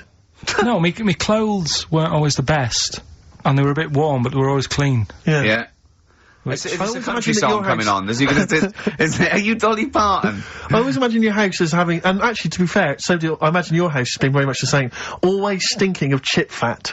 Yeah. Also, my mum was always cleaning. So again, it was always sort of like clean. It was just it smelled. It smelled and cigarette smoke, maybe. Yes, it smelled of Dettol, pets. Yeah, and cigarette smoke. Yeah, and such a working class smell. Chip fat, yeah. That's a real working class sort of smell and look and stench. Yeah. Are you talking like me now? Yeah. Right, yeah. I mean, the interesting thing is that Carl's cleaned up his house. I have 2 baths. No, you are obsessed. I love Is this really bad of me? I was in Waitrose earlier buying a sandwich. I got a bit of money now, Carl. I like to splash out on a sandwich. I like £2.50. You ever seen any of it? Benji's shop. He does go to Benji's. I'll tell you what. I love Benji's. We go for lunch, right? And if he looks in a restaurant and it's sort of like $6.50, he goes, Rick, I'm not made of money. Yeah. He is. We have to go to Benji's. He gets 2 sandwiches that have to fill him up, right? Because they're a quid each or something. But I'm a big guy. I need a lot more food. I genuinely need more food than most people. I'm like a brontosaurus. It is. He's just grazing all day. So I can't afford to sort of splash out in Pret a Manger all the time with your fancy French sandwiches. I like to get a lot of bread for my money. I want a lot of bread. So I was in Waitrose and some guy came in behind me. Yeah, and he was sort of, I don't think he was mentally doolally, but I think he'd been homeless for just too long, and he was really. What's just right amount of time to be homeless? Well, I think it was past you want to get out of that game early, don't you? He's past the point of no return, this guy. I think it was too late for him. I think there was no going back, really. 6 months, you got the best out of you. Walking at a bit of a weird angle. He walked like the Elephant Man, even though he wasn't deformed. It was probably like you were in the week. It was quite unpleasant. And he sort of came up to me and he went, and weirdly, he spoke a bit like I'm speaking now because of my throat. And I thought, if I speak to him back, is he going to think I'm taking the mick? So I kept quiet. And he went, alright, what's your name? And I said, Steve, and he shook my hand. He forcibly took my hand and shook it. But he had these cuts and bruises on his face. Oh, the open sores. Yeah, and he was shaking my hand, and I was just terrified. I was just thinking, get off my hand, let go of my hand. And thankfully, did he have a bell round his neck? Well, he may as well have. I mean, seriously, and I caught the eye of a security guard, had him thrown out. You know, I'm all heart. This man does not have the funds to be shopping here. Please have him removed. This is part of the John Lewis partnership. Yeah. And, so they had him thrown out, and you know, seriously then, I was just freaked out. I had to wash my hand as soon as I could. I couldn't imagine the kind of grime that was crawling across whether his kind of homeless ways. Are you still doing your social work? Or whenever I can, Rick. Yeah. Yeah. At least he used to give it to old people biscuits. You'd have gone, oh, I'm not going near them. Look at them gums. Wouldn't that have been grim? Would you have wanted that, though? Old kind of homeless people touching you? Well, no, I'm not Jesus Christ. No, I know. It's not on my list. I don't have a shopping list on. What do I know? I need some batteries from a Walkman. I need to be touched by some old people. See you later. Cheers. I was watching, the one thing I did watch all week was Columbo, which seems to be on constantly. I was watching Columbo, and I know you're a fan of Columbo, Rick. One of my favourite programmes of all time. Right. Do you not think that Alright.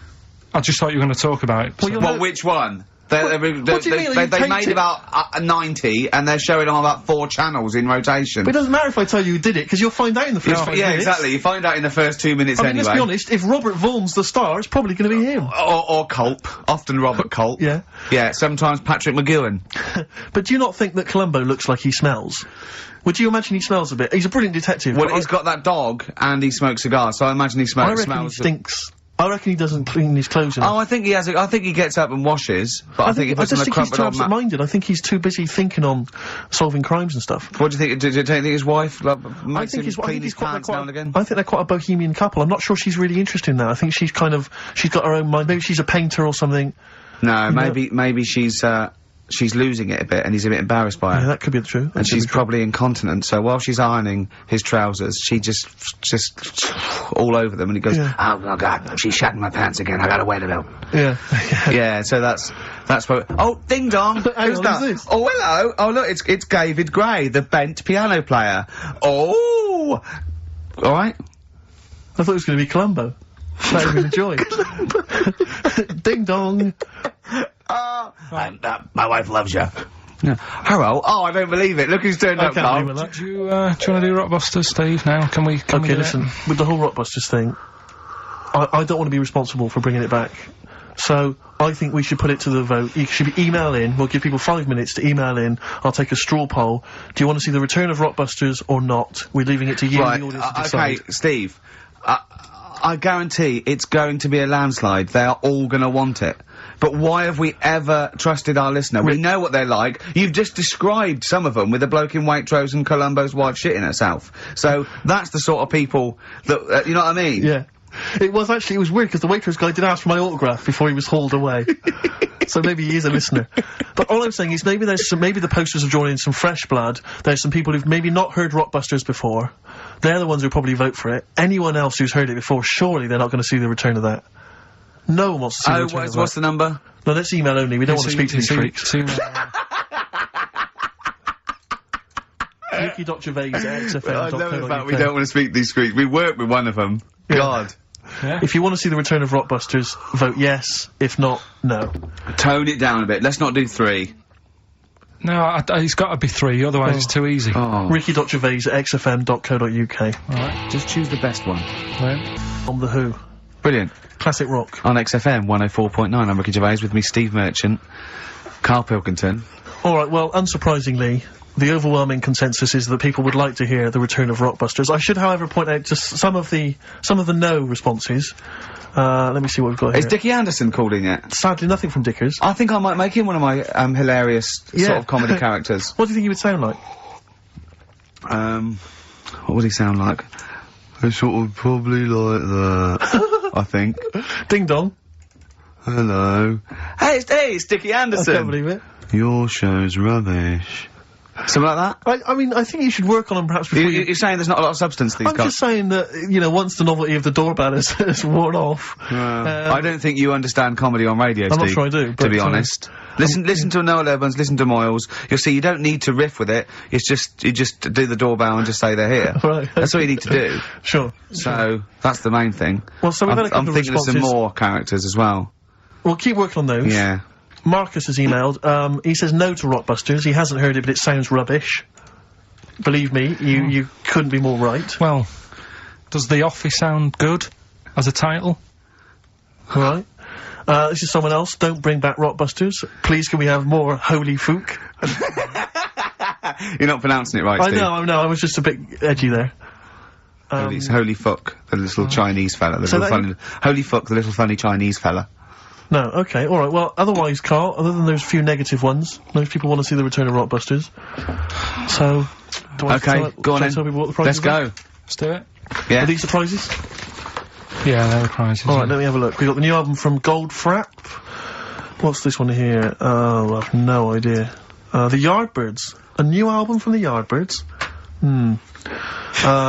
On VHS, Coogan's Run, the show where different characters make an appearance each week, including, I think, Pauline and Paul Calf. Good stuff. Who the hell wants this? Meglos, a Tom Baker Doctor Who edition.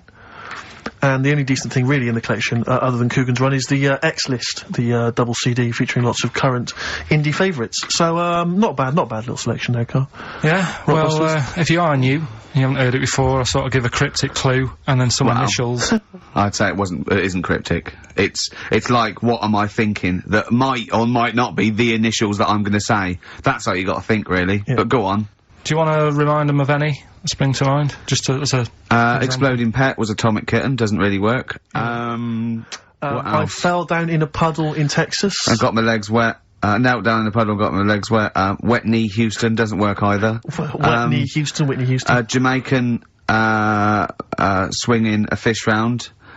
D-trout spinners doesn't work in the slightest. Doesn't work in the slightest. That's how they work. So, there's 3 of them, you email in. So here we go then. Number 1. The gingerbread man has only got one leg.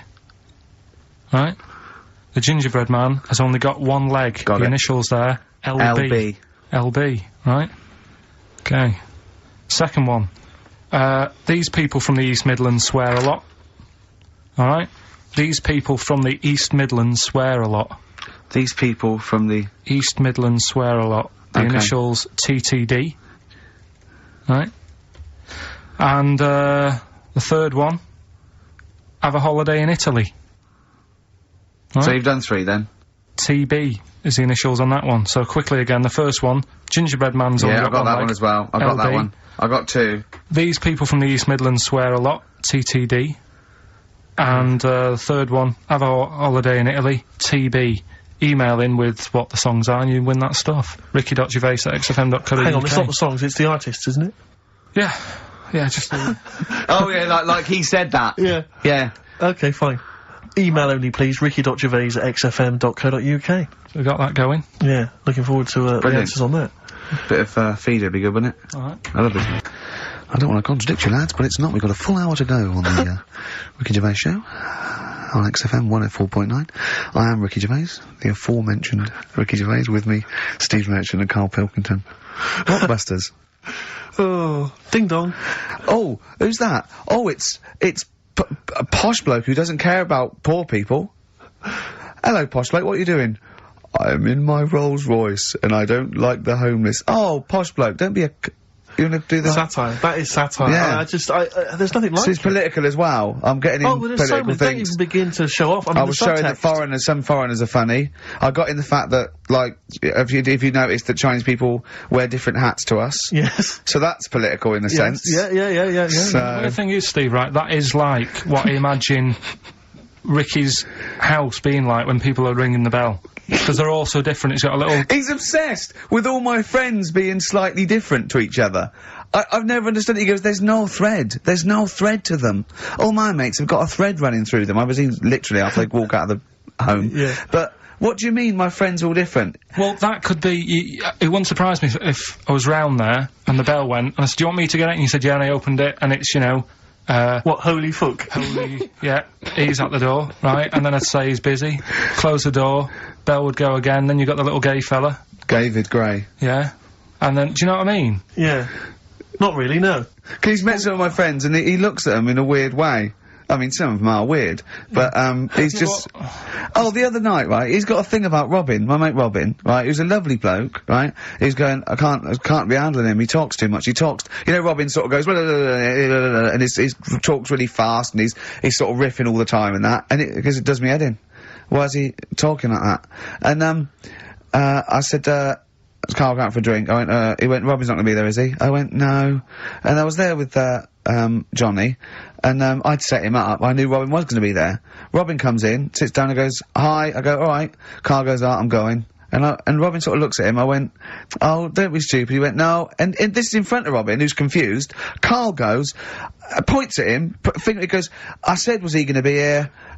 You know I don't like him. And Robin just... it was unbelievable. It was unbelievable. Appalling. It was unbelievable, Steve. And Robin sort of looked like really genuinely sort of upset. He goes, well, shall I go? I went, no, don't. And Johnny went, oh, Carl, he's a lovely bloke, right? And Carl went, well, no, you know, I'm less annoyed at Robin now, who's done nothing. No, of course. Than you. And I went, look, just have a chat. He goes, no, it's not worth it. You know, and Robin's going, right. I go, Robin, stay. He went, no. So and I made him stay, and in the end they were getting on, weren't you? Well, yeah, in the end... I can't believe, what were you thinking, Carl? What kind of a despicable man are you? That's why am I the bad one? Of all the things you've done, Hang on a that minute. is terrible. Why am I the bad one when it's when it's Ricky's fault that we were both there anyway?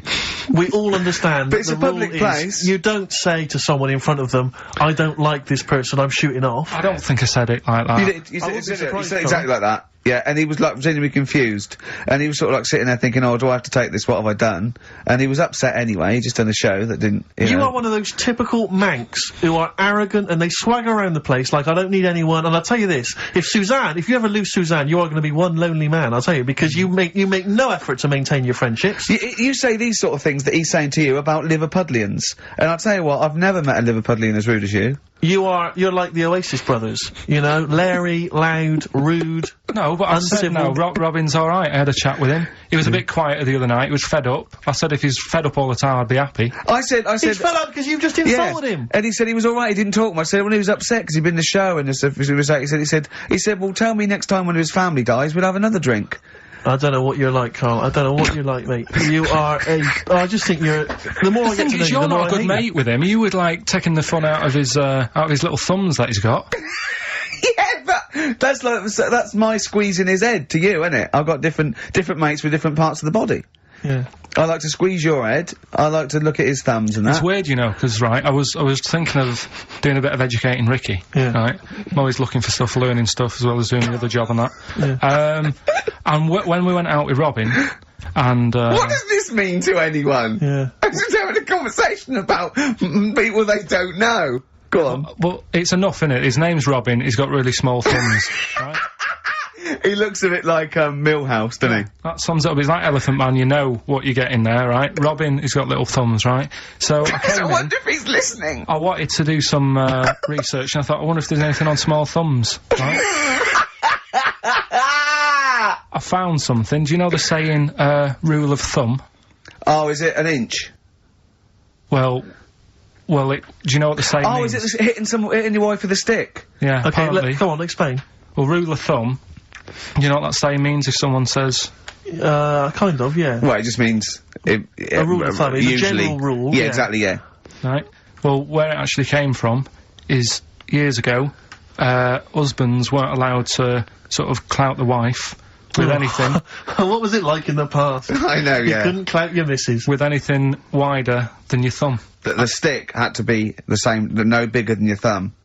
Oh, no, I was thinking a big Robin bloke could do no damage if he went out with anyone. Although he's wide, he's got a little thumb like a little knob, isn't it? It's like it's truncated, because it starts off normal. It looks like he's had, his big toes put on his hands. Does he have to drink a pint with two hands? Yeah, yeah. And he's dropping stuff all the time. Can I just go back to the rule of thumb thing, though? The idea... What date was this? I'm not asking Carl, I'm looking at Ricky, because you're not going to have any idea, Carl. It's just going to be the past. Yeah. But I like the idea that... I think it's the same sort of day where, I don't know, you got hung for being homosexual and you could shoot a I just Welshman. love the idea that there's blokes beating their wives with shovels, logs of wood, and someone's gone, hang on a minute, everyone, Hold on, wait a minute. Let's have a look at your thumbs. What can we do? Wait a minute. We've got to have some kind of rule here. I'm all for beating your wife, but let's have some kind of rule. Let's give him a sporting chance, surely. He goes, well, I'll tell you what about you can hit her with the width of your thumb? And the wife goes, make it the width of his knob. I go, no. He slaps her again. Yeah, yeah. Width of your thumb. Alright. Better? Yeah. It's like it's like I always remember seeing in the swimming baths, there used to be, those signs that would say, no running, no jumping. Yeah. That makes sense, no bombing, fair enough. No petting. No petting. It's like you're not allowed to kiss in the swimming baths. And I love the idea that it's probably some kind of lifeguard who sort of maybe saw his ex-girlfriend getting off with some bloke in the water and thought, oh, bloody hell, right, there's no petting anymore in here. What do you mean? No petting, you're not allowed to kiss her. Or, no one. You're not doing this just because you used to nothing, there's not a problem. Okay. Not a problem, just leave and don't kiss. You want to swim, but don't kiss. There's no petting. Did you just write that on in yourself in biro? Yeah. No. What's this no fiddling downstairs in or out the swimming pool? No. No fiddling with her downstairs? No. Right. That does annoy me, though. I was saying to Ricky the other night when we were walking somewhere... No taking her for a drink afterwards. You can't enforce that. People who kiss and that in the street... That annoys me. Yeah, people showing their affection for one another. No, they can hold their hand and that. Yeah. Sure. But it was just... Yeah, I agree. I agree, yeah. I see two people eating each other, like, in a restaurant or something. Two people eating each other? You know, snogging in public, yeah. So that's that. Answers for Rockbusters, we're doing them now. Yeah, well, come on then. Well, no, I think let's play a record, let's come back with apparently we've got what about a bit of Cure? Do you want a bit of Cure? Yeah. We're gonna go wrong. The Cure, XFM 104.9. Good track, isn't it? Oh, yeah. Going all the way back. All the way back there. Wow, Rockbusters, the results. You've had a few real answers, proper answers, I hear. So, either I'm wrong, or people do think like you. I've got two of them. What are the clues again? Right. First one was, the gingerbread man has only got one leg. I got that. That was LB. Limp Bizkit. right? Yeah, the that third works. one. The third one that I think you worked out. Yeah. Have a holiday in Italy. Chewing breaks. TB, chewing breaks. Yeah, this is the one I can't get. If there's a reason why I can't get this, we're not doing Rockbusters Can I again. give the answer to this one? Yeah. What's the clue? The clue, these people from the East Midlands swear a lot. Yeah. TTB. TTB. The answer. TTB. Yeah, go on. Give the clue again. These people from the East Midlands swear a lot. Tourette's Trent D'Arby. Right, you're never doing Rockbusters again. Tourette's Trent D'Arby. Right, you're not doing it. You're never doing. You've blown it. You see, you sneak that one in. You. Yeah, but I always like to sort of give two that, you know, are fairly easy, and then you sort of work out the men from the boys then, don't you? Yeah. Well, I mean, if I'd have done a character called Tourette's Boy, friend of the little Chinaman, and it went, ding dong, oh look, it's Tourette's Boy, friend of, holy fuck, holy fuck, you'd have been annoyed. Do you know what I mean? Oh, who's your mate, Tourette's Boy? Holy fuck.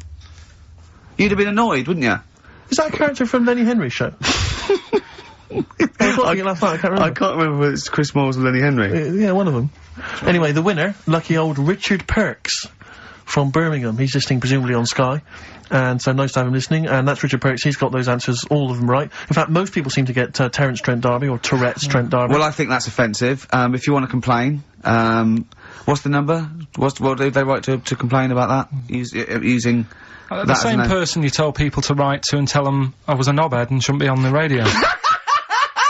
Last week when I was away. Did anyone do it? I think a few went through. Did you listen to the show? I listened back to the recording of it. Did you get any emails before you listened to the show? Yeah, when I got in. Did it upset you? What sort of things was it? Just stuff, I can't remember, it was weird, because there was like a few of them in a row, and I just thought, what's happened here?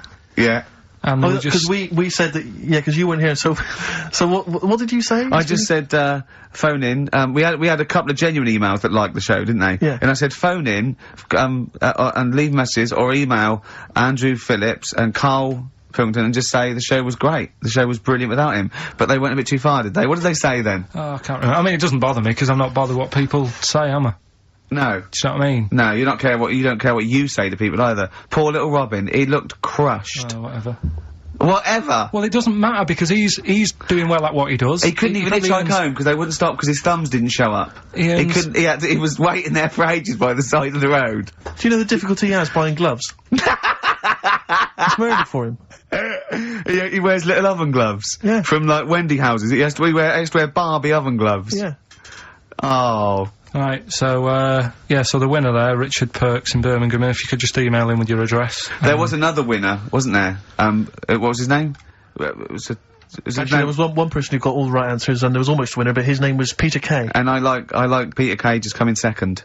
So we gave it to Richard Perks. Yeah. Peter Kay. Never gonna win. Let's play a record. There. XFM 104.9. With Gervais, Steve Merchant, Karl Pilkington. Right, Rockbusters. Well, you shot yourself in the foot with that. So, Tourette's Trent D'Arby. Amazing. I mean, what did you think of first? His name and what words you could put in there? I normally sort of just go through a Guinness Book of Hit singles and go, right, who can I do? Right. You're giving away a lot of, I mean, that, you're an enigma, Karl. I wouldn't give away your workings. I mean, because then everyone will be able to do it. And what you've got now is a gift that people can't really tap into. Do you know what I mean? See, that's what Lenny Henry and, Chris Moores' mistake. See, I've sort of worked out how they do their comedy, and I'm doing it now. Sure. Do you see what I mean? Now that, I'm doing it, I think the only way that people would start to be able to replicate a lot of what Karl does is if maybe they had a severe blow to the head, or they were diving and they came up to the surface too quickly. Ding dong. Oh, I'd like a severe blow. Oh, get lost, David. Oh, let's have some adverts, quick. Sorry about that. Look, he's going to put on his little duffel coat. Yeah. Well, not very well. You look like someone that walks around Forbidden Planet. Don't say that, that's the ultimate insult. You can say I look like something that you'd buy in Forbidden Planet, but not someone that goes shopping in there. Please. The Professor. Oh, the Professor. Oh, brilliant. Oh, talking about weird-looking, heads and stuff. Go on. We're, doing that cartoon on the internet at the moment, that little cartoon I did of, Karl. and the bid's up to Hang on, sorry, that doesn't make any sense to people that don't know what you're talking about. Oh, I did a little cartoon of Carl, and because he doesn't like his picture in the paper, when people request a picture of us, he started sending that off, and it's in Heat, and it's going to be in Jack, and they put it on the internet, and they're bidding for it, aren't they? Yeah, it's at, 200 quid. That's ridiculous, isn't crazy. it? That's so crazy. what I thought was, we've got to frame it, Carl. We've got to put the copy of Heat in or something. You'll have to, the winning show, the show that they win on, you'll have to do a copy of that. So, you know what I mean? They get something for their money, I think. I'm mildly embarrassed. So, it's for good cause and everything. But, didn't someone say 250 if they can come in and watch the show? Yeah. We can't do that. We don't allow people. But what I thought was, what about the winner gets to come in and squeeze your head? So they get in for just 2 minutes, we present them with it. No, Yeah. No. What do you mean, no? I'm not having strangers charity? coming in squeezing my head. What? You mean it's for charity? It's for charity, Carl. Come on, mate. What are you like? I don't care. I'm not doing that. They're I not think gonna- even an ill person would say, no, it's alright, I'm not that ill. What do you mean? You don't have to have your head squoze for us. Squoze. Squoze! You don't have to have your head squoze! Alright, let's move on. So how do they bid then? so How will they just know go they to won? xfm.co.uk/Ricky. You can see the picture on there. If you're interested, if you think it's worth more than 200 and you've got some money, then you send an email in saying I'll give you, 220 quid or something. But are you not going to let them squeeze your head?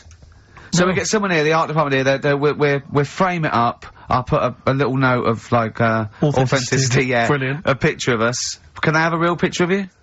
A little Imagine behind the David scenes. Dickinson examining that in a couple of years' time. This is as cheap as chips. You can sue him then, because he ripped off your phrase a little bit, didn't he? You've been done here, mate. You have more money than sense. 220 I'll quid. tell you what, have we got monkey news today? We might not get to it, mate. We are running out of time. No, we're doing it. What do you mean, we're doing it? It's... The show isn't complete without it. I'd rather drop adverts and stuff. Well, I'd rather drop adverts. No, we're doing monkey news. Do you want it? Rick, my concern is that if you put Monkey News on the subs bench, it's going to be like David Beckham. Yeah. He's going to have his eye wandering to other radio stations. Yeah. And look what he's doing. Yeah, he's He off might to be Real leaving Madrid. off to Real Madrid. I might take monkey news off the radio too or something. Yeah. Right? So Yeah. don't be leaving monkey news on the I bench. imagine if they're listening now, they're probably going to call you and go, Carl, were you serious about bringing monkey news to Radio 2? Because the check's open. Well, do you want a bit now, or what we're doing? Well, no, I wanted you to tell Steve about your holiday. Because you told me in the week. Go on. Steve, I mean, bad idea. I had a feeling anyway about, going away with, like, Suzanne's mum and dad. Because I've never been into sort of family holidays anyway, right? Even when you see it, whenever I've been on holiday and you see, like, families on planes and that, and they're all having a laugh and a joke, loving it, and then on the plane going back, you can see that they've gone off into groups, and, like, the dad isn't talking to the daughter and all that business. So I thought, asking for trouble, but, I do everything once. Do you know what I mean? Boxing, dancing, going on holiday with parents and that. Yeah. Give it a go, see how it goes, right? So, Not your A-levels, but fair enough. it started off, it started off bad, didn't it? Because last week I told you that, our dad called us up and said, I want to take some tea bags with us to Madeira. Yeah. What's the best way of packing them? Yeah. Right, so I knew there was going to be problems like that, because the thing with, Suzanne's family, right, they like having a routine. They know what they're doing every day. They know what they're having for tea every day. It's the same thing every week, and stuff like that. Yeah. So I thought this is going to be interesting, because they can't do what they normally do. Sure. I love it. I love you treating it like an experiment. Yeah. Right. Just watching them all the time. So, the first problem was they've never flown before. So I was winding them up a bit. Of course you were. It's murder. It's really horrible. Plane goes all over the place. And a mum had done some research saying, well, I've been reading about it, and, What, she got a funny accent? more people, there's more chance of me being killed on a donkey than there is on a plane. So I upset her. I said, right, Especially when we if you get go to there, Spain. I said, when we get there, let's see if there's any donkeys on the beach. Yeah. Right? And she didn't like that. So, Oh, what? The joke about you hoping she died? yeah. Oh, what's up with her? Right, so we get there, and, they see the villa and that, they're quite happy with all that business, right, and all that stuff. And then, as time went on, I was getting a bit sort of fed up with them being around us all the time, because Yeah, sure. I think you should have your own time when you go on holiday with the family. You should say, right, you go off and do your thing, Yeah. we'll do our thing, and we'll meet up later and talk about what we've been doing and stuff. Anyway, so it gets to, like, the Thursday. We've been away since Monday, right? And, I said, right, we're going out tonight. So, our mum says, yeah, we'll come with you. I said, no, it's just us, we're having a bit of time on our own, right? Is it true you said to her, you told me this, you said to her, you started to annoy me, I want some time on my own? Well, I told her at the start, I said, it's going to be interesting this, because people annoy me when they're around me a lot. Sure. So I wasn't nasty to her, I just was saying people, not her. All right. Yeah. Do you know what I mean? I'm just saying, you're going to get on my nerves. So, you hailed a donkey for her. So, no, but, seriously, right, with the flying, do you know those stockings that you can get because of, deep vein thrombosis? Sure. She had them on in the cab. Brilliant. And it's only a 2-hour flight as well, so that was annoying me. Right, so anyway, it gets to this, you know, the Thursday night when I'm going out with Suzanne. Yeah. And, our mum's like sat on the sun lounger outside, so where are we going tonight? I said, no, like I said, it's just us, we're going out having a bit of time to ourselves. So, I could see as the day was getting on, she was realising that she's got a night in with, like, her husband, right? Her face started to, like, look miserable. Sure. I thought, I'm loving this. Right? So I said, right, I'm going in to go and have a shower, go and, get ready for tonight, it's gonna be great. And winding them up, wind them up because they can't come, because he said they can't. Yeah. Right, so I go upstairs, have a shower and that. I come down, and, a mum's smiling. Oh, hang on. So I'm thinking, hang on a minute, what's gone on here? So I went to Suzanne, I said, why is your mum smiling? She's not coming. She said, no, but, my dad said he'll take her out now. So in a way, she was happy, because she got her own way, which had annoyed me. That annoyed you, sure, because you wanted to... like, What, you don't even want her husband taking her out? Well, it's just the fact she didn't want to go out. She was happy to stay in and have sausage, egg and chips that they'd found from some shop that sold English food. Right. So that's almost like what they do if they're at home. Sausage, egg and chips. So she was happy with that if we were staying in and having that, but because we were going out, she was fed up. Right? So she's smiling, so she's going, yeah, I'm going out now. So I said, well, enjoy yourself. She said, where are you going? I said, well, it doesn't matter, does it? You don't need to know. Sure, You're not going to where we're going.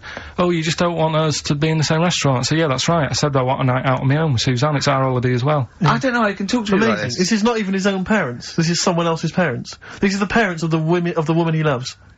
But even Suzanne sort of agreed with me. There's only so much time you can spend with your parents. That's why you leave. That's why when you're ill, you don't go home to them. Yeah? Sure.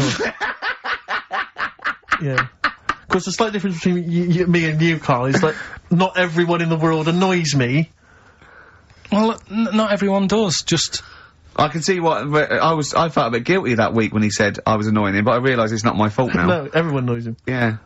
So, yeah, it was an alright holiday. It was good to get back. Brilliant. Won't be doing it again. No.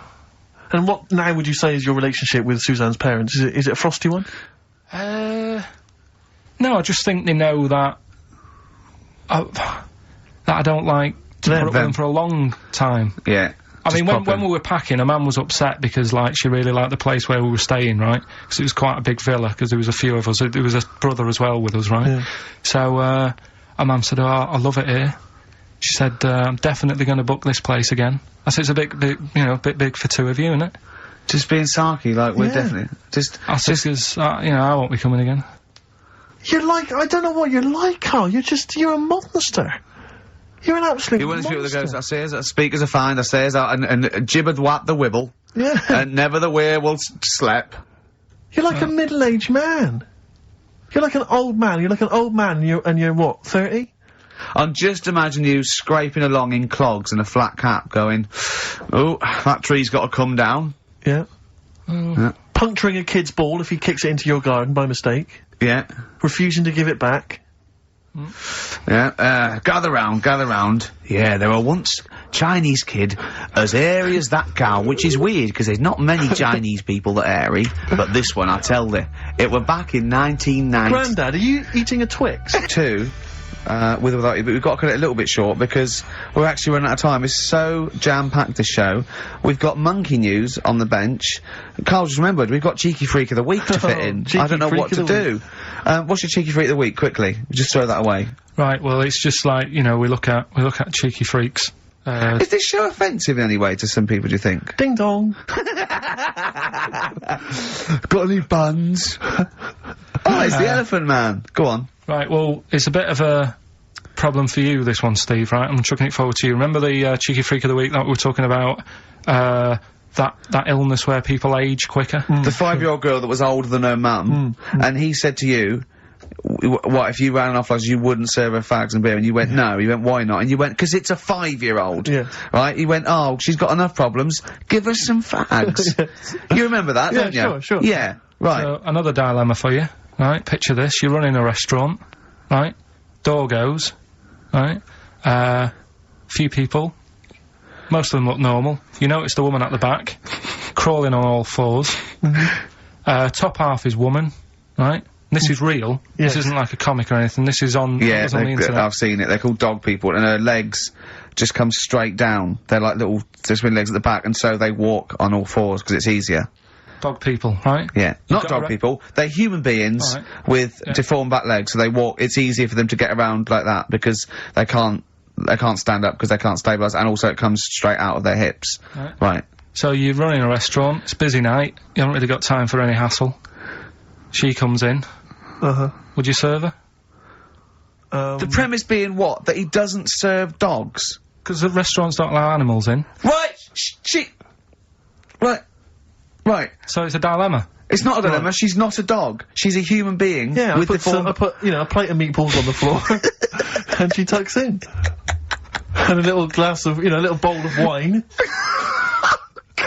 next to it. He turns round, there's the woman older than... Get away from that plant!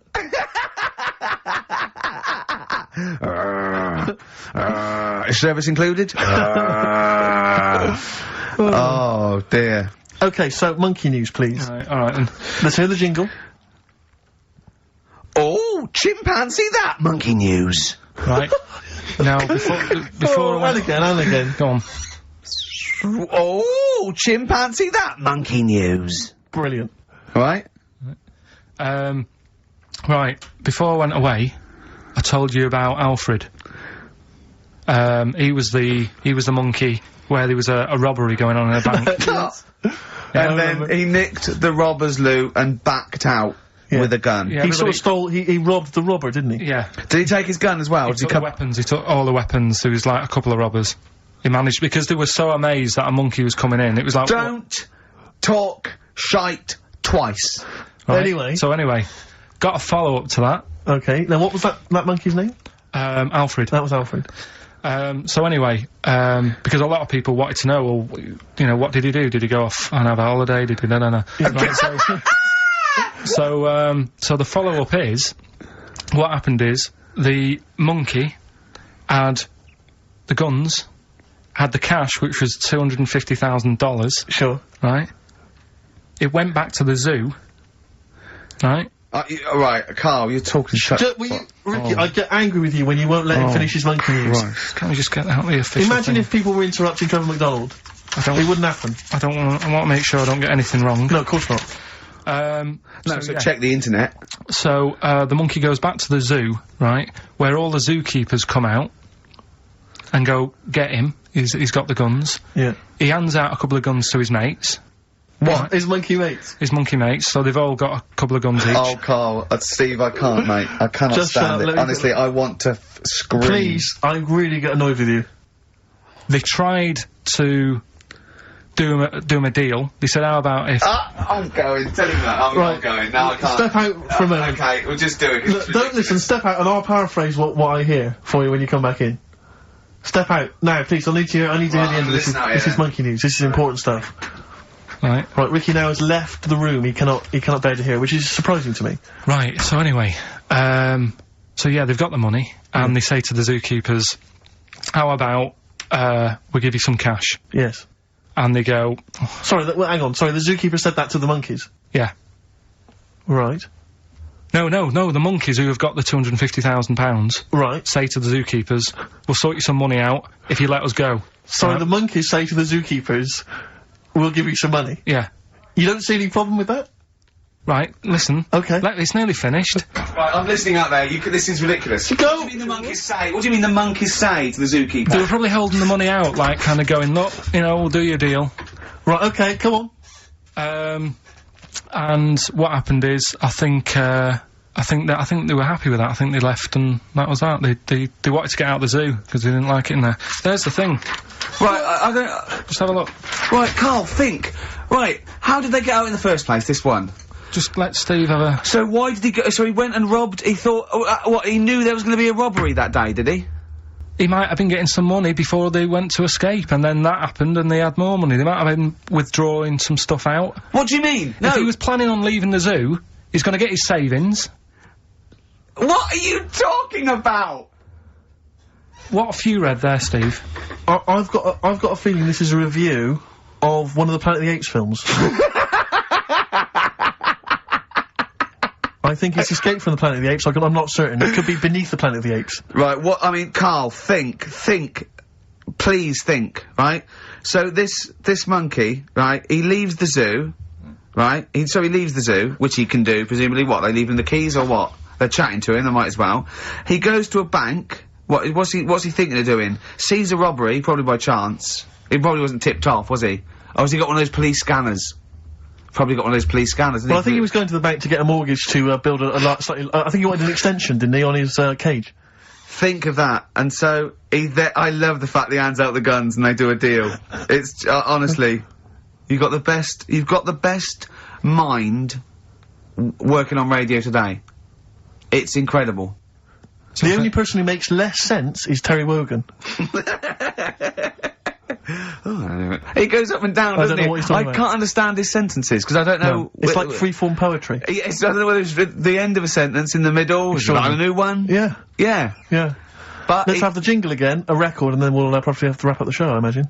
That was... Oh, chimpanzee, that monkey news. Mr. Stipe, I am not Kenneth, but I can tell you the frequency was 104.9. See you next week. I'm Ricky Gervais, with me Steve Merchant.